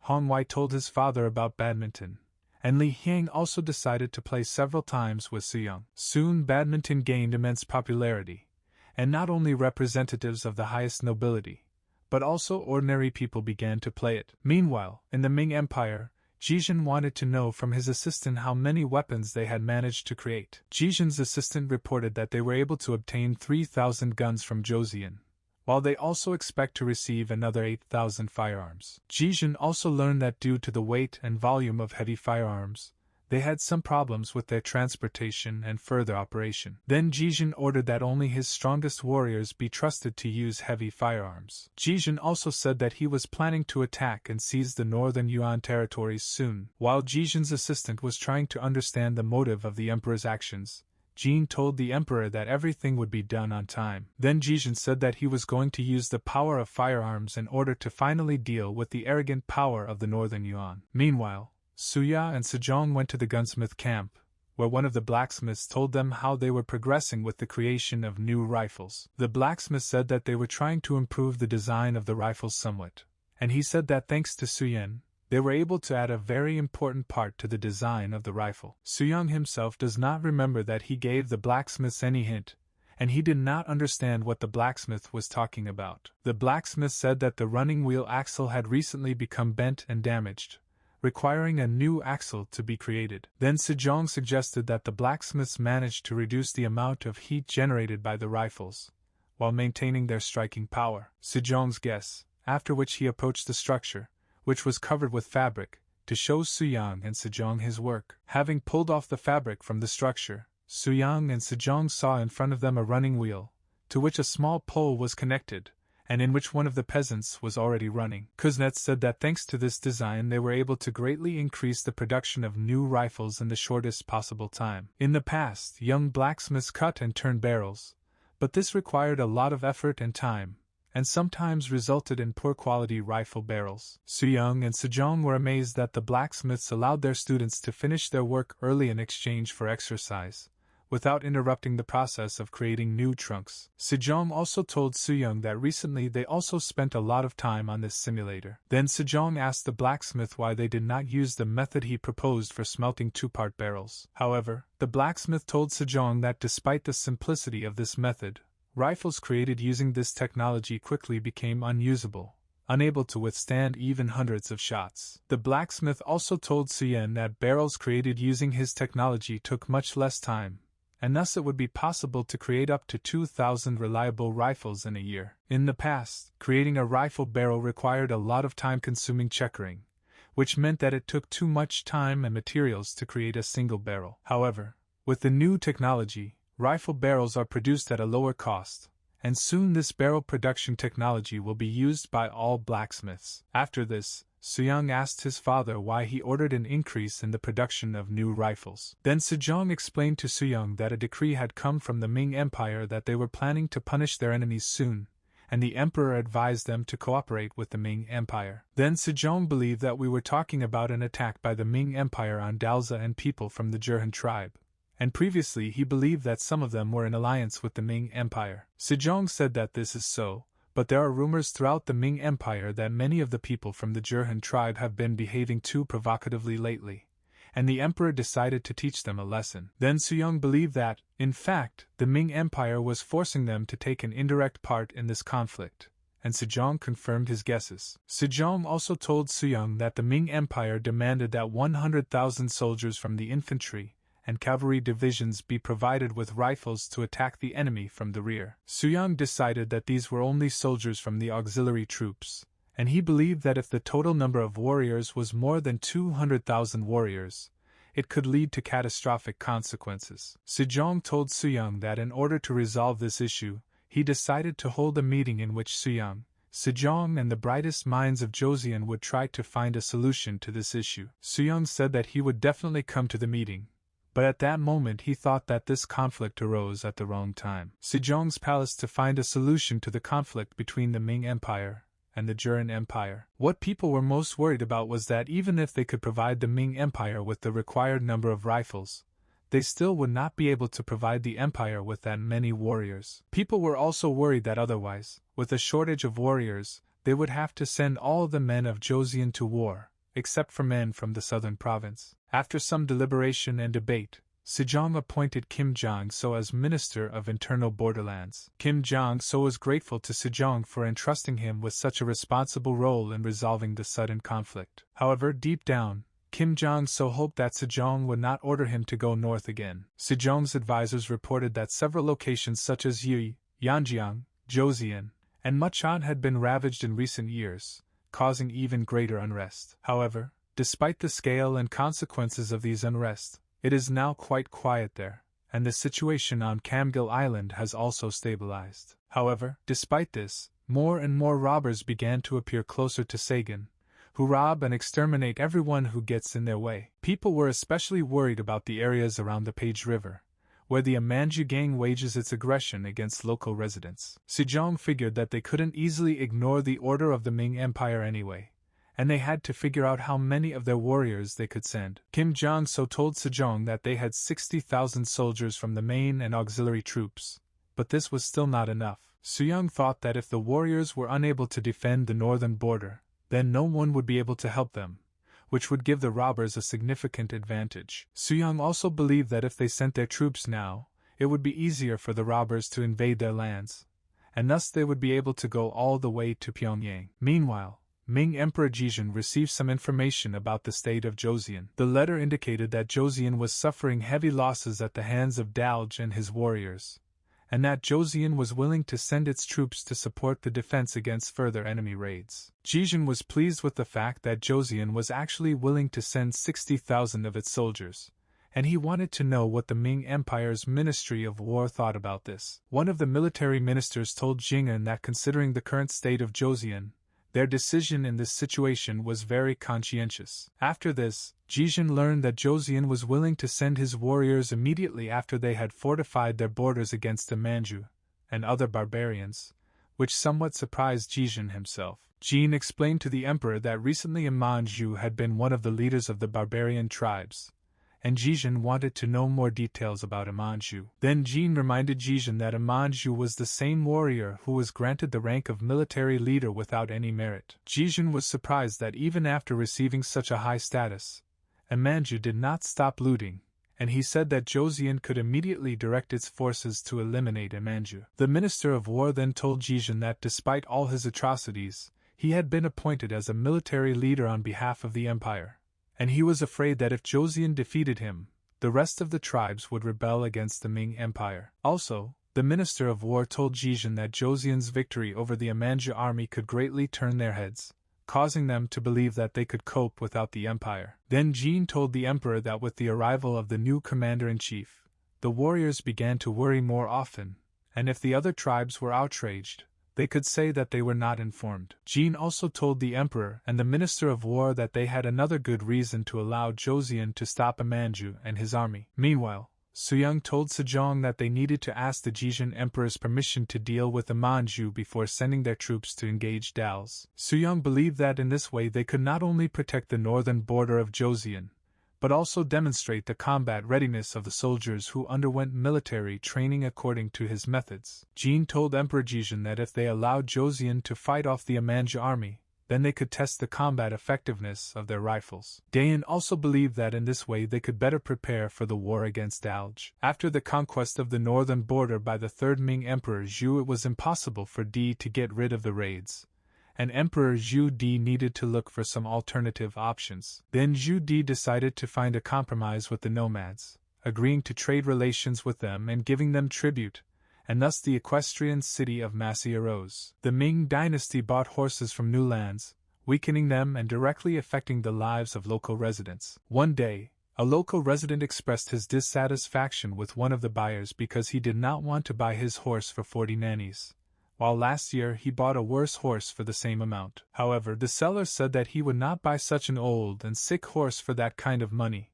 and then a local resident invited the buyer to take some of his wool along with his horse. However, the buyer was greatly offended by this act of a local resident, believing that he was trying to bribe him. This behavior of the buyer greatly surprised the local resident, since previously the same buyer had always agreed with him to such transactions. At the same moment, several men with rifles appeared behind the buyer, and the buyer told the local resident that he had better not even try to anger him, otherwise he might lose his head. Then the local resident told the buyer and his gang that if Mr. Taisher found out about this, he would be very angry with him. However, this did not frighten the buyer at all, and he told the local resident that, as compensation for the moral damage he had caused, he would have to buy his goods at the original price. A local resident told the buyer that he could not buy his goods at the original price, since prices for everything had almost doubled. Then the buyer said that iron had indeed become much more expensive than before, but he said that it was not his fault,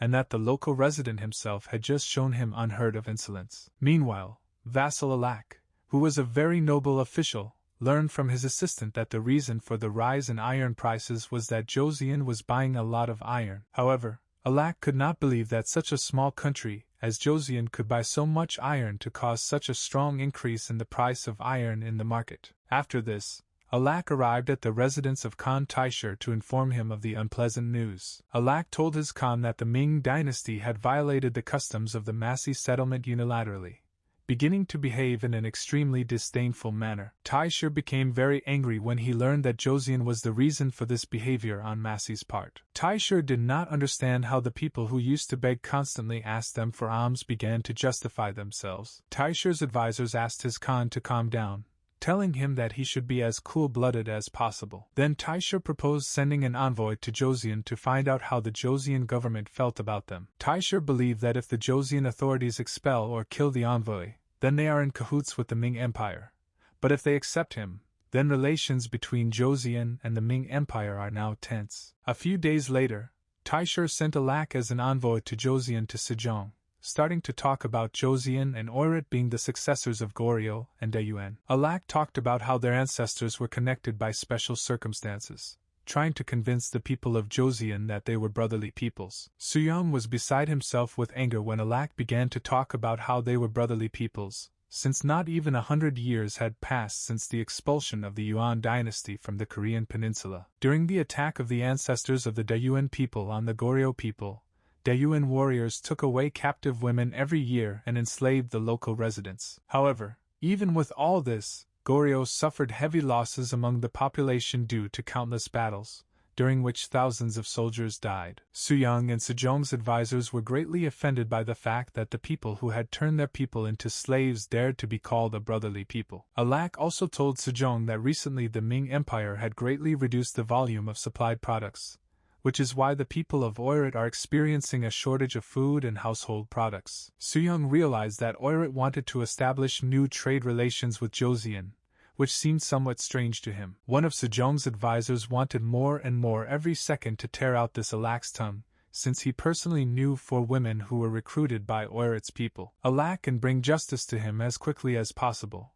But Suyun stopped him and told him that this would only make the situation worse. Suyun was also confident that Sejong had a plan through which he could resolve the situation in favor of Joseon. Suddenly Sejong ordered 1,000 bags of rice and 50 iron pots to be sent to the people of Oirat. This decision of Sejong amazed everyone present, and one of his advisors did not understand how Sejong could so easily give such a generous gift to these barbarians. Alak told Sejong that with his kindness he helped the Oirat people survive the famine, which would greatly please his Khan, after which Alak and his people went to Khan Taishir. After Alak and his men left Joseon, Suyong wanted to find out from Sejong the reason for giving them such generous gifts. Sejong said that if he had not done this, it would have been easier for the people of Oirat to understand that they were allied with the Ming Empire, and that in this way he was protecting Joseon from the onslaughts of Oirat. Sejong also said that in this way he protected Joseon from Oirat only for a while, since sooner or later they would still find out about all their plans. Besides, Sejong believed that in order for Oirat not to find out about their plans ahead of time,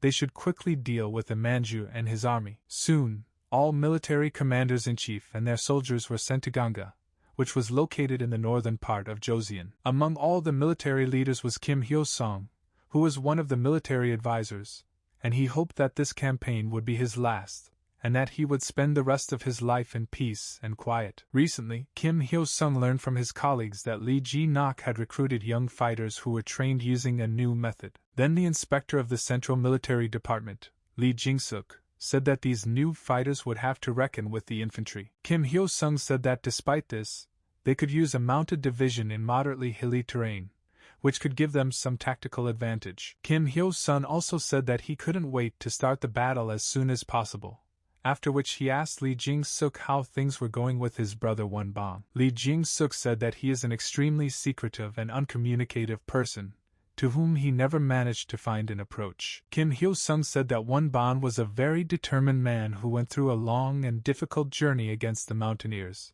and that his warriors were proud of him. Towards evening, all the military leaders gathered to discuss the tactics of sending their troops. Lee Jing-suk said that even if they defeated thousands of Imanju warriors, they would not gain any advantage if Imanju remained alive after the attack, since he could retreat and easily make up for the losses. Then the idea was proposed to split into 2 groups, one of which would remain in Shenyang for reconnaissance in the north, while the second group would cross the river and strike at Imanju's army from the east. Won Bang suggested choosing a day for a joint attack with all forces at once, since the number of warriors attacking simultaneously is of strategic importance. Lee Jing-suk said that he agreed to cooperate with one of the local tribes, from whom he learned that the Imanju army had already managed to cross the Page River and hide in the east. Kim Hyo-sung believed that they needed to defeat Imanju's army in the first battle, otherwise Imanju would be able to retreat. The military leaders also believed that they needed to figure out how the left army would have to overcome the mountainous terrain,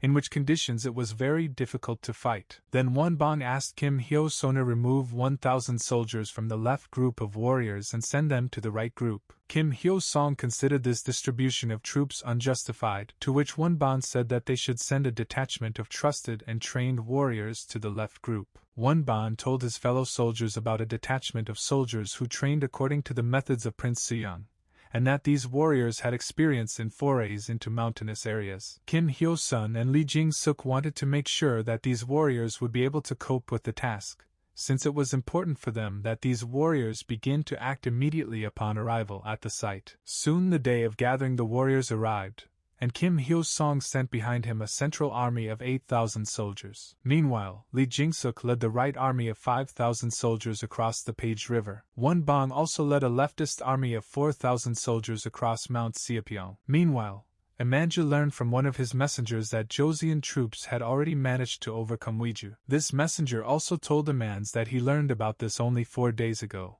and that most likely during this time the troops were able to completely cross the river. Imanju was shocked that the Joseon army sent so many warriors against him and his army. Then Imanju suggested that the Ming Empire was no longer cooperating with them. The messenger was very alarmed by this news, and he suggested that Imanja regroup as soon as possible and find a more reliable shelter. However, Imanja said that he could not do this because he believed that if he told his warriors to retreat, he would instantly lose his status. Imanja also believed that even if he had to retreat, he should do everything as beautifully as possible so that people would continue to believe that everything was going according to plan for him. Imanja also remembered that he was in real battle only once, and if he manages to win at least one battle against Joseon, then his influence among the tribes and his army will greatly increase. Then the messenger told Imanja that even if they decided to retreat right now, they would certainly find themselves in an ambush. Imanja showed the messenger to the mountains, and said that this mountain was a serious obstacle to the Joseon army. Imanja also said that even if the Joseon infantry managed to overcome this mountain,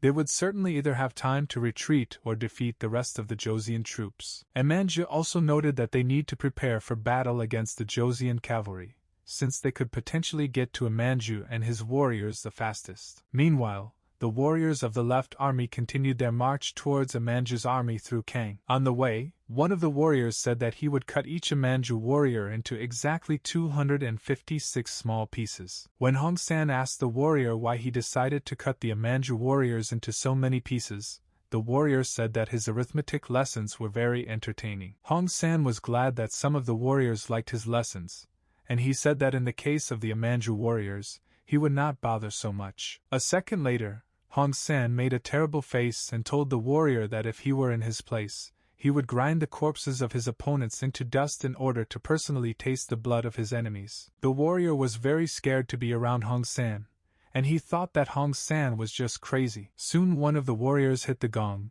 and informed the other warriors that the Imanja warriors had attacked them. At this moment, more than 200 Imanja warriors were advancing towards the Joseon warriors along the northern ridge, and the Joseon warriors prepared to attack. Soon the left army disappeared into the tall grass and readied their rifles, since they believed that since these Imanja warriors were descending towards them from the hills, they had a certain tactical advantage. Before launching the attack, Wonban told his warriors that they must leave at least one of the warriors alive in order to take him prisoner. After a short preparation, the soldiers of the left army began to fire at the enemy. After a few shots, the Joseon warriors were able to eliminate almost all of the Imanja shooters, and then the remaining Imanja warriors decided to split into several subgroups. After a few seconds, the warriors divided into small subgroups, hoping that it would be more difficult for the Joseon warriors to defeat them. However, Wonban told the Imanja warriors that his warriors were capable of defeating them at a distance of 300 steps, and that they had come here in order to defeat the Imanja, and if they surrendered, then none of them would be harmed. However, one of the Imanja warriors told the Joseon warriors that they were not going to give up, and that they would punish everyone who stood in their way. This warrior also told the Joseon warriors that such pitiful shooters would not be able to deal with the Imanja army so easily. A couple of moments later, this soldier saw how, in front of his eyes, at one moment one of the Joseon shooters was able to instantly neutralize one of the Imanja warriors with one shot from a rifle directly to the head. A few seconds later, among all the Imanja soldiers, there was only one warrior left, who surrendered to the Joseon soldiers and promised to serve them faithfully. Then this prisoner told Wonban that the road through the main highway takes 3 days, and through the mountain paths 4 days, but if they go through the main highway, they will quickly be noticed. Wonban believed that if they assembled a detachment of the most dexterous warriors, they could overcome the mountain in 2 days,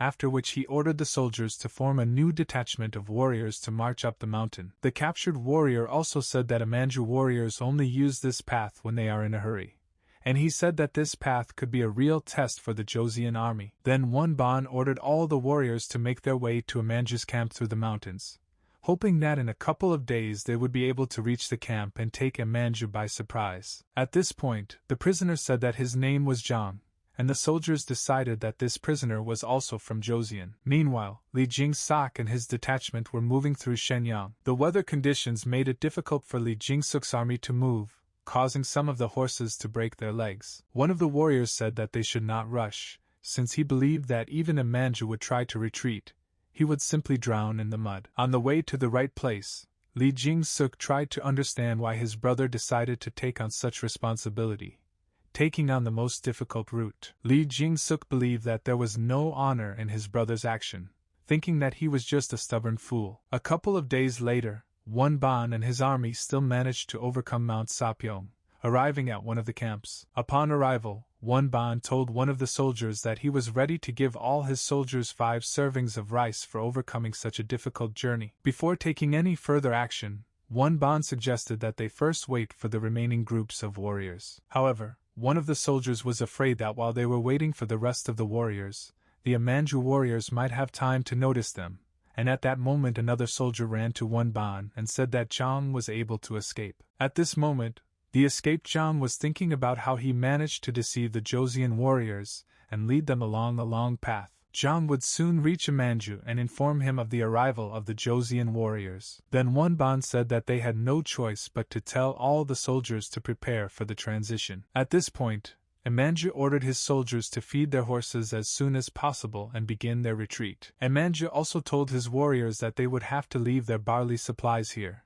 as this would greatly slow them down. While Amanju was giving commands to his warriors, he heard a rustling sound coming from the tall grass, and he decided to check what it was. Zhang ran out of the tall grass, who wanted to inform Amanju that the Joseon warriors were already approaching them. However, Amanju decided that Zhang was talking about some kind of nonsense, since it seemed to Amanju that the Joseon cavalry troops would never be able to overcome the mountain so quickly. Suddenly Zhang interrupted Amanju and told him that the Joseon warriors had already arrived here, which surprised Amanju even more. A couple of seconds later, Amanju saw several rows of Joseon warriors with shields emerging from the horizon. Amanju looked at the Joseon warriors and could not understand how they managed to reach them so quickly. Then Amanju mounted his horse as quickly as possible and ordered all his warriors to prepare to retreat. Amanju also believed that after overcoming such a long journey through the mountain, the Joseon warriors were greatly exhausted,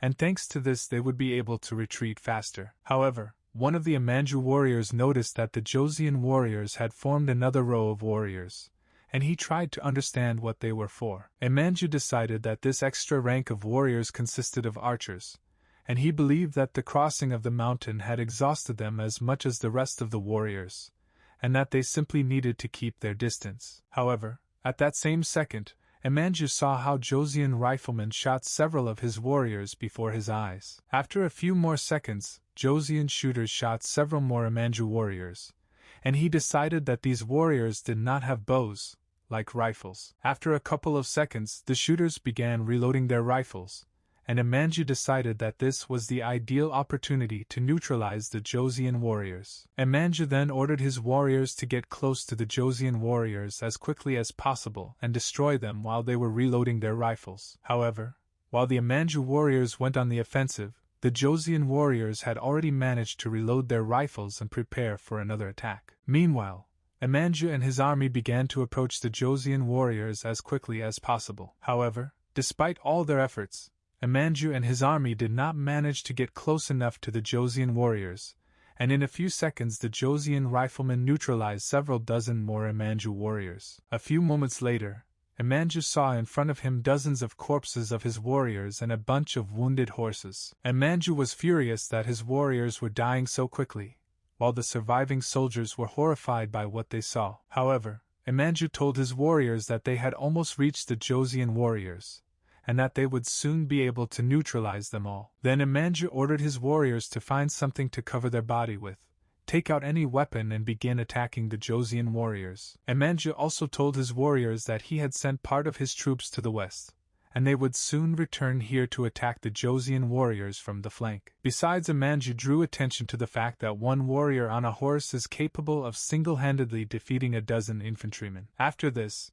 Amanju ordered his warriors to send several horses towards the Joseon warriors so that they would spend all their rifle volleys on the horses. Meanwhile, Wonban ordered his infantrymen to move closer to the line of engagement, while the riflemen continued to fire. Joseon's riflemen began firing at Amanju's warriors again, making virtually no misses. The first to come under fire from Joseon warriors were those Amanju warriors who stood in front of everyone. At this moment, the rest of the Amanju warriors covered themselves with shields and waited for the Joseon riflemen to begin reloading their rifles again. Soon the Joseon riflemen began reloading their rifles, and then the Amanju warriors again went on the offensive. However, the first row of Joseon shield warriors repelled enemy attacks without any problems. While the Joseon shield warriors held off the enemy's onslaught, the Joseon spearmen immediately neutralized the Amanju warriors with their spears. However, soon a cavalry of several dozen warriors approached the Joseon warriors, who were no longer as easy to neutralize as ordinary warriors. One of the Joseon warriors told the rest of his warriors that the shield bearers should prepare to defend themselves while the archers would continue to fire. However, Hong San suggested to his soldiers that he himself could neutralize the opponents. After a couple of seconds, Hong San got into a fighting stance with a shield and prepared to strike. One of the Amanju warriors could not believe that one warrior could stop the horse, and then he deliberately headed towards Hong San at even greater speed. However, when the horse crashed into Hong San's shield, the horse immediately fell to the ground and its rider fell off the horse, while Hong San was able to stay on his feet. After the blow, the horse fell to the ground and was unable to rise to its feet, while the warrior Amanju was also severely wounded. This Amanju warrior looked at the Joseon warriors and thought that his opponents were using some dishonest tactics against them. A second later, one of the Joseon warriors shot the warrior Amanju, who had fallen from his horse, causing him to instantly fall to the ground. At this point, Wonban told his soldiers that they should not pay attention to the enemy's words, and that they should continue to fire. However, before continuing the bombardment, the Joseon warriors noticed that Amanju was no longer on the battlefield. In fact, none of the soldiers knew exactly what Amanju looked like, but they knew that Amanju was an escape artist. At this moment, Amanju had already managed to escape from the battlefield along with one of his soldiers, who was worried about the rest of the soldiers. However, despite Amanju's escape, Yun Song managed to catch up and take Amanju by surprise. Yun Sung told Amanju that when a person makes some important decision, he should always be prepared to bear the consequences of his decisions. Amanju was very scared and he wanted to find out from Yun Sung who he was, to which Yun Sung told him not to ask for mercy from him. Yun Sung also told Amanju that if he wanted to start begging for mercy, then he should have done it on the battlefield along with his fallen warriors. Meanwhile, Li Jing-suk was just passing by the site of the battle between Amanju's army and Wonbang's warriors, and he believed that if they did not hurry, they would miss Amanju. Li Jing-suk was afraid that if Joseon found out that Amanju was still alive,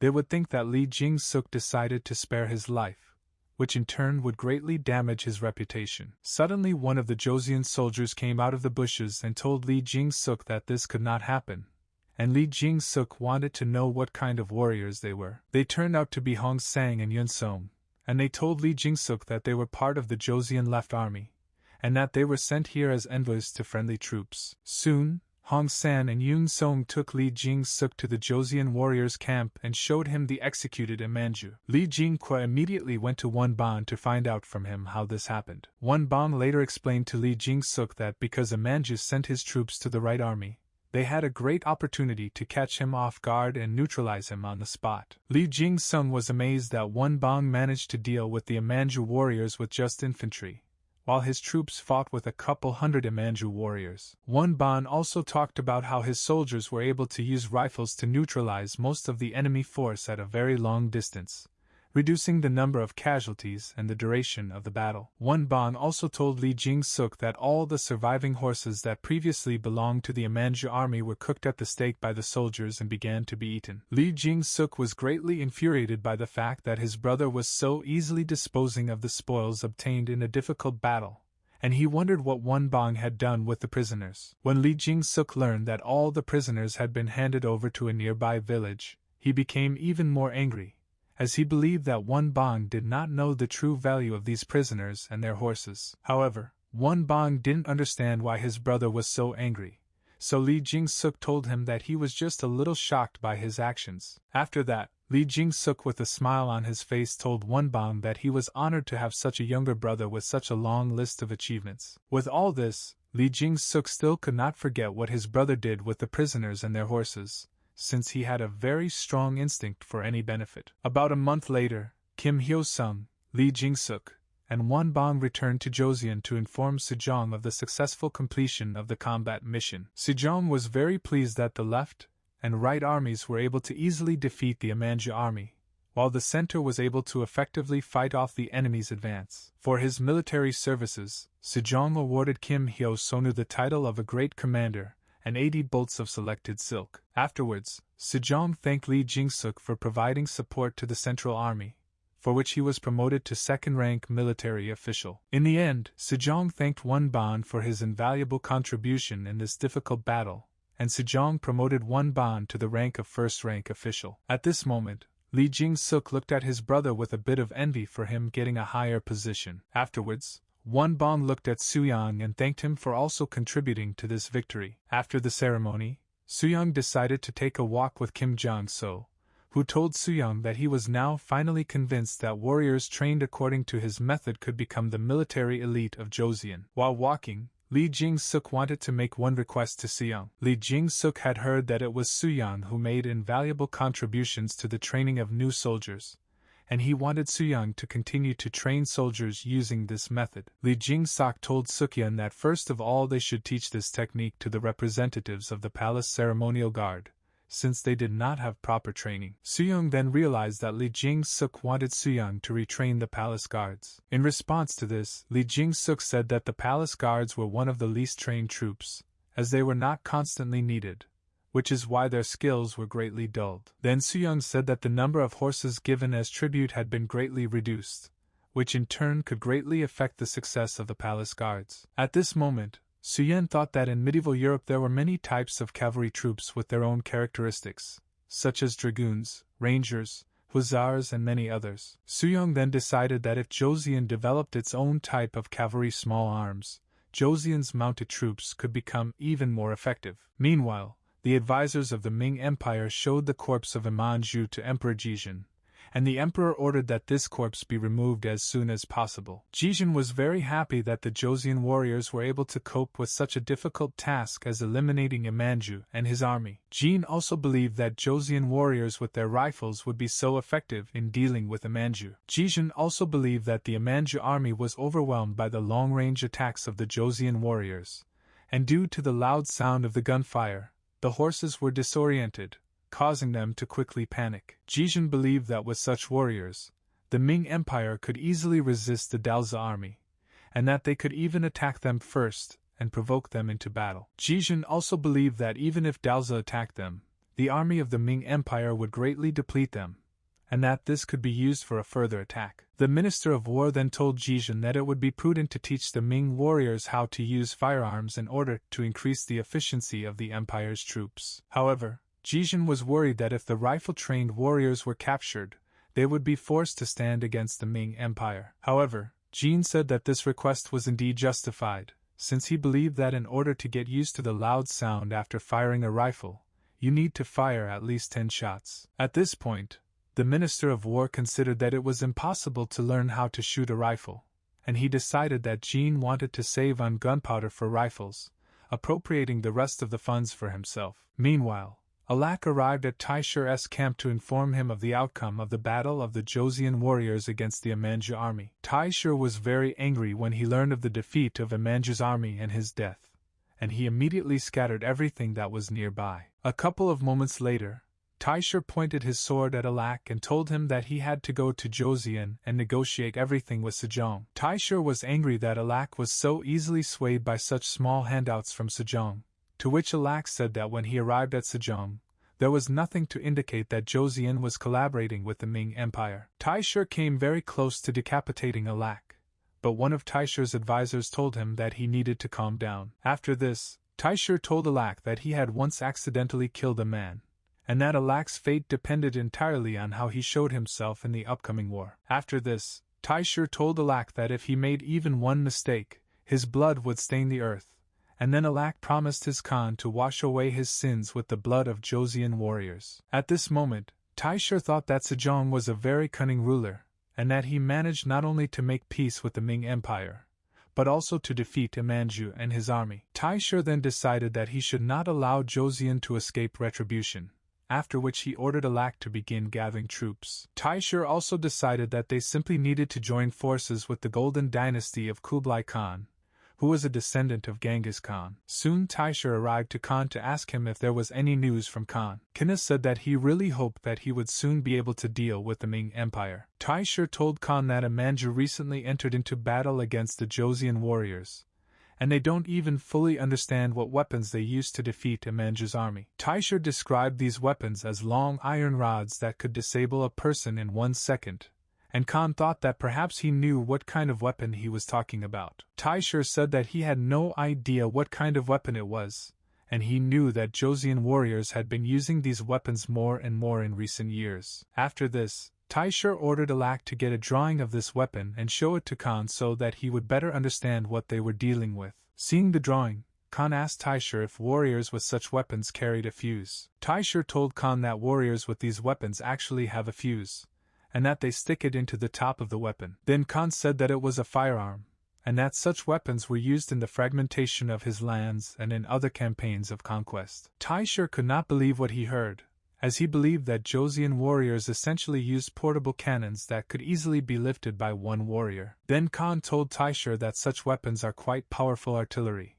which makes a very loud sound when fired. During the conquest of the Song dynasty, the sound of this weapon was like the sound of thunder, which caused a lot of problems with horses that were afraid of the sound. At this moment, Taisha wondered how loud the sound of such a weapon was. Khan said that the voice of one person was unlikely to frighten anyone, but the scream of a crowd of 1,000 people was quite capable of shaking the earth, and that horses would be very frightened by the sound of 1,000 such rifles firing. For the most accurate comparison, Khan told Taisha that the shot of one such weapon was comparable to the appearance of thunder near him. Then Taisha decided that in windy or rainy weather it would not be possible to use these rifles, to which Khan only chuckled slightly. After this, Khan told Taisha that this is why Joseon warriors with such rifles do not like to attack first, and why they sit in the fortress when it rains. Then Taisha suggested plugging the horse's ears, to which Khan said that in this case the horse would become even more nervous and uncontrollable. While Taisha was trying to figure out a way to disarm the rifles of the Joseon warriors, one of Khan's spouses decided to light the stove a little. However, as soon as she put the wood into the stove, it immediately ignited, creating a small explosion. Then Alak began to scold this girl for putting wet wood into the fire, since it could easily shoot out and leave burns on her body. At the same moment, Taisha looked at the firewood lying in the stove and thought about how he hadn't thought of this before. Then Taisha remembered how during Khan's attack on the Jin dynasty, warriors blew up bamboo to scare away wild animals. Khan decided that there is wood in nature that can explode when burned. At the same moment, Taisha ordered Alak to get bamboo for him at any cost. Alak told Taisha that he would definitely carry out his order, after which he went in search of bamboo. When Alak left, Kina decided that in order to defeat the Ming Empire, it was enough for them to attack them first. Taisha explained to Khan that while he was occupied with the Ming Empire, Khan would have to deal with Joseon. At that time, the number of palace guards was approximately 3,000 soldiers, 1,000 of whom were senior guards, and the remaining guards were junior guards. Representatives of the palace guard earned their living by carrying out various assignments on behalf of the ruler or his subordinates. One day, Suyang ordered all the guards to be gathered at the training site, but he did not expect that there were so few guards in Joseon. Suyang believed that there were critically few guards in Joseon, since no more than 400 soldiers arrived for training. Kim Hyo-sung told Suyang that many of the guards simply could not come to the training, hiding behind apologies. At that moment, Suyang thought that even if the representatives of the palace guard were working poorly, it was scary to imagine what was happening to the rest of Joseon. Suddenly one of the guards ran up to Suyang, and Suyang told him to take out his sword right now. At first this guard was very confused, but after a few seconds he finally pulled out his sword. Suddenly Suyang snatched the sword from the guard's hands and was amazed at what a disgusting state this sword was in. At first, Suyang thought that this sword was some kind of ancient family heirloom, since this sword did not meet any standards. When Suyang asked the guard where he got this sword, the guard said with a tremble in his voice that he took it from the kitchen of his house. Suyang and Kim Hyo-sun were shocked when they learned that this guard took the sword from the house. In his defense, the guard said that the order to gather all the guards in Joseon was very unexpected, because of which he was in a hurry and was afraid of being late, and so he took the sword from home. Kim Hyo-sung was simply furious at this guard's outburst, thinking about how this guard even came up with the idea of bringing this sword to the training. Kim Hyo-sung also promised to significantly reduce the salaries of those soldiers who are unable to maintain their equipment in proper condition. A still enraged Kim Hyo-sung said that he completely agreed with Soo-young's opinion that the minds and bodies of these guards were rotten through and through, and that such guards only tarnished the reputation of Mr. Soo-young. The next day, all the guards along with Soo-young and Kim Hyo-sonam headed to the white sandy beach at the Yangvanara crossing. Having reached the right place, Soo-young saw several people at the top, and he asked Kim Hyo-sona, "Who are all these people?" Kim Hyo-sung told Soo-young that these were representatives of the northern tribes who had previously been at enmity with the Manju and his army, and they had come to express their gratitude to Soo-young and his warriors. Sejong also ordered to show them the fighting power of Joseon, but Soo-young did not understand what they would show when they only had untrained guards whose skill level was extremely low. Kim Hyo-sun told Soo-young that they shouldn't worry, as even the most ordinary training should impress them. Manho Chun-shan, a member of the Jurchen alliance from the Odali clan, prepared to watch the training of the Joseon guards. Chun-shan said that he had heard of Seljin's incredible generosity, but he did not expect his soldiers to demonstrate cavalry training to him. However, one of his partners told him that most likely it was all just a show in order to appear stronger, to which Chun-shan said that everything he saw seemed like a show. After this, Chun-shan looked at the guard squad and said that their commander, judging by his appearance, was a very professional military leader. Chun-shan also remembered the founder of Joseon, Lee Song-ji-wai, who was famous for his archery prowess, and Chun-shan felt that he was very similar to him. After this, Chun-shan decided that they could only be sure of this when they finally saw how the guards were trained. Soon, Prince Lim-yang, who was Joseon's fourth son and Soo-young's younger brother, arrived at the training site to demonstrate to the guards what they had to learn. At first, Lim-yang wanted to show the strum the simplest techniques, and he told the guards that if they could not repeat what he showed them, then they were not worthy to be called guards. After a couple of minutes, Lim-yang took his bow and arrows, mounted his horse and prepared to perform the technique. First, Lim-yang picked up speed so that his horse could jump over the obstacle. Before the horse touched the ground, Lim-yang took out his bow and prepared to shoot 3 arrows at once. A moment later, all 3 arrows that Lim-yang shot hit the dummy's head directly. The guards were shocked that Lim-yang performed this technique so easily,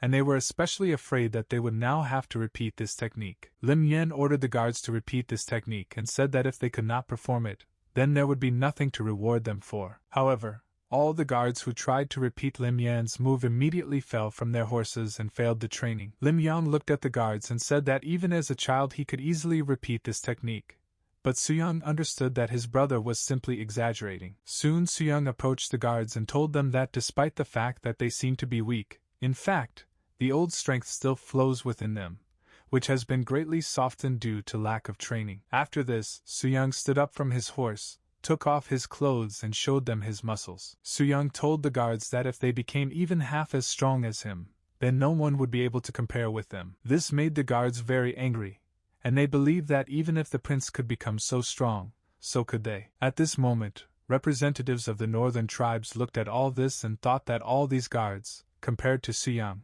were extremely weak weaklings. Chun-shan's partners said that there was nothing more for them to see here, and that they should return back to the camp. Late in the evening, Chun-shan discussed with his comrades Lim-yang's skills and Soo-young's physique, and that if Soo-young joined the ranks of the Joseon military leaders, it could become a serious threat to them. At this moment, Chun-shan believed that Soo-young actually looked very impressive. Also, one of Chun-shan's partners believed that Lim-yang wielded the bow as masterfully as the legendary founder of Joseon, Lee Song-gai. Then Chun-shan reminded his partners of the existence of a detachment of formidable warriors who fought side by side with Lee Song-gai. Chun-shan believed that if Joseon revived and trained the same powerful warriors, then they would be able to again try to control the northern tribes, and that these trainings were not an empty threat. At that moment, one of Chun-shan's partners distracted him and told him that they had guests. Suddenly Bukwon appeared Kashik, who was Khan's personal guard, and he said that he came here because Chun-shan and his companions were recently in Joseon. Chun-shan said that he was flattered that Khan needed something from such a small person like him. However,